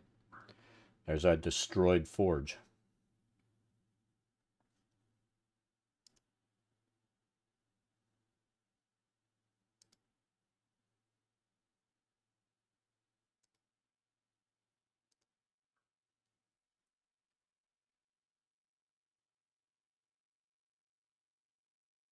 Hooks line the walls. Rubble. There's the rubble. We're done. So let's get some hooks.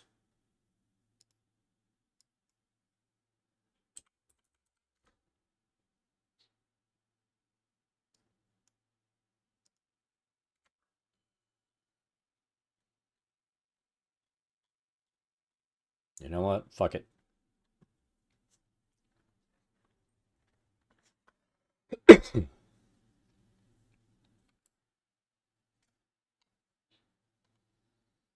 I think we're better than halfway done. 26. Statue. Done. 27.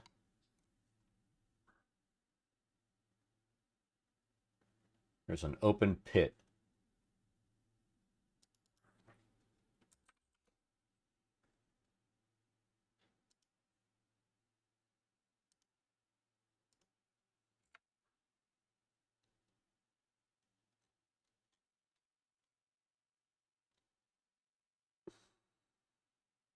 All right, so I think we're going to do this.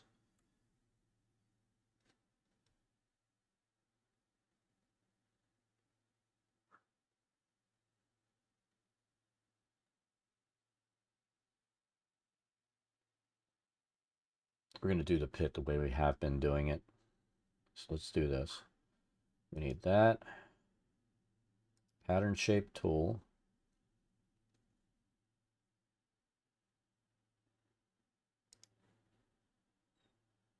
We're going to go...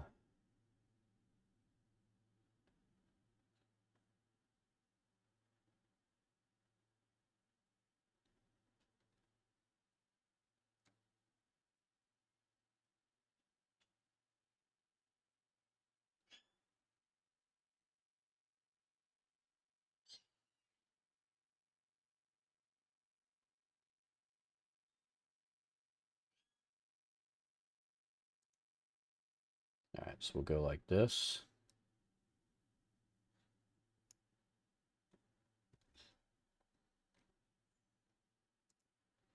And we're going to go like this.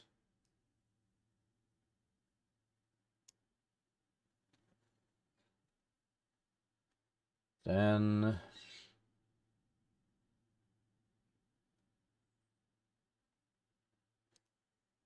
use a path tool.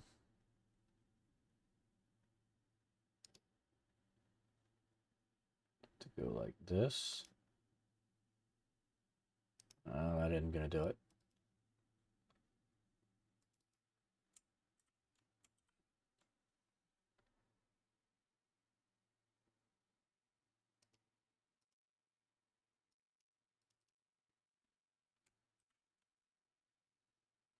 Well, let's see if this works.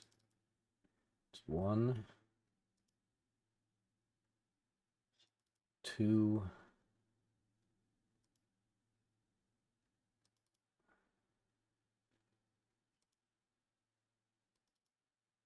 All right.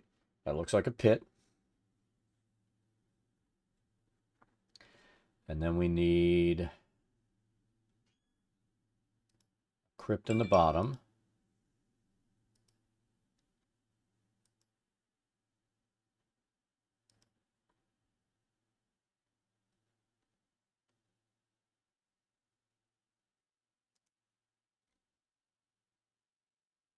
We just need a coffin.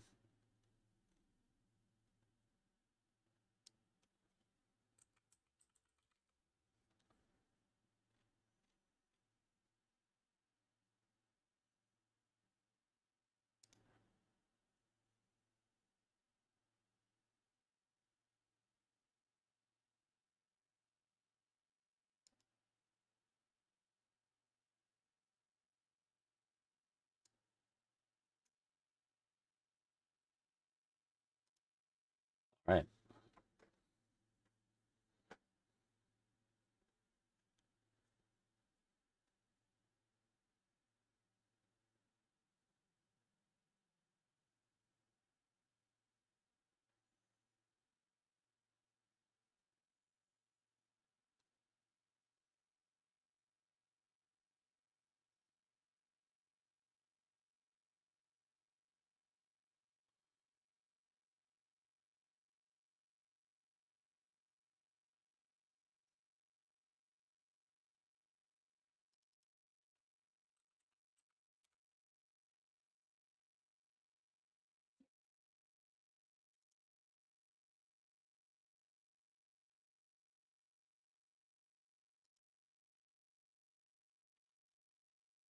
Draped in webs, and we're done.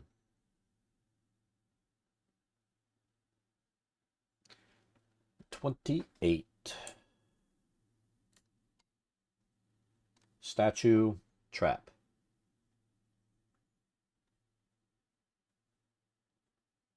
$29. Trap. 29B.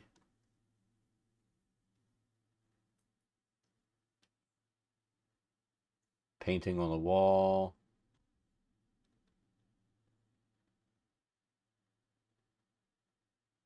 30.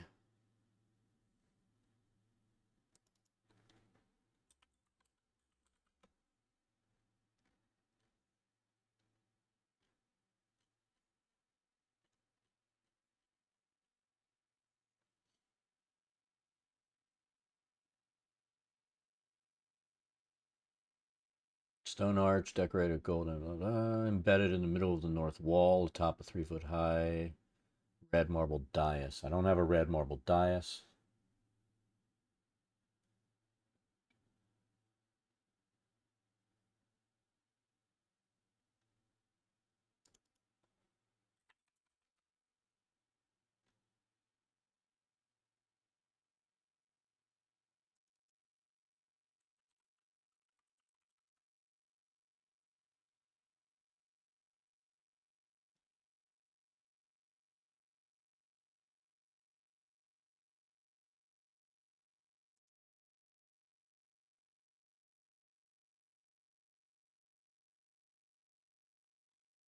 Did I?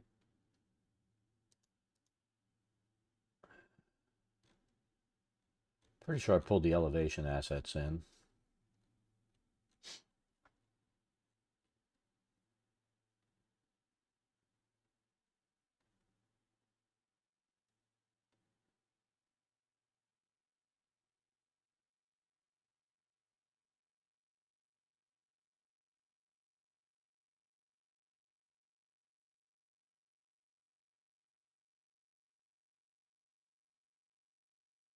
Yep, I did.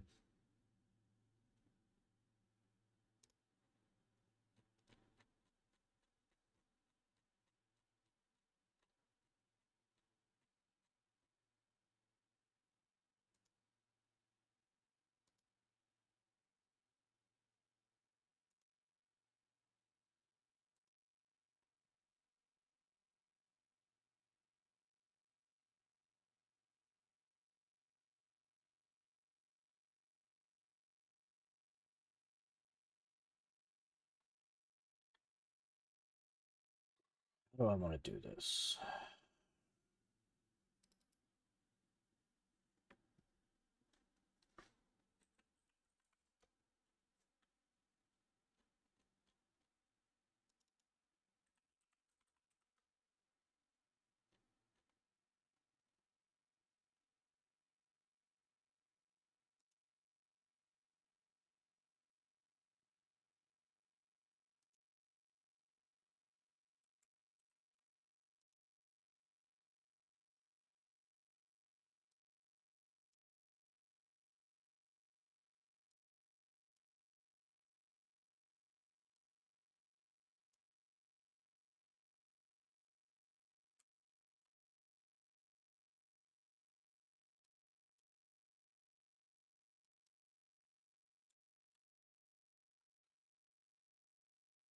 Need an arch. So we go back to the crypts.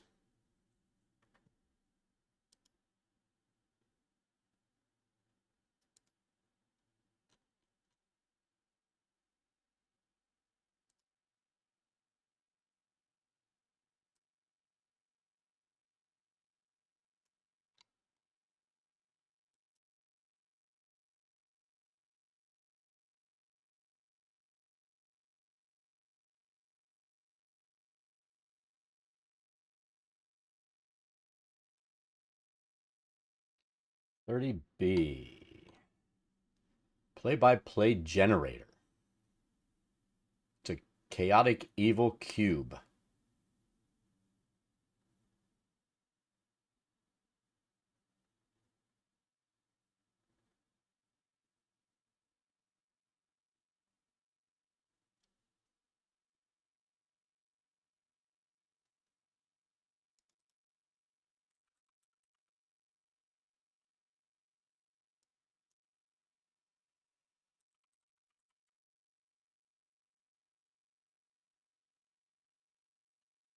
Just need like a square pillar.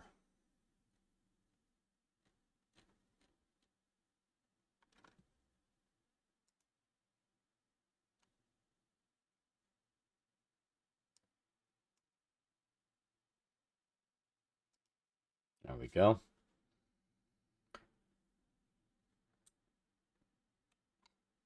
What is this supposed to be over here?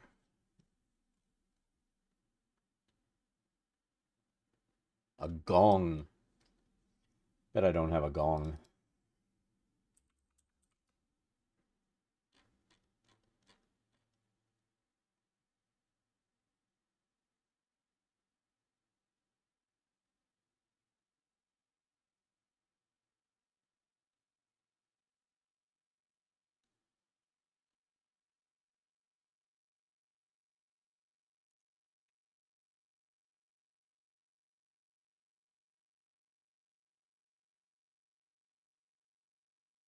Thought I brought the cultists in.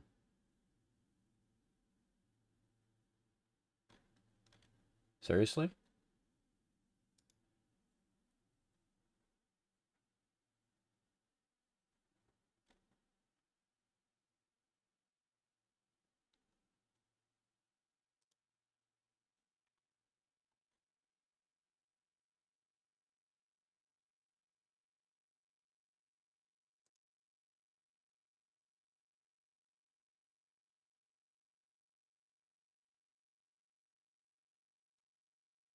Did I not bring the cultists in? I always bring the cultists in.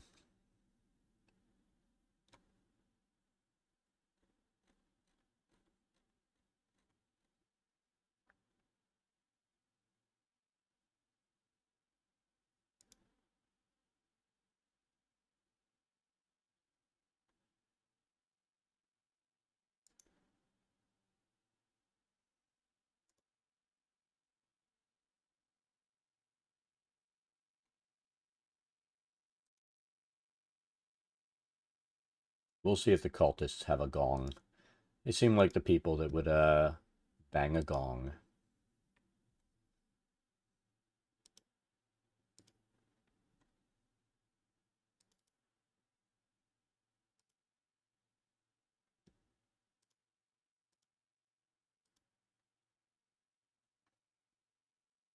If not, we'll figure something else out.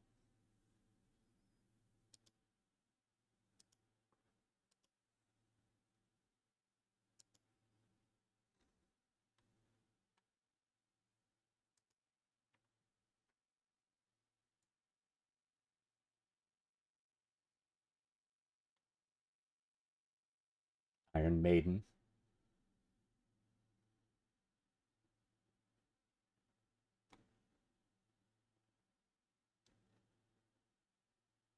I'm disappointed in these cultists.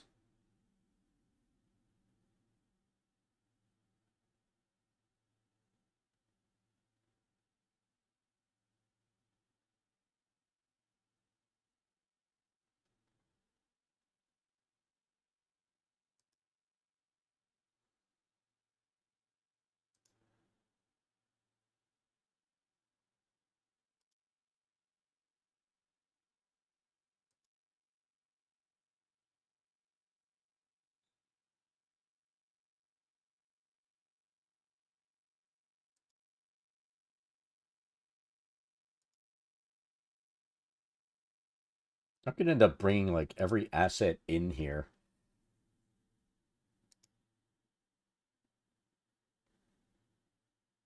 All because I'm worried about the damned gong.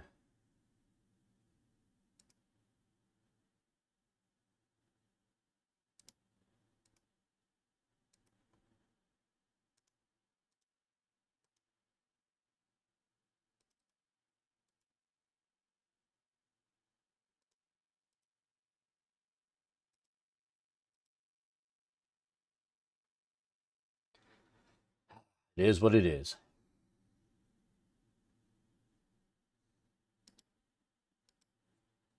I won't put statues in, but I'm worried about a gong. That's what's funny.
We just need to find something that looks generically like a gong at this point.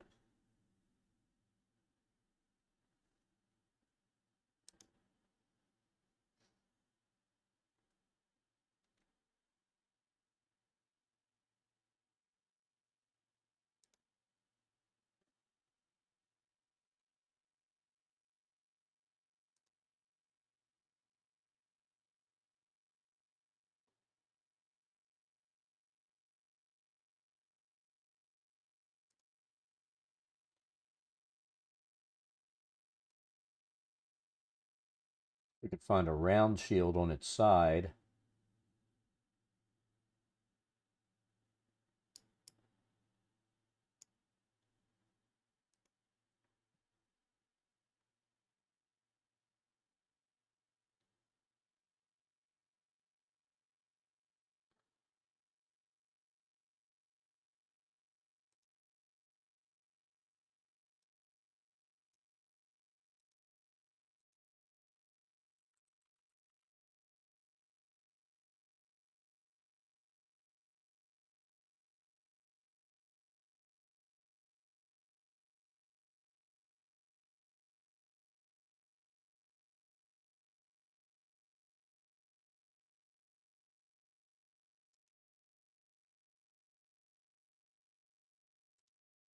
Put that there.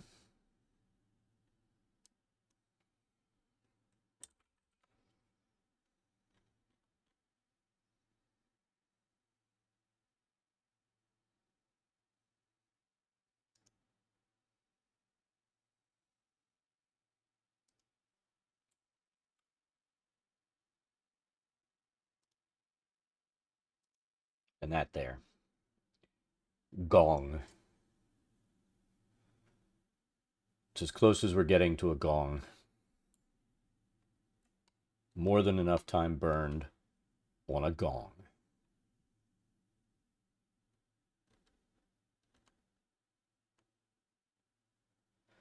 $31.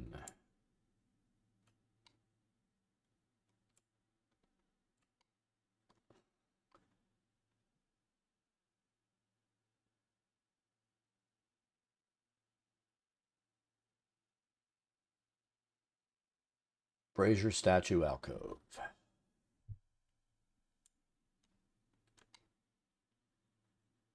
The fuck just happened?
Statue.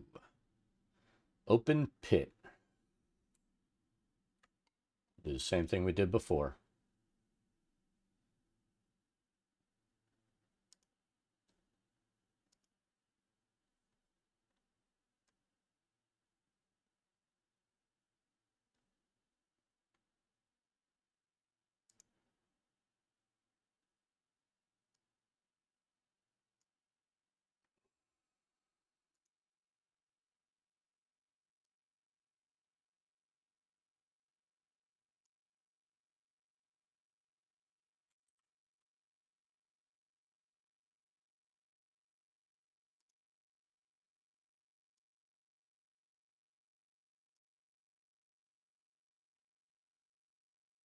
And our path tool.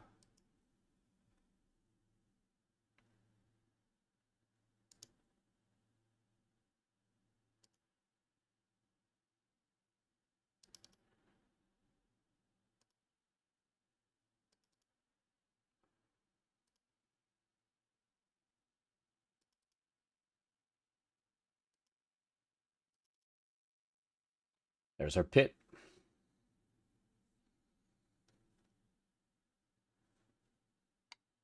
What is this?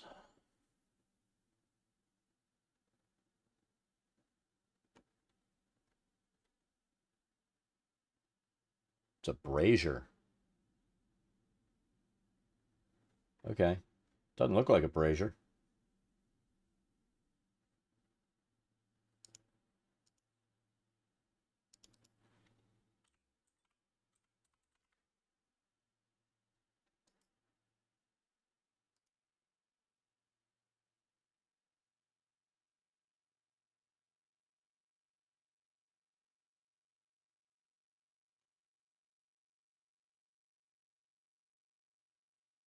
Is it lit?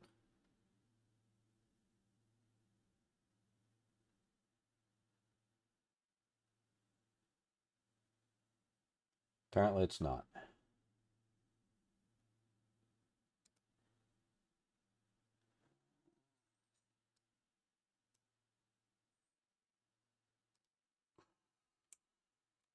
All right, that's done. 32. Empty junction, 33.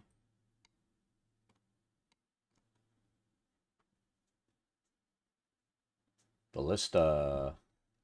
I think I have one of those. I hope so.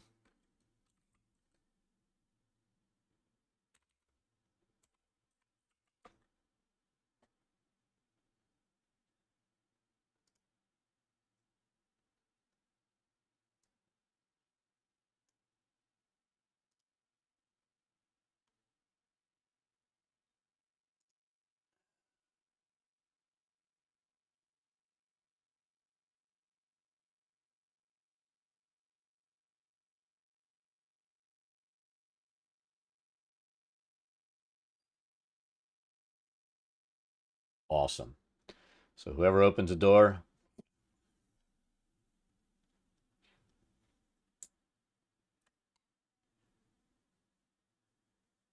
34, chasm room. 35. Chasm doors. Corpse between the north and southern halves of the room. Female dwarf has fallen prey to a scythe trap. Dead body pinned between the trap's blades in the western wall. I think I might have a trap.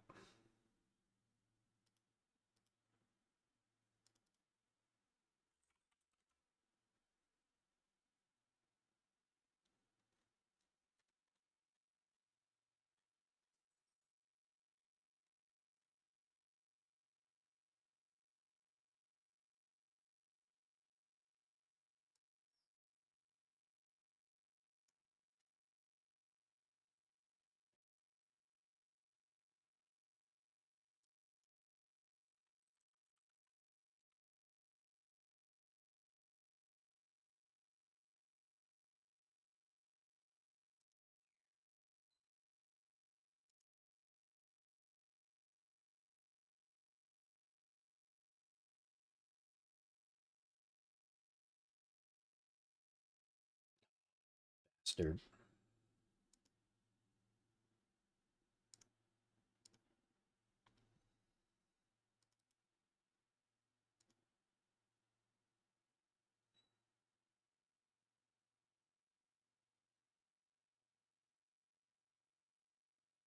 Who let the dogs out?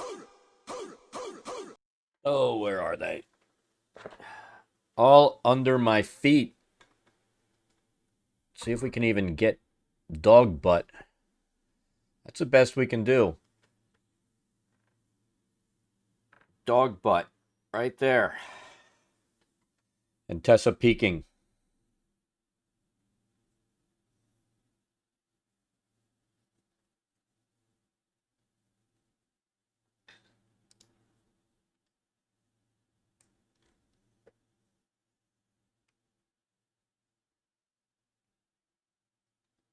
That's very exciting. See, Jelly was a camera ham. That was the best thing when she was in here. A camera ham and a Thor bully.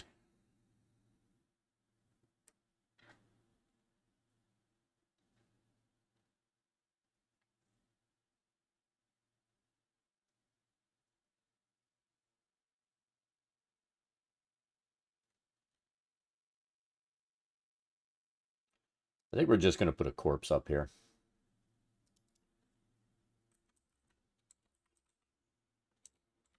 Jesus.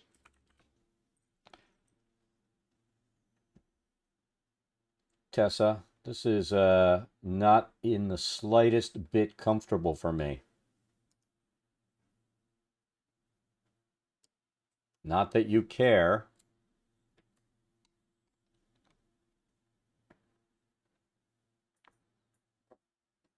All right, so this is 35. Corpse between the northern and southern halves of the room. The room is narrowest. Right there. Yeah, well, they don't care if I'm comfy either. She's laying on my foot and it's going to go to sleep. Actually, that hurts.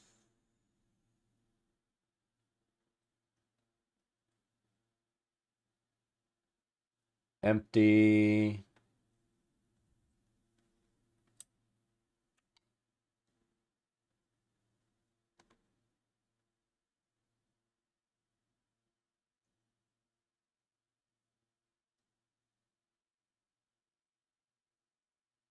Empty. 37. We need a statue.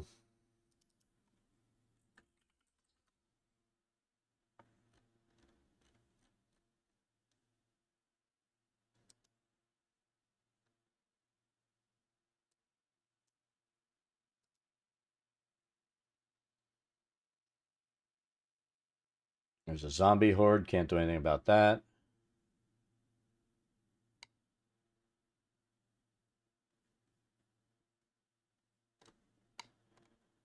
And we need a sinkhole.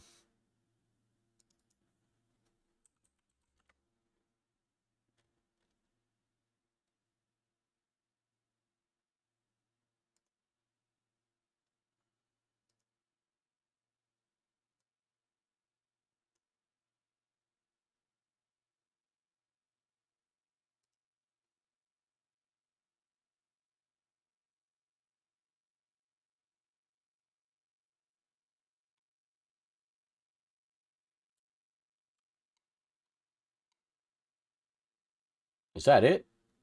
No, it's not. I got all excited.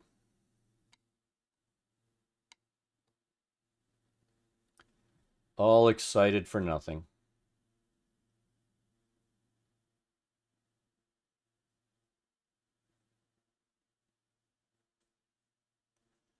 Where's 39?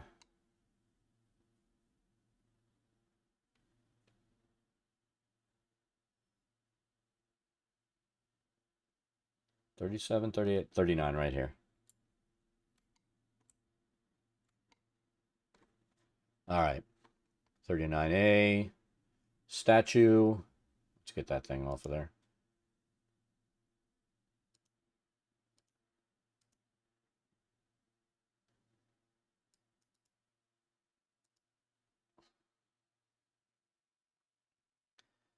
Tell you what, I'm going to have to move the dog camera so it's over on this side, since that's where they lay all the time.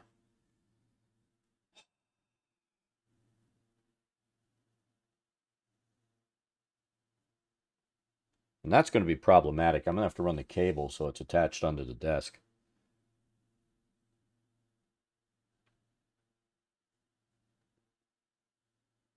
We'll worry about that. I've got an arm coming for my key light, and I'm going to try.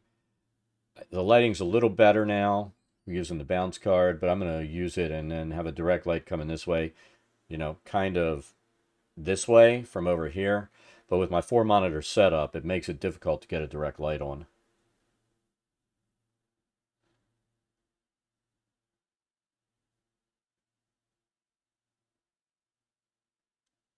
All right, 39 A, B, and C. What is in here? A. That's just a statue. B.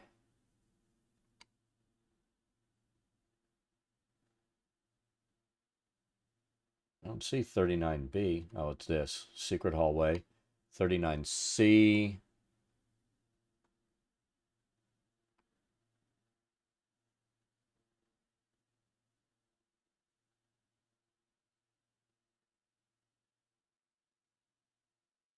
All right, so that's about the door.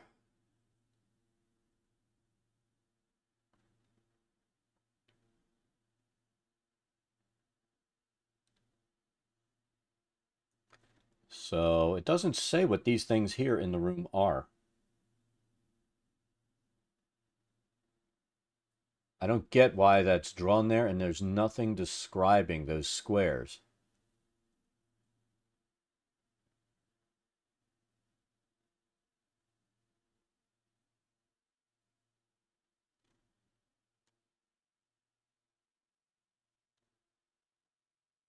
You know what? I'm just going to place 4 blocks there.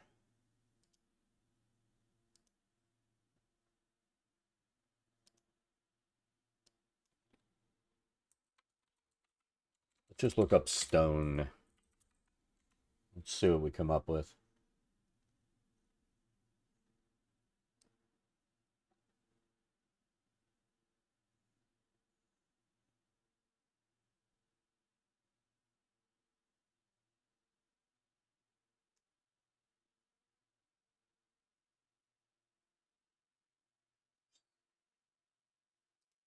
You know what? Oh, crap. Look at that. It's got that white square around it. Are you fucking kidding me?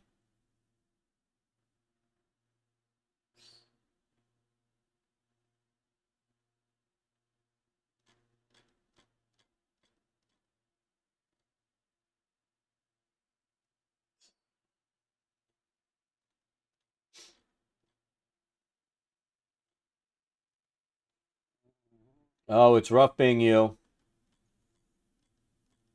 Horribly rough being her. She's going to be so pissed off tonight when her mama's not home. She is going to be pissed beyond belief. Poor Tessa.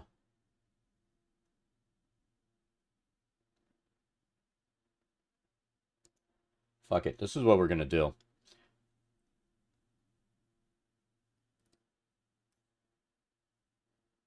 One, 2, 3,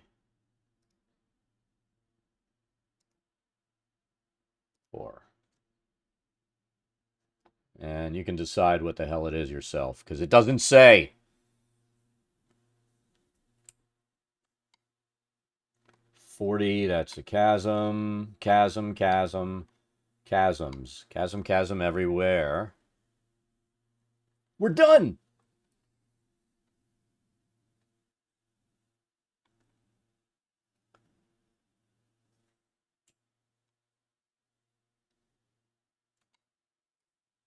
So let's add some stuff here.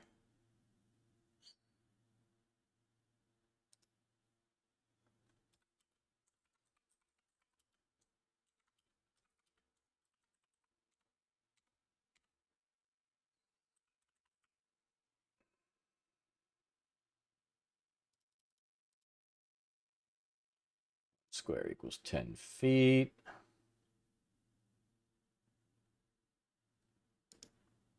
No, we don't like that. We want something bold. That'll work. Let's kick the size up at least double. All right, so that's done.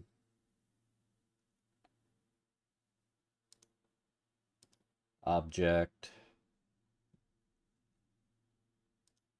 Did I bring in the map assets?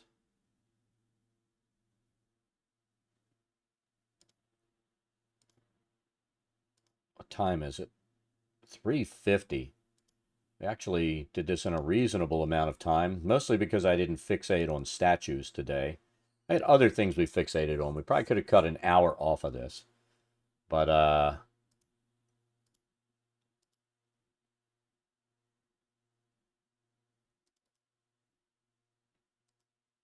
there's always going to be something we fixate on a map. I admit that. Assets.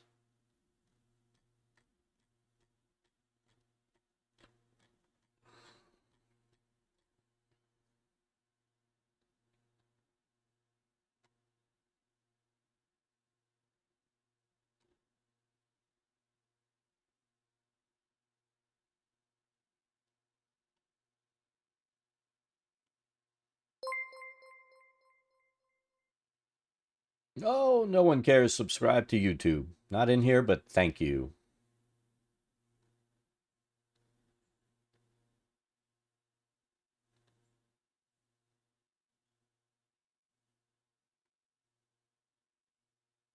All right.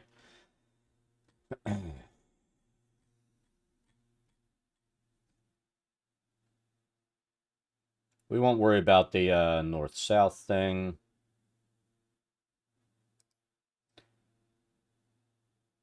We didn't really modify anything, so we're not going to worry about that at the moment.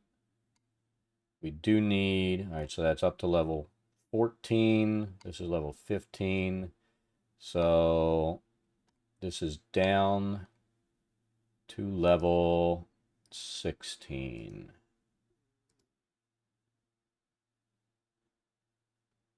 So we need a text box here.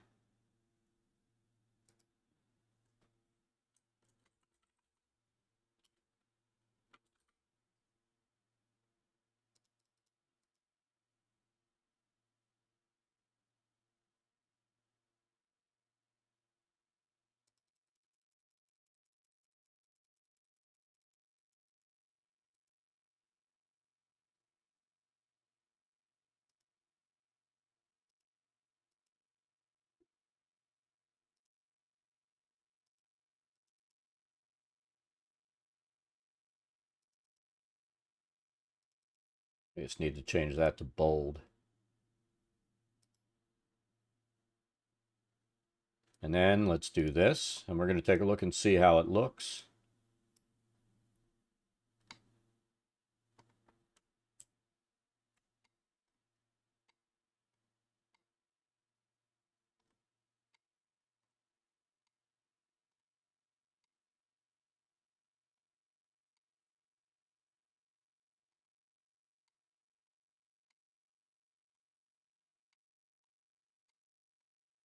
Did this as simply as possible today.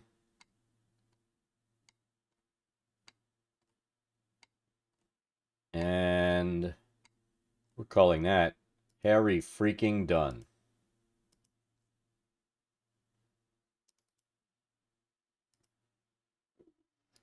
Let's export this thing.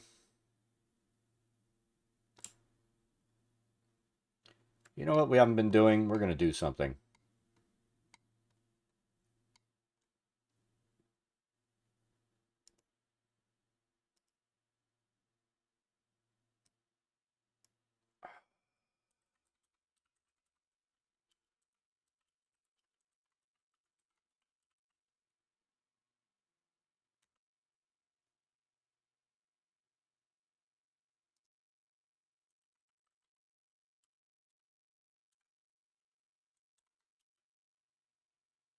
Name of this level, Obstacle Course.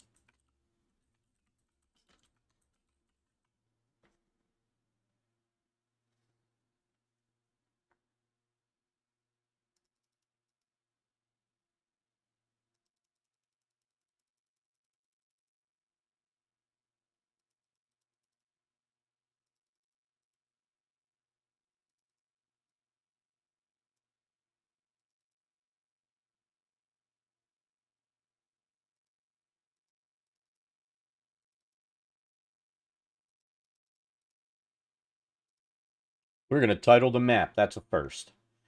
All right. Done.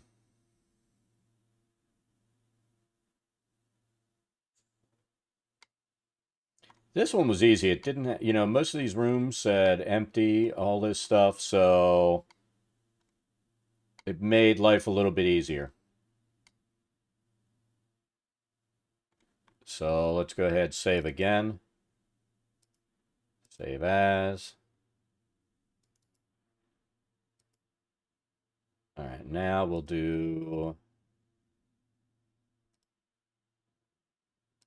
export JPEG.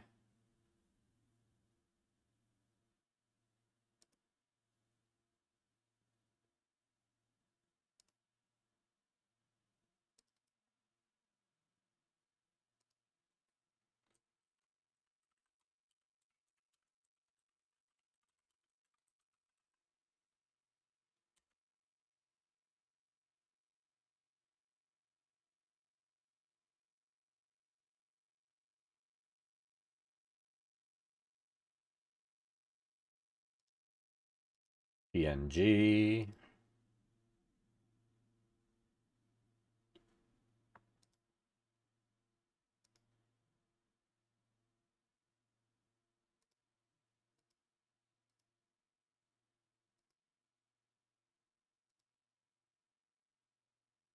Let's, you know what? Let's do this.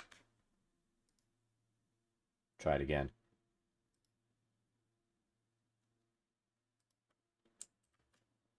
Oh, you fucker.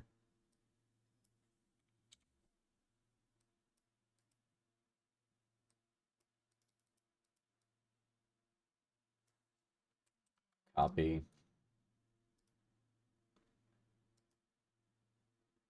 It's trying to force me to retype it, and I don't want to.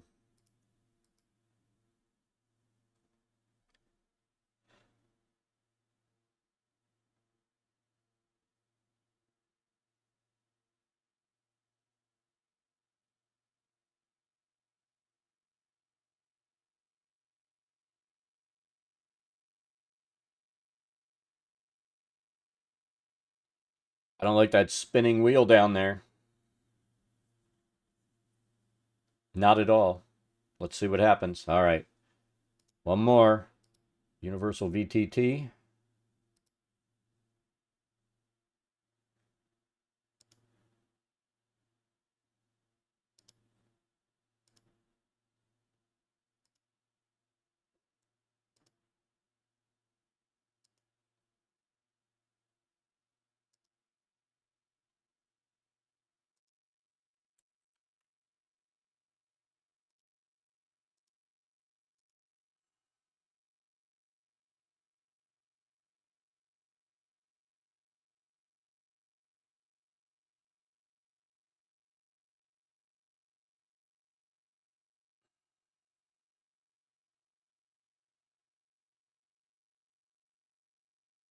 Once it saves, we're going to draw it into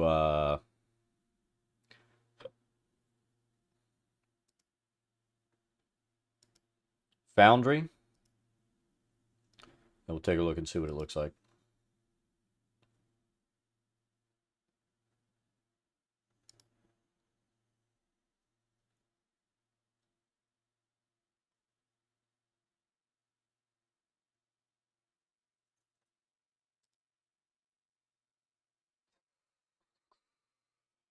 Test server.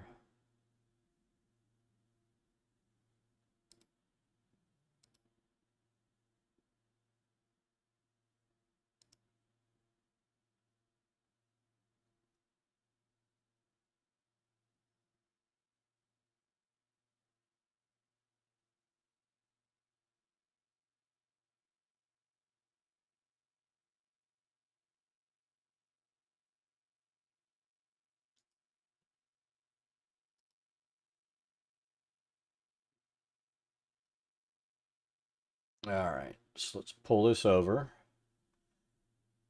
And so this is what you do. You do Dungeondraft import. We're going to choose.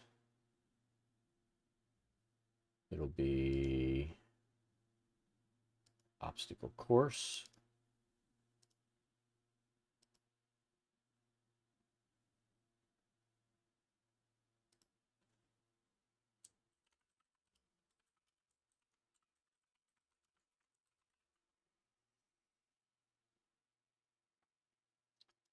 Import.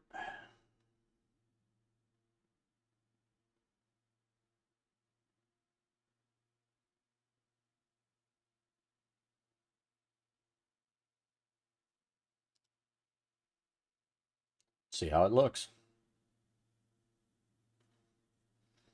There's our map. Let's drop a character in here.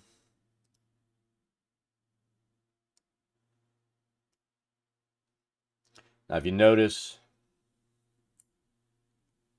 he's taking up the 10 by 10 squares. This is what we were talking about, Till. So let's go ahead and do this. We're going to go there. Then we will draw our grid here.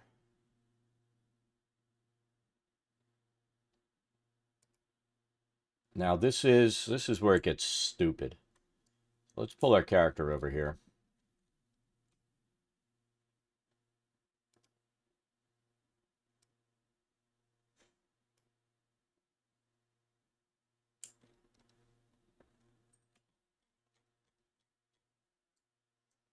So here's his line of sight. Did it pull in perfectly? They might have fixed that. Holy fuck. Before it used to kick everything so that the walls and all when you did the redraw of the grid, so they must have fixed that. Oh my god. I'm excited.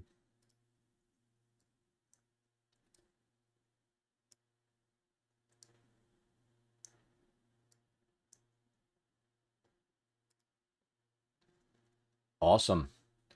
And then you would have to go in and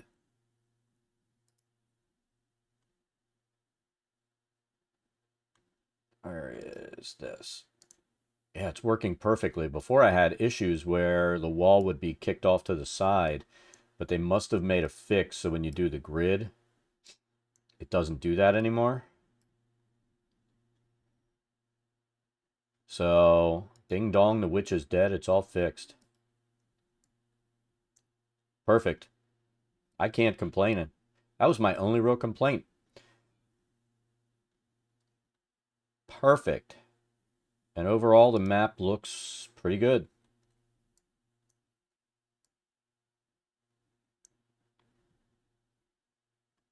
Let me turn this off. Let's see. Manage modules. I want the, this is what I test everything on.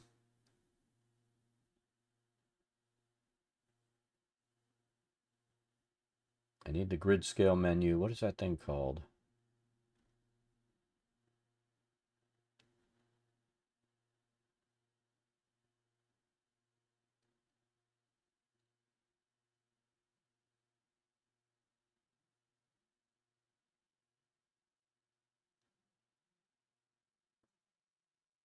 Token action HUD.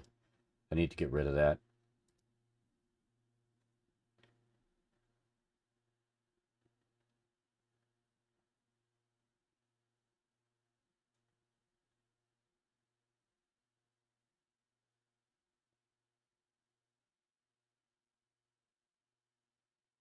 All right, so that was level 15 obstacle course.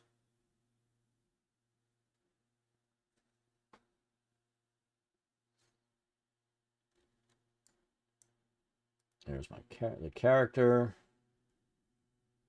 So what we would need to do is configure it. You want token vision, no global illumination.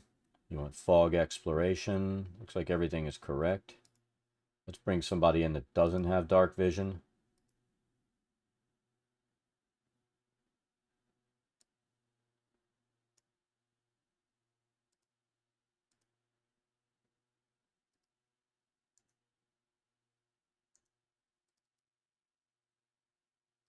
Token vision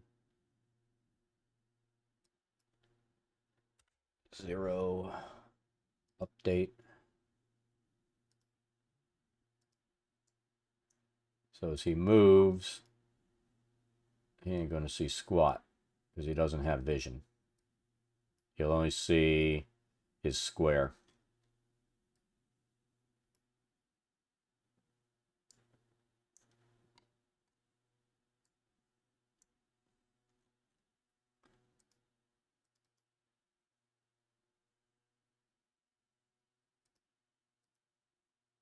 And then you can really fix it if you want. You go in here, lighting controls.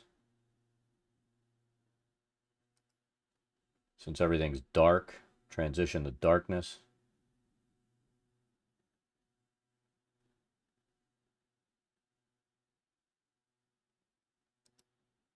And then your characters with dark vision, they're going to see it exactly the way they should.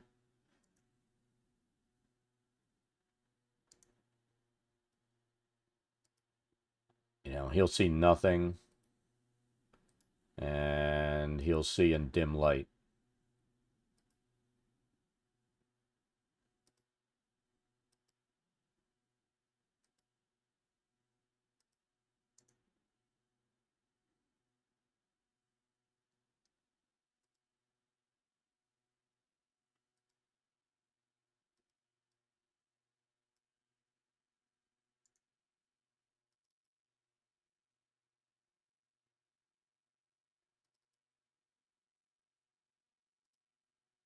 Yep, and he's set up perfectly. Dim vision, 60 feet. And that's the way it should be, where they only see in dim vision with dark vision.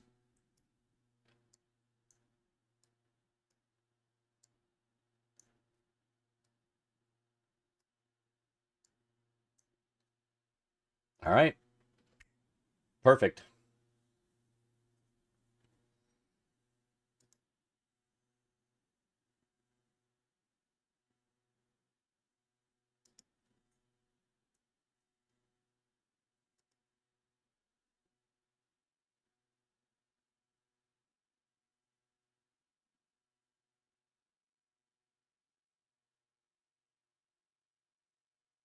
What is this? Oh, Fog of War. All right, so we're going to call it. We got our map done. Walls are perfect. Everything is good. I cannot complain. And my son better not complain because it was free. I get around to it, I'm going to upload all our most recent maps that we've done to our Patreon.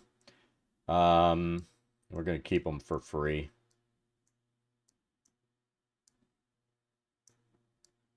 So we'll get that done probably next couple of days.